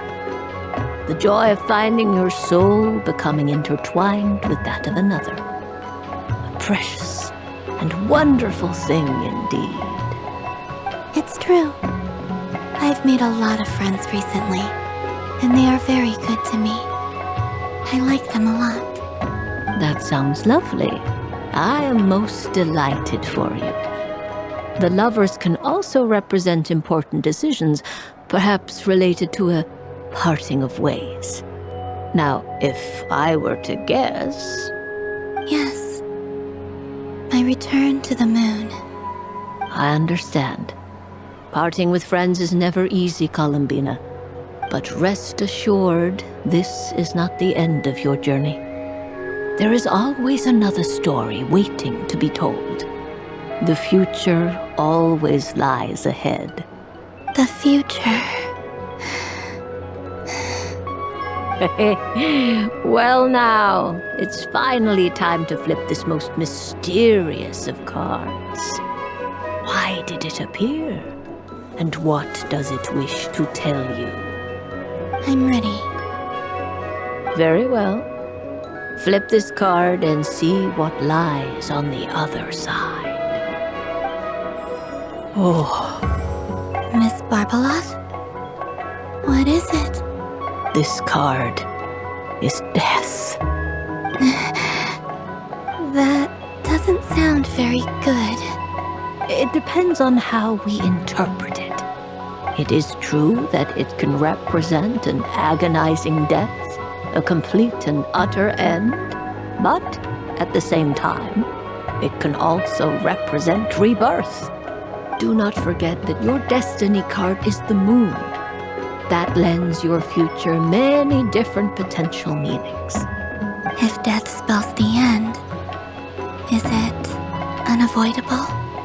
As I have said, divination can only display general trends. It is a rough guide, but it does not show predetermined outcomes. Allow me to summarize it for you. In the past, you may have lost your way, but now you have gained new connections and new strength. You now face an important decision, one that may bring about a great change in what is yet to be. This change might, in turn, be the end of all things, or their beginning. But remember, everything is subject to change because of the moon present in your destiny. You must see the truth clearly and face your innermost thoughts. The the truth. My innermost thoughts. Thank you, Miss Barbeloth. Don't mention it. Some people dislike divinations, for fear of glimpsing an ending to their story that they wish was not so. But I can see that you're different. The result of this divination will not sway your decision. This is a rare quality, and one that diviners always hope to see in the seeker. We are here merely to guide, not to exert undue influence. I understand. Go then and illuminate your future, Miss Columbina. The moonlight that shines from you now is most captivating.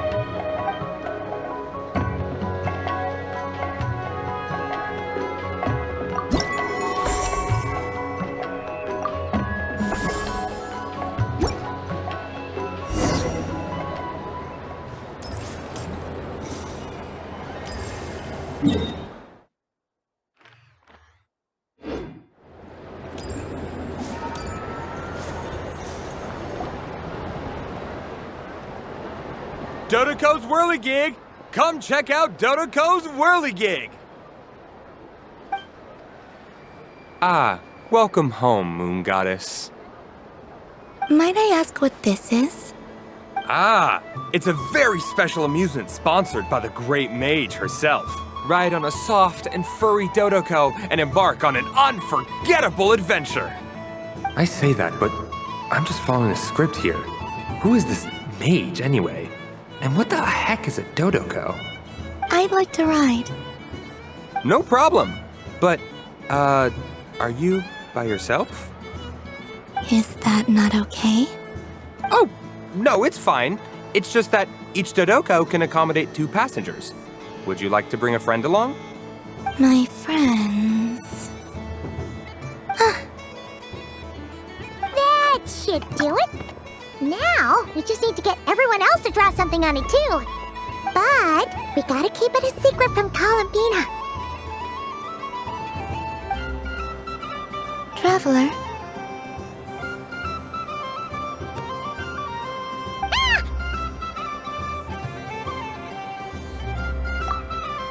I want to go on that ride. Will you join me? Let's go then. Don't worry. Paimon will do the rounds. You go have fun.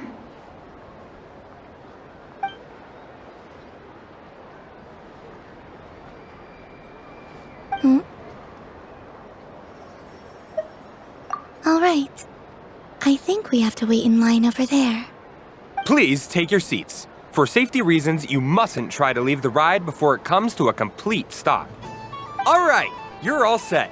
I wish you both a wonderful journey.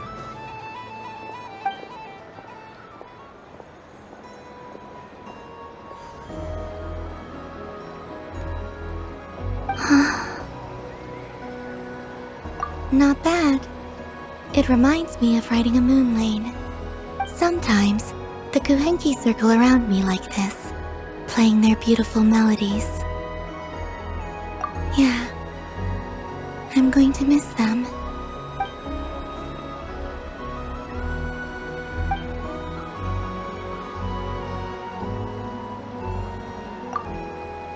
It does. I've felt scared in the past, too. But this is a little different. You know something? I got to see a lot of fascinating things during my disappearance. I saw how the Frost Moon Scions act around their families. So different than how they used to act in my presence. And I also saw how they interact with their friends. It made me curious at first. Why do people act so sincere when they're worshipping gods, but save their truest, warmest feelings for each other? Slowly, I came to realize that it's because they trust one another. They know, deep down, that they'll be accepted for who they are. All of it. The good and the bad. I know. I knew it the moment you started calling out my name. What I fear now is the end. I fear losing all this the very night I have gained it.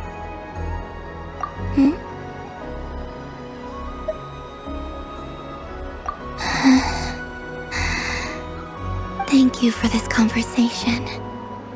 Thank you for listening to me. Don't worry. This fear I have, and the unknown that awaits me, they cannot hurt me. Not when I possess a treasure far greater.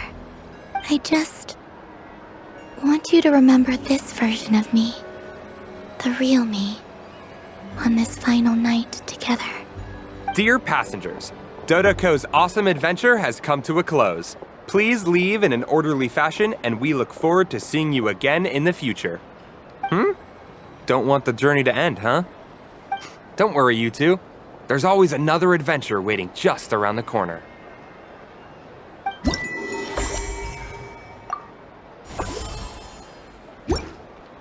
So this is the Frost Moon Scions area. It feels very familiar. But everyone looks much happier than usual.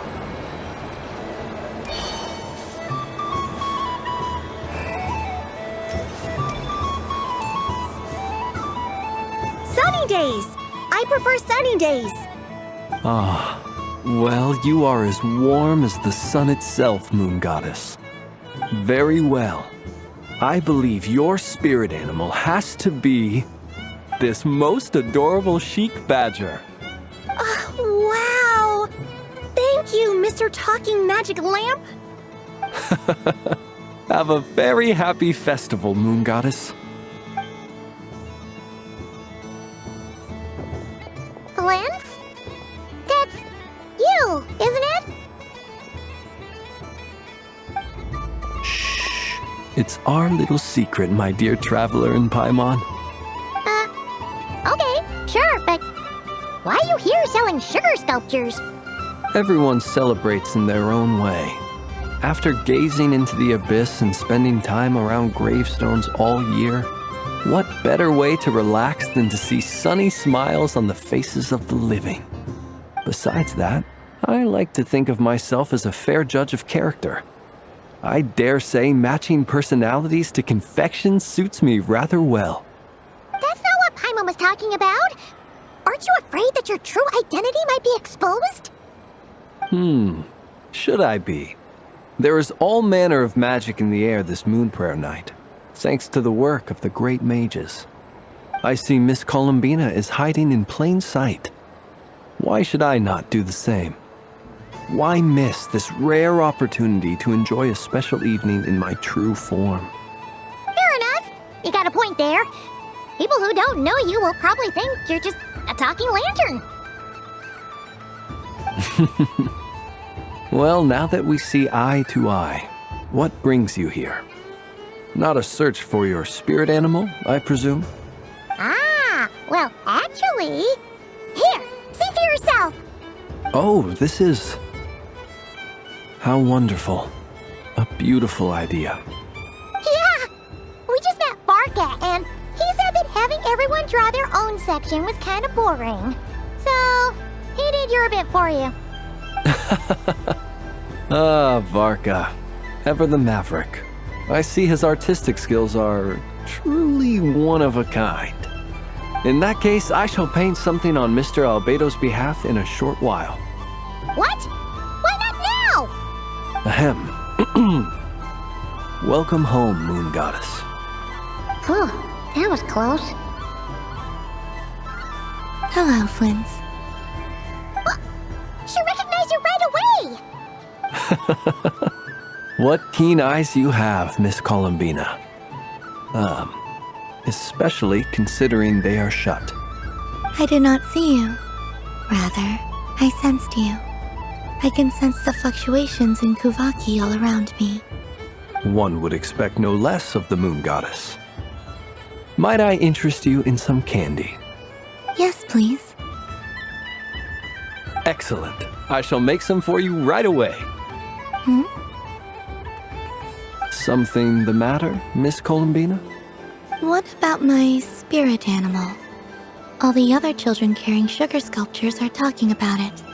Wait, is she taking the test seriously? Ah, my apologies. How could I neglect that? You are quite right, Miss Columbina. Every one of us has a magical creature living in their heart. Would you permit me to help you find yours? Yes, please. Do you prefer the day or the night? Night. Which of the 4 seasons is your favorite? Winter. Think of a perfect day. What is the weather like? Sunny, rainy, or perhaps cloudy? Rainy in the morning, sunny at night. What kind of answer is that? Forests, lakes, and open seas. Which do you prefer of these? I like them all. Imagine you opened your very own shop. What would you sell there? Moonlight, I think. Wow! Paimon would totally shop there. It wouldn't cost anything. You'd just need to visit. Aha! I believe I know what your spirit animal is. Here, for you. Oh, it's a Kohenki! Indeed. A free-spirited being with a deep love for all things here in Nod-Krai, who selflessly lends her aid to as many people as she can reach. It is the perfect fit for you, Miss Columbina. Thank you.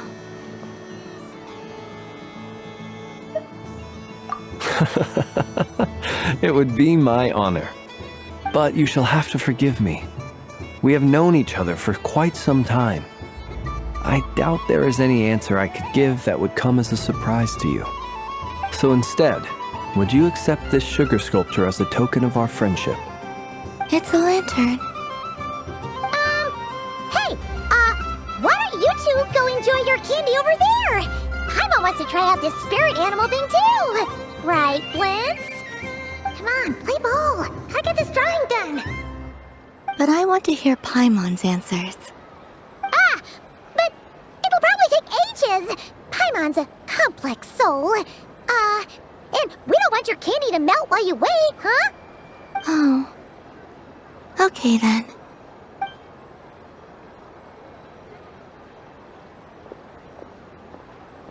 Phew. Nice excuse, Lady Paimon. That was some quick thinking. Yeah, no thanks to you. Although, help next time.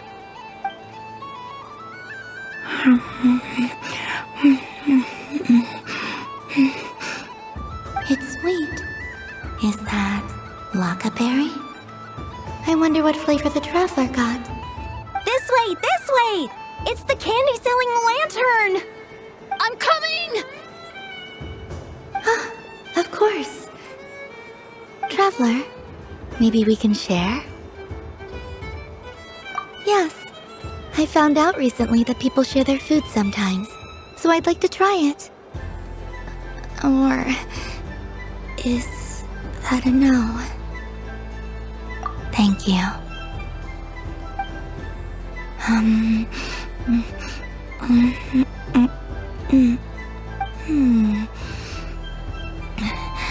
Yours is a little more sour than mine. Here, you try it. Amazing. My sugar sculpture has shrunk, yet my heart is filled with feelings of sweetness. I will remember this feeling. Sure.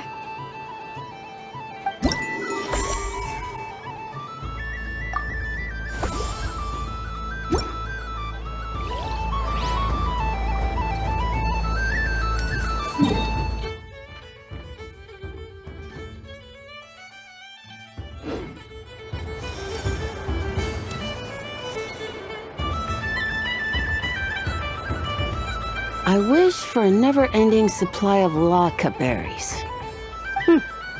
What a humble wish. Probably written by a child.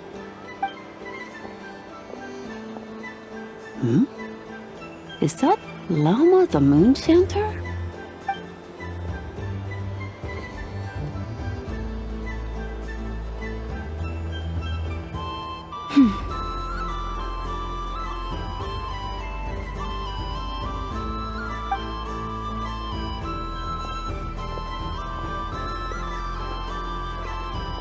I wish that the long plume ibises would stop biting me. Oh dear, poor Lauma. All right, I'll write that one down for you. I got it. While everyone else is celebrating Moon Prayer Night, you're as busy as ever. I don't mind. It's rewarding work. A good kind of busy. My antlers are at their heaviest tonight, and the Kuvaki waves are especially strong. But as I help these dear friends hang their wishes up, I feel a great peace within myself that is hard to describe. You see, they are all such beautiful wishes, and they are ones that we can fulfill by our own strength. Do you blame me, Llama? I want to hear your honest answer. It is by the help of so many people that I can return to the moon. But I feel as though I've hardly done anything in return. You've done plenty, Columbina. I say this in earnest, both as someone who knows your history, and also as a friend who has seen what you've been through. What about as a moon chanter? I feel proud to honor our moon goddess's wish, and I'm sure any moon chanter in history would have felt the same way. Thank you for your kind words, Llama. But... Since you asked for my honesty, I won't lie to you. My feelings are mixed right now. Besides pride, I also feel... I suppose it's a reluctance to let go. Once you return to the moon, we will be far apart and separated by a false sky. I'm sure those of us left behind will gaze up at that sky, yearning for the moon once in a while, just as you used to do. I will miss you, Llama. I will miss you all. I hope to stay in touch. I will try and find some way to send messages down from the moon. Perhaps you could use Kuvaki. I've heard Yehoda say that signals can be sent using long and short waves, or strong and weak lights. That sounds a little complicated. What if we forget what the signals mean? We could prepare a codebook beforehand, but... You're right. It wouldn't really suit you. Still, whatever happens, I believe that you will find your own unique way of communicating with us. And now that I think about that, my heart feels lighter. Because you trust in me? Yes. I have faith in you, and in the power of truth. In my experience, the truth tends to be difficult, but that's what makes it stand out from what is false. So I'm confident that your thoughts and your love will shine through the curtain of lies. We will know it when we see it. Thank you. Now, could you help me hang up my wish? Is this? I wish that all who dwell in this moonlit world can find a place to belong. And I wish that I shall one day see my friends again. It's 2 wishes. I hope that's not too greedy of me. Not at all. And I think you speak for us all with the second one.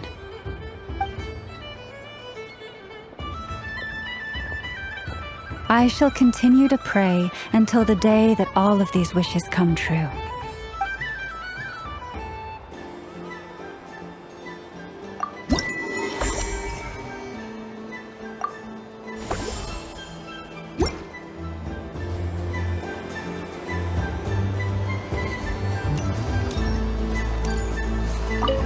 Yes. May everyone's wishes come true.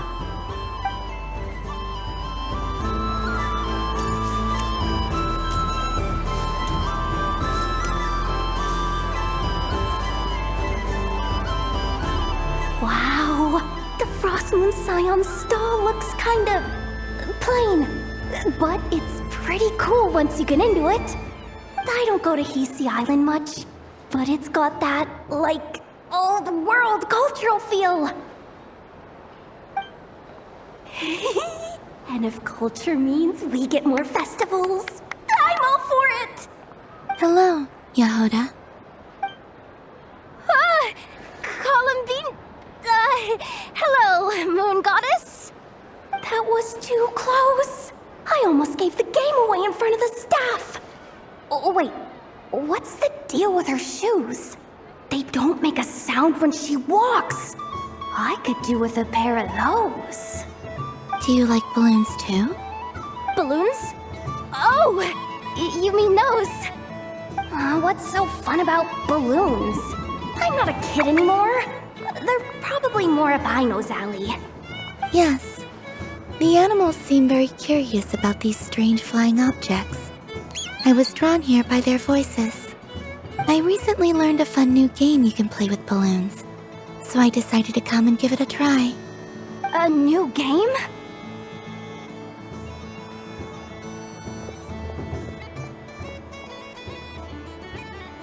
Hello. Welcome home, Moon Goddess. Here to buy some balloons? Yes. Could you give me a few that haven't been inflated yet? Are you sure? I guess it's not a problem, but... Yes, please. Thank you. Uninflated balloons? But those are just little rubber pouches. What does she want with those? Would you like to play the balloon game, Yehoda? Huh? Sure. I guess. How do you play it? Wait here a moment. Oh. This is so weird. What have I got myself into now? I thought I saw Columbina nearby. Uh-oh! That's the fourth Harbinger! Although she's helped us out quite a bit, she's good people, right? Is she looking for Columbina? Oh, guess that's my ticket out of here. I'm not sure my heart can take being sandwiched between two Harbingers.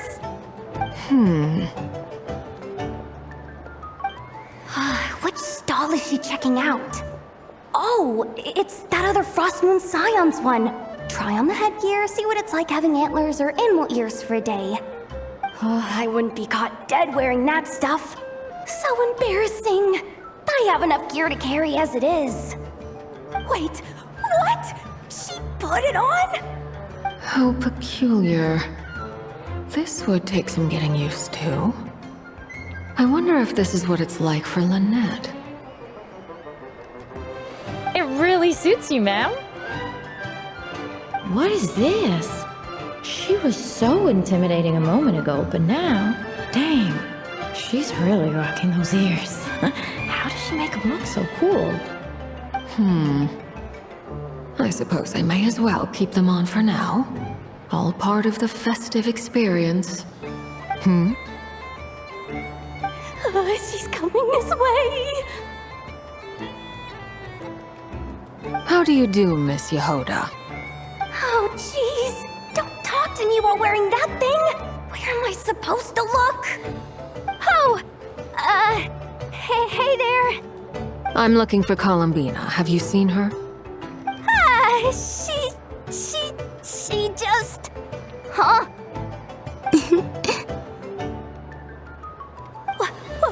Wait, is that what she meant by balloon game? Yeah. Huh? No fair! How come I get caught in the crossfire? An ambush from the rear?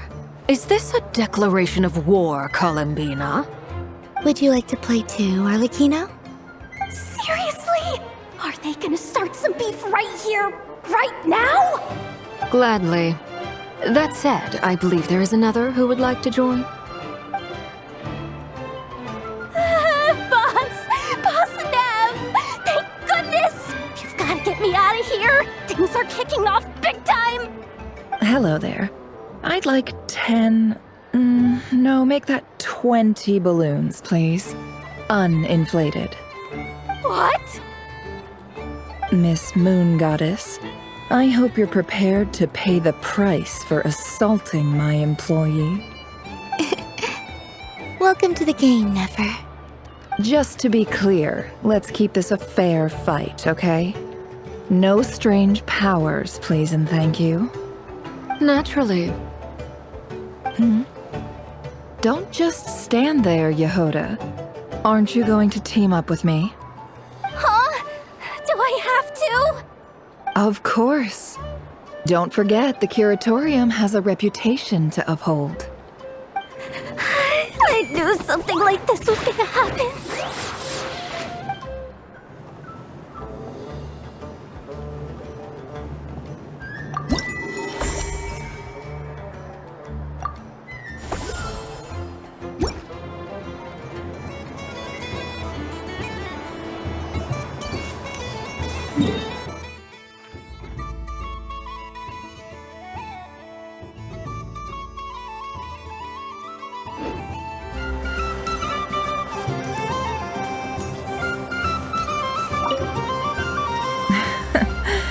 That was fun. It's a shame Ashru doesn't like playing with water, or I'd have roped him in as well. What's this? Should I give it a try?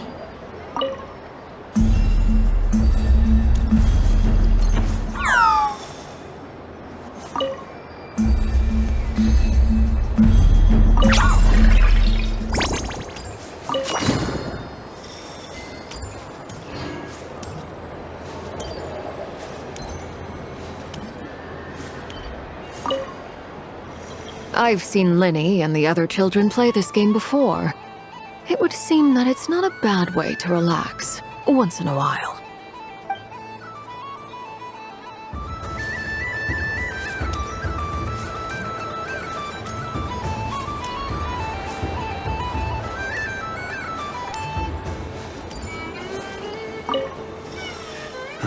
It'd be rude to just leave without saying anything.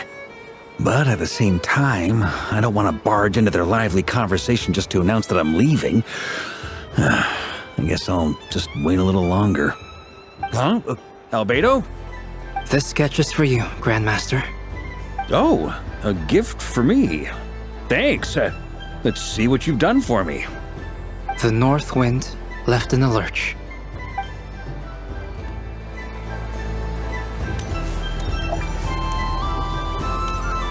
What's this? Should I give it a try?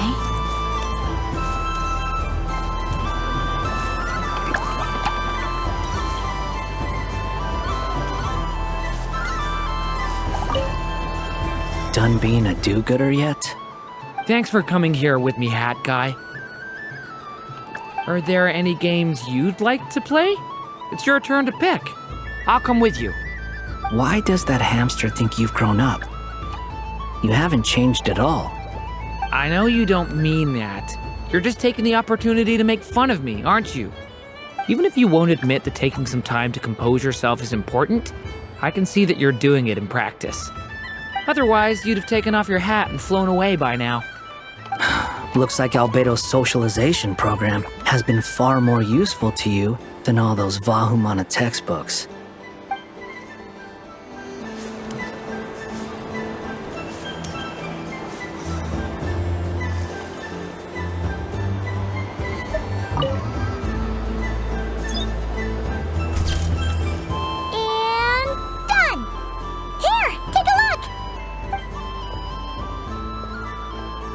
I think it looks quite funny.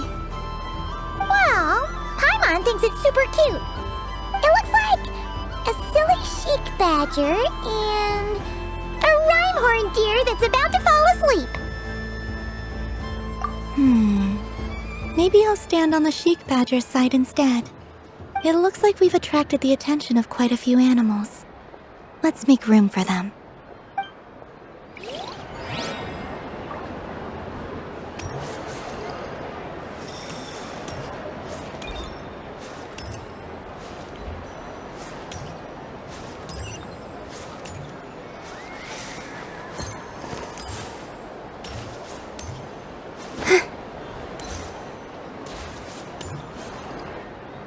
Moon Prayer Candy! Beautiful, tasty Moon Prayer Candy! Buy a whole box, share it with your friends and family! Candy? To share? I wonder what flavors everyone would like. Welcome home, Moon Goddess. Fancy a box of Moon Prayer Candy? Sure. I knew you would. Now, what flavor would you like? I'm not sure. What flavors do you have? Is this for yourself or as a gift? A gift for my friends. Ah, I see. In that case, I'd recommend apple, lockaberry, or midsummerberry. Those are the most popular. Do you have nocturnal blossom flavor? Huh. I've seen couples give those as gifts before, but I did not know they were edible. No? Okay then. Moonfall silver? You did say this was for friends, right?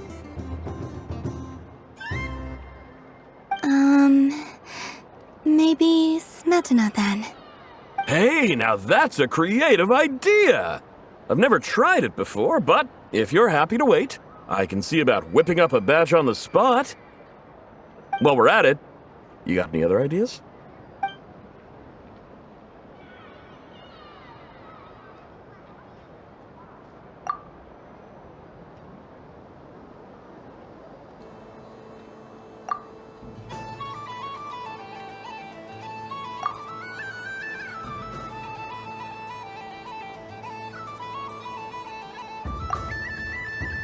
Here you go.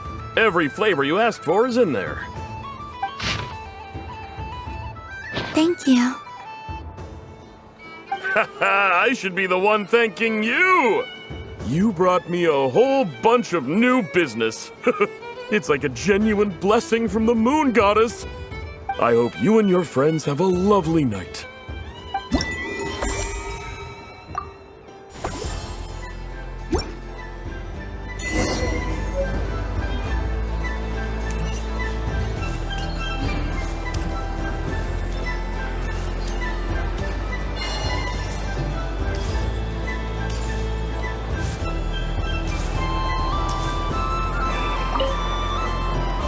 Traveler. Hey there, Columbina!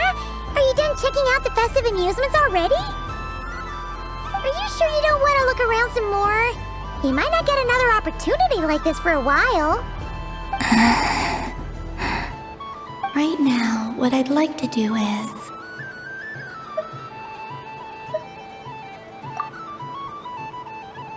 Oh! Candy for us? Thanks a bunch, Columbina! Don't mind if we do! Whoa! This one's intense! But it's so tasty! What about you, Traveler? How does yours taste? Oh, sounds good! I'm drooling now! Are there any more Smetana candies in the box? Yes, I believe so. Okay, gotcha! Let's see...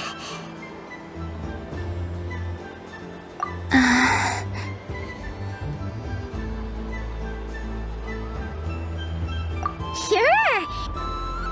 This one, and... Yep, this one looks right too. Okay, that's 3. Here we go. 1 per person. It's so sweet.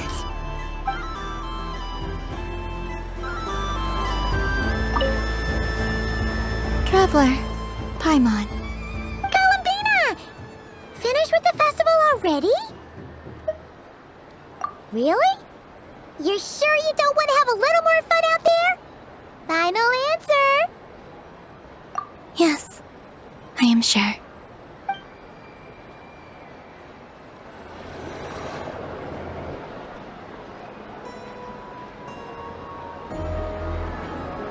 This was the most fun I've ever had on a moon prayer night.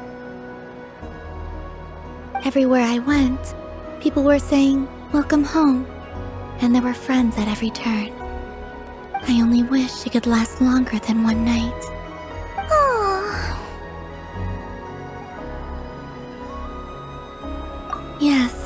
You're right. The moon prayer blossoms. Ooh, look! Look! Moon prayer night has come.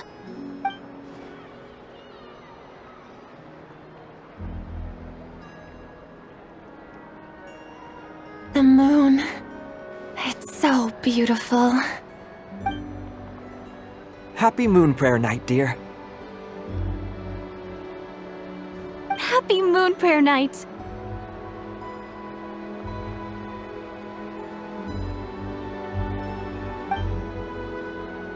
Happy Moon Prayer Night.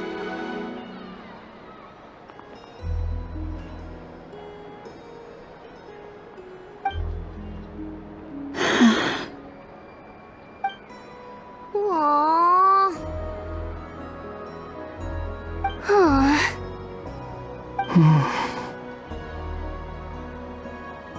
Huh.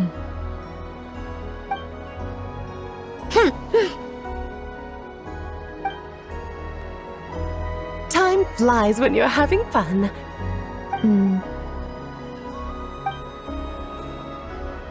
Oh.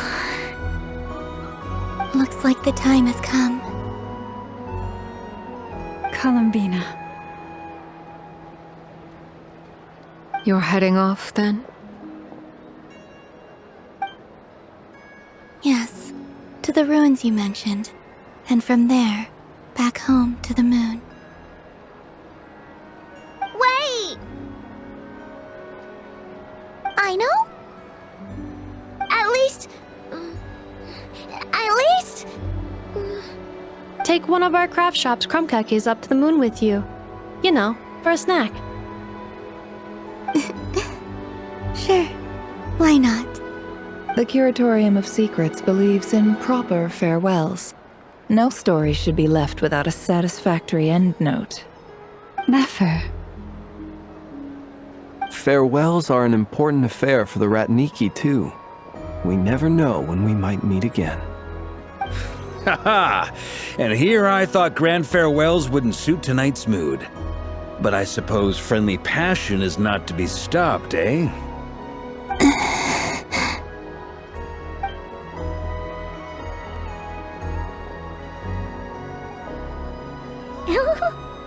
We made a little something for you, Columbina. Ta-da! What is it? A Moon Prayer Night greeting card with drawings by all of your friends. You did mention that you'd like a portrait done, so I took the liberty of creating one for you. I, meanwhile, did the portrait of Mr. Albedo, and Mr. Varka did the same for me. I mean, I think my work was pretty true to life, don't you think? The picture of Ashru was my doing. The two of you seem to get along rather well. Wait, was I the only one who did a full-body picture? That's so embarrassing. I did pictures of me and Anefa. I did my own portrait and one for Hat Guy. Plus, there's the two mages, Arlecchino and Sandrone. So, if you ever miss us, just flip the card open and we'll all be right there with you. I don't know what to say. Thank you so much, everyone. This whole moon prayer night was more than I could have ever asked for. It is the greatest gift I have ever received. Llama, I figured it out. Figured what out? Remember how the Frost Moon Scions used to use milk as invisible ink to write hidden messages? That was a very long time ago. Oh, are you saying? Yes.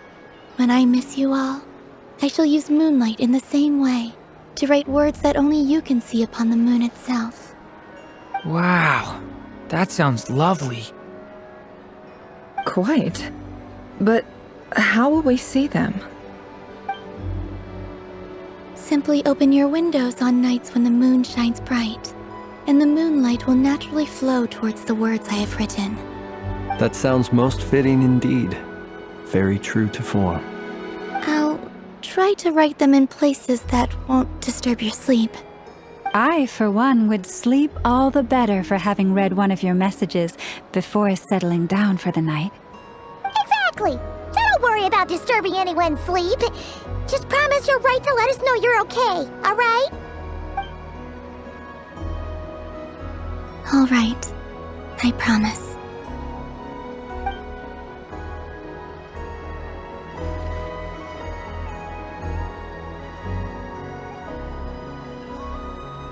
In that case, Columbina. I'm ready.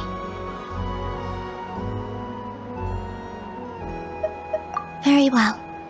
Let's go.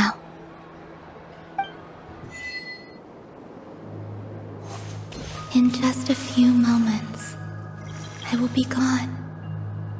I still don't know what to expect on the moon. Will I really be able to send messages to my friends?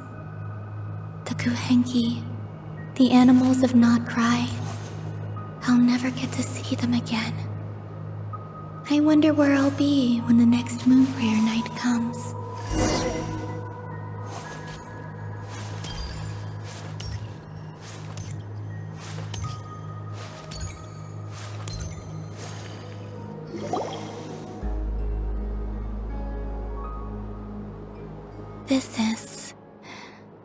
This is where the people of Hyperborea used to communicate with the moons.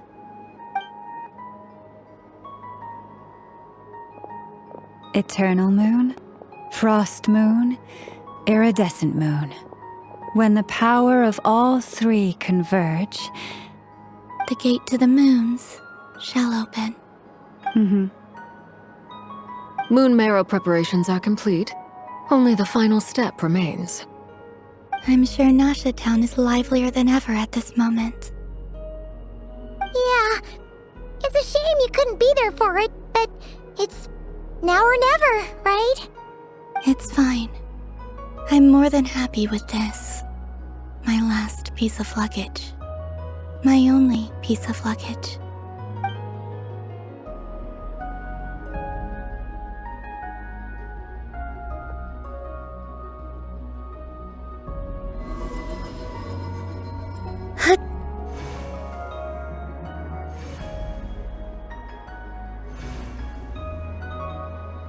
I can already feel the moon calling to me.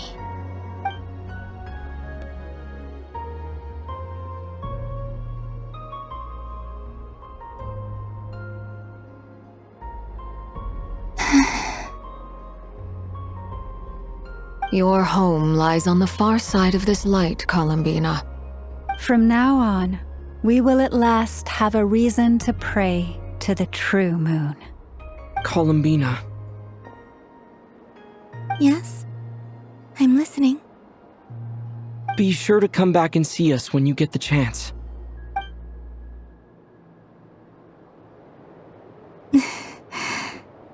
Of course. But if that chance doesn't come, then remember that you have friends on this planet. People who will miss Columbina. Yes, I will. Thank you for everything you've done for me. And remember, come night or day, the moonlight shall always connect us. Well then, farewell, my friends.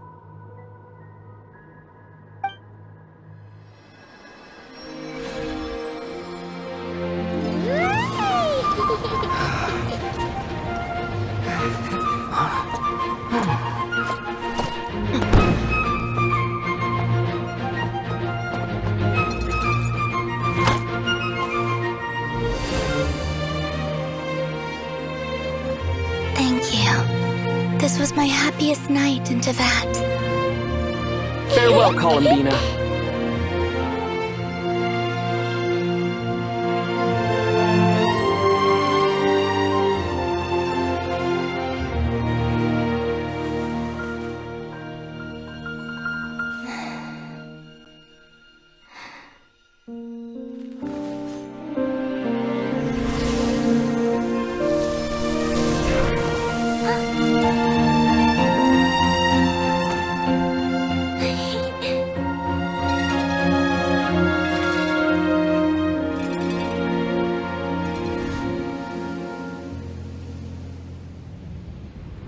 The moon really is closer than ever tonight.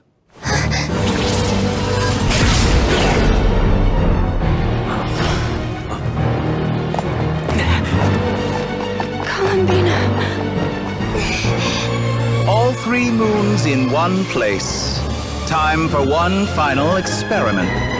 Reason, life, death, time, and space. They all believed I would fail.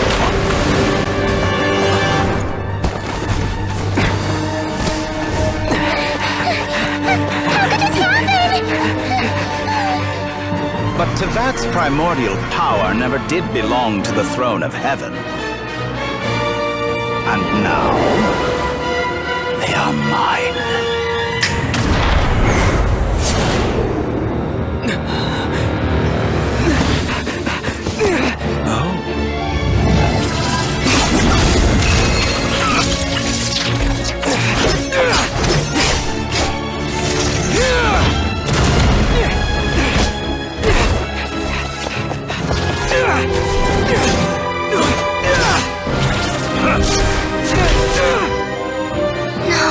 As long as I'm here, the Doctor is free to wield the 3 moons' power.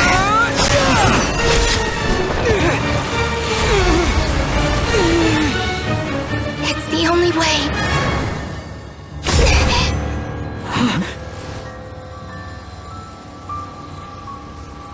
I guess I won't be going home today. Columbina! No!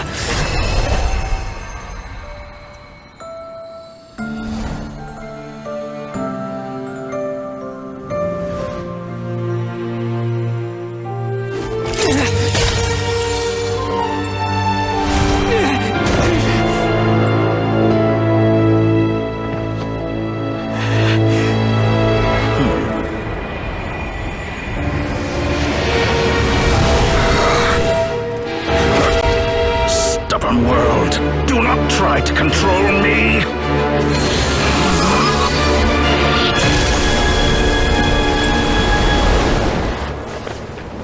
Columbina.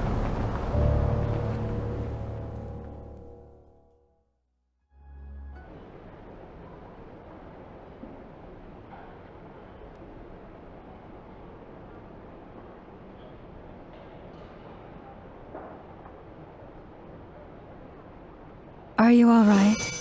Do your wounds still hurt? I had someone prepare a little medicine that could prove effective. Take it if you need to. In that case, let me relate the contents of the call we made to Alice after the incident occurred. That Dori is a crafty one. He distracted the Hexenzirkel by creating a huge fuss at Tevat's borders. I'd assumed that the cause was an abyssal intrusion from the outside world, which in fairness is a rather common occurrence. But after learning that you managed to influence the phantoms in Nod-Krai, I realized that perhaps this interference could have come from within Tevat instead. But we weren't able to change their fates. True, you couldn't change how their stories ended, but you did build some variables around yourself. Variables? Yes, things you heard that you could not otherwise have learned, ideas that would otherwise have never crossed your mind. All these things are variables. Of course, most variables usually pale into insignificance with the myriad of possibilities floating around. But the moment you start treating them as building blocks and intentionally stacking them, that changes things. That's what Dori did, and it's how he created the necessary conditions so that when you activated the portal tonight, it played right into his plan. However, we have no way of knowing exactly what he did. Yeah, we also need to ascertain Columbina's status. And that about sums it up. As I suspected, Dori has disappeared completely. If it's any consolation, he wasn't able to control Columbina as he might have wished to. Oh no!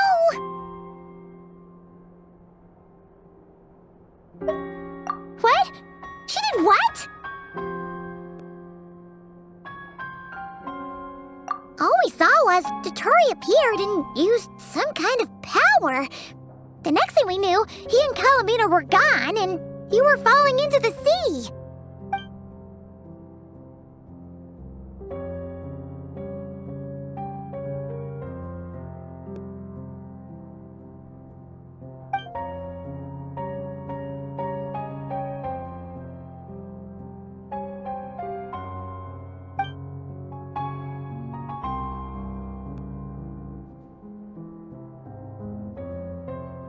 So, Columbina intentionally opened the moon gate and escaped into the same mysterious world as Rerir and Thalindus. Sounds like bad news.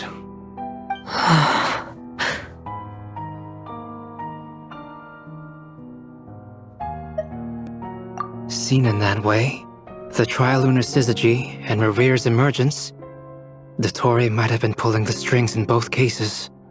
According to Miss Alice, he is attempting to transcend his destiny and finish an experiment that only a god might complete. An utter lunatic. Wait a sec, where's Hat Guy? Seems like he'd want to be here for this. He took off with the Dodo communication device after we spoke to Alice. He said he had a hunch that he wanted to investigate by himself. The look on his face was terrifying. I've never seen him like that before.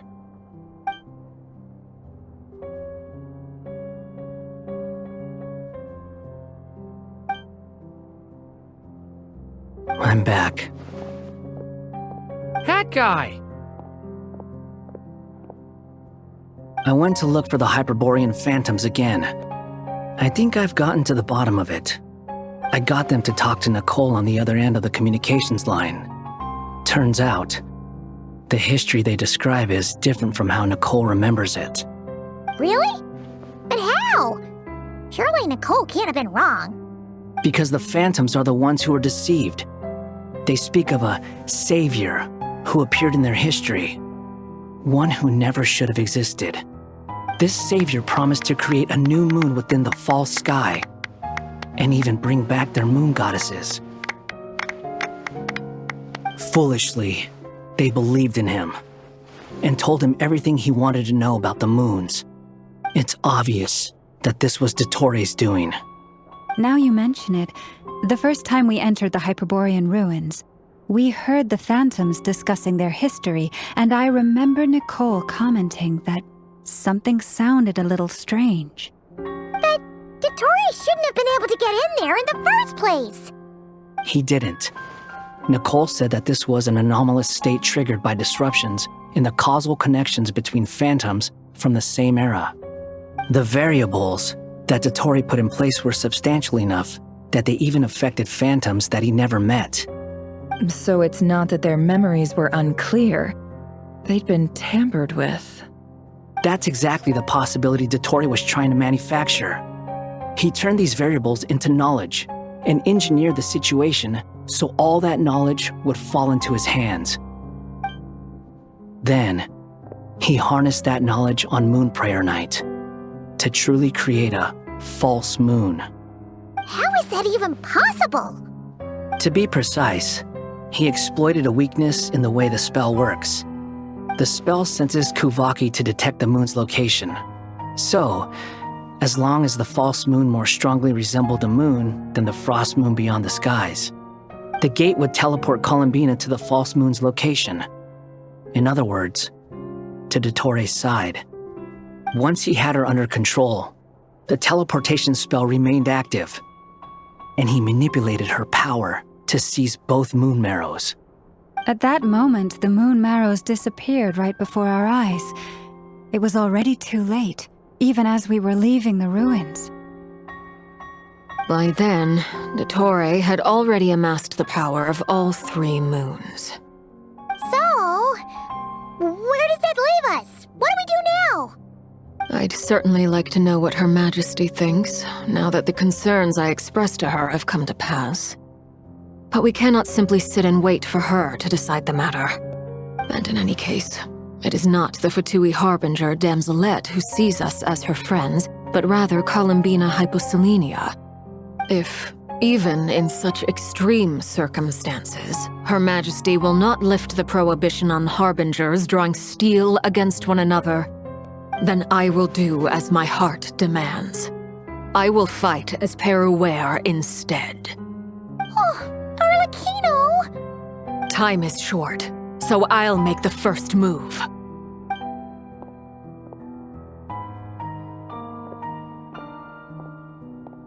Whew. Even Arlecchino seems to be losing her cool now.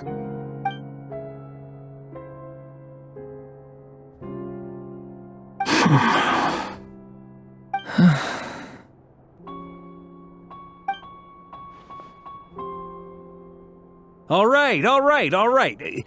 Lose those dejected looks for a moment and let me get a word in. It looks bad, I won't lie. Very bad, in fact. So Dotori's pulled some real dirty tricks to gain the upper hand. For now. And yeah, it's to the point where even the mages say that his variables have affected destiny. I'm not so sure, though. Many have told me that Tevat's destiny is fixed, and that does appear to be the case. Well, what makes Dotori so sure he'll be the exception?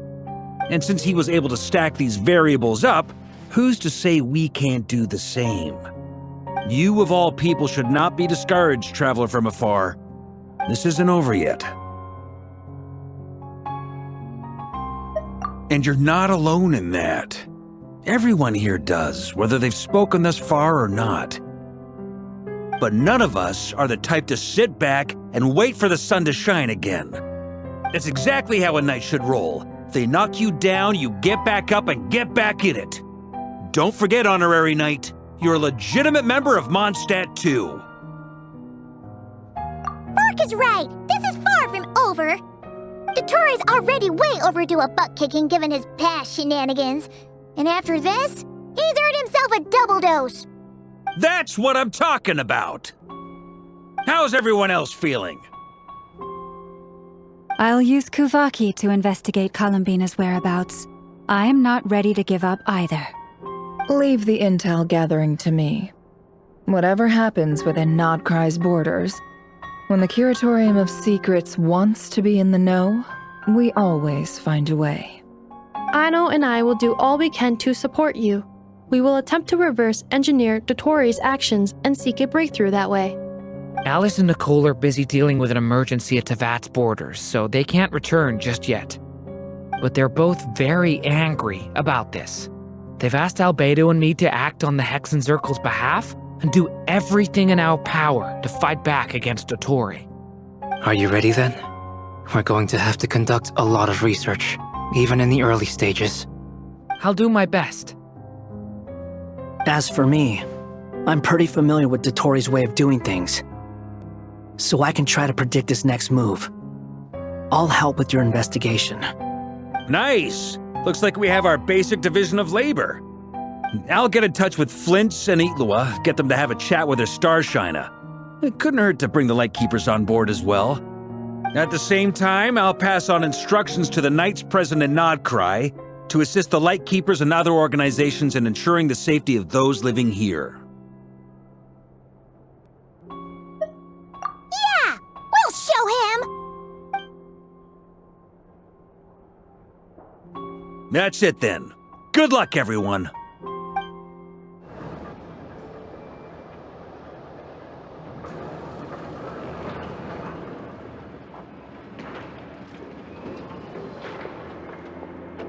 I never thought that Columbina would become my real name. It went from being a Fatui code name to something my friends call me. And remember, come night or day, the moonlight shall always connect us.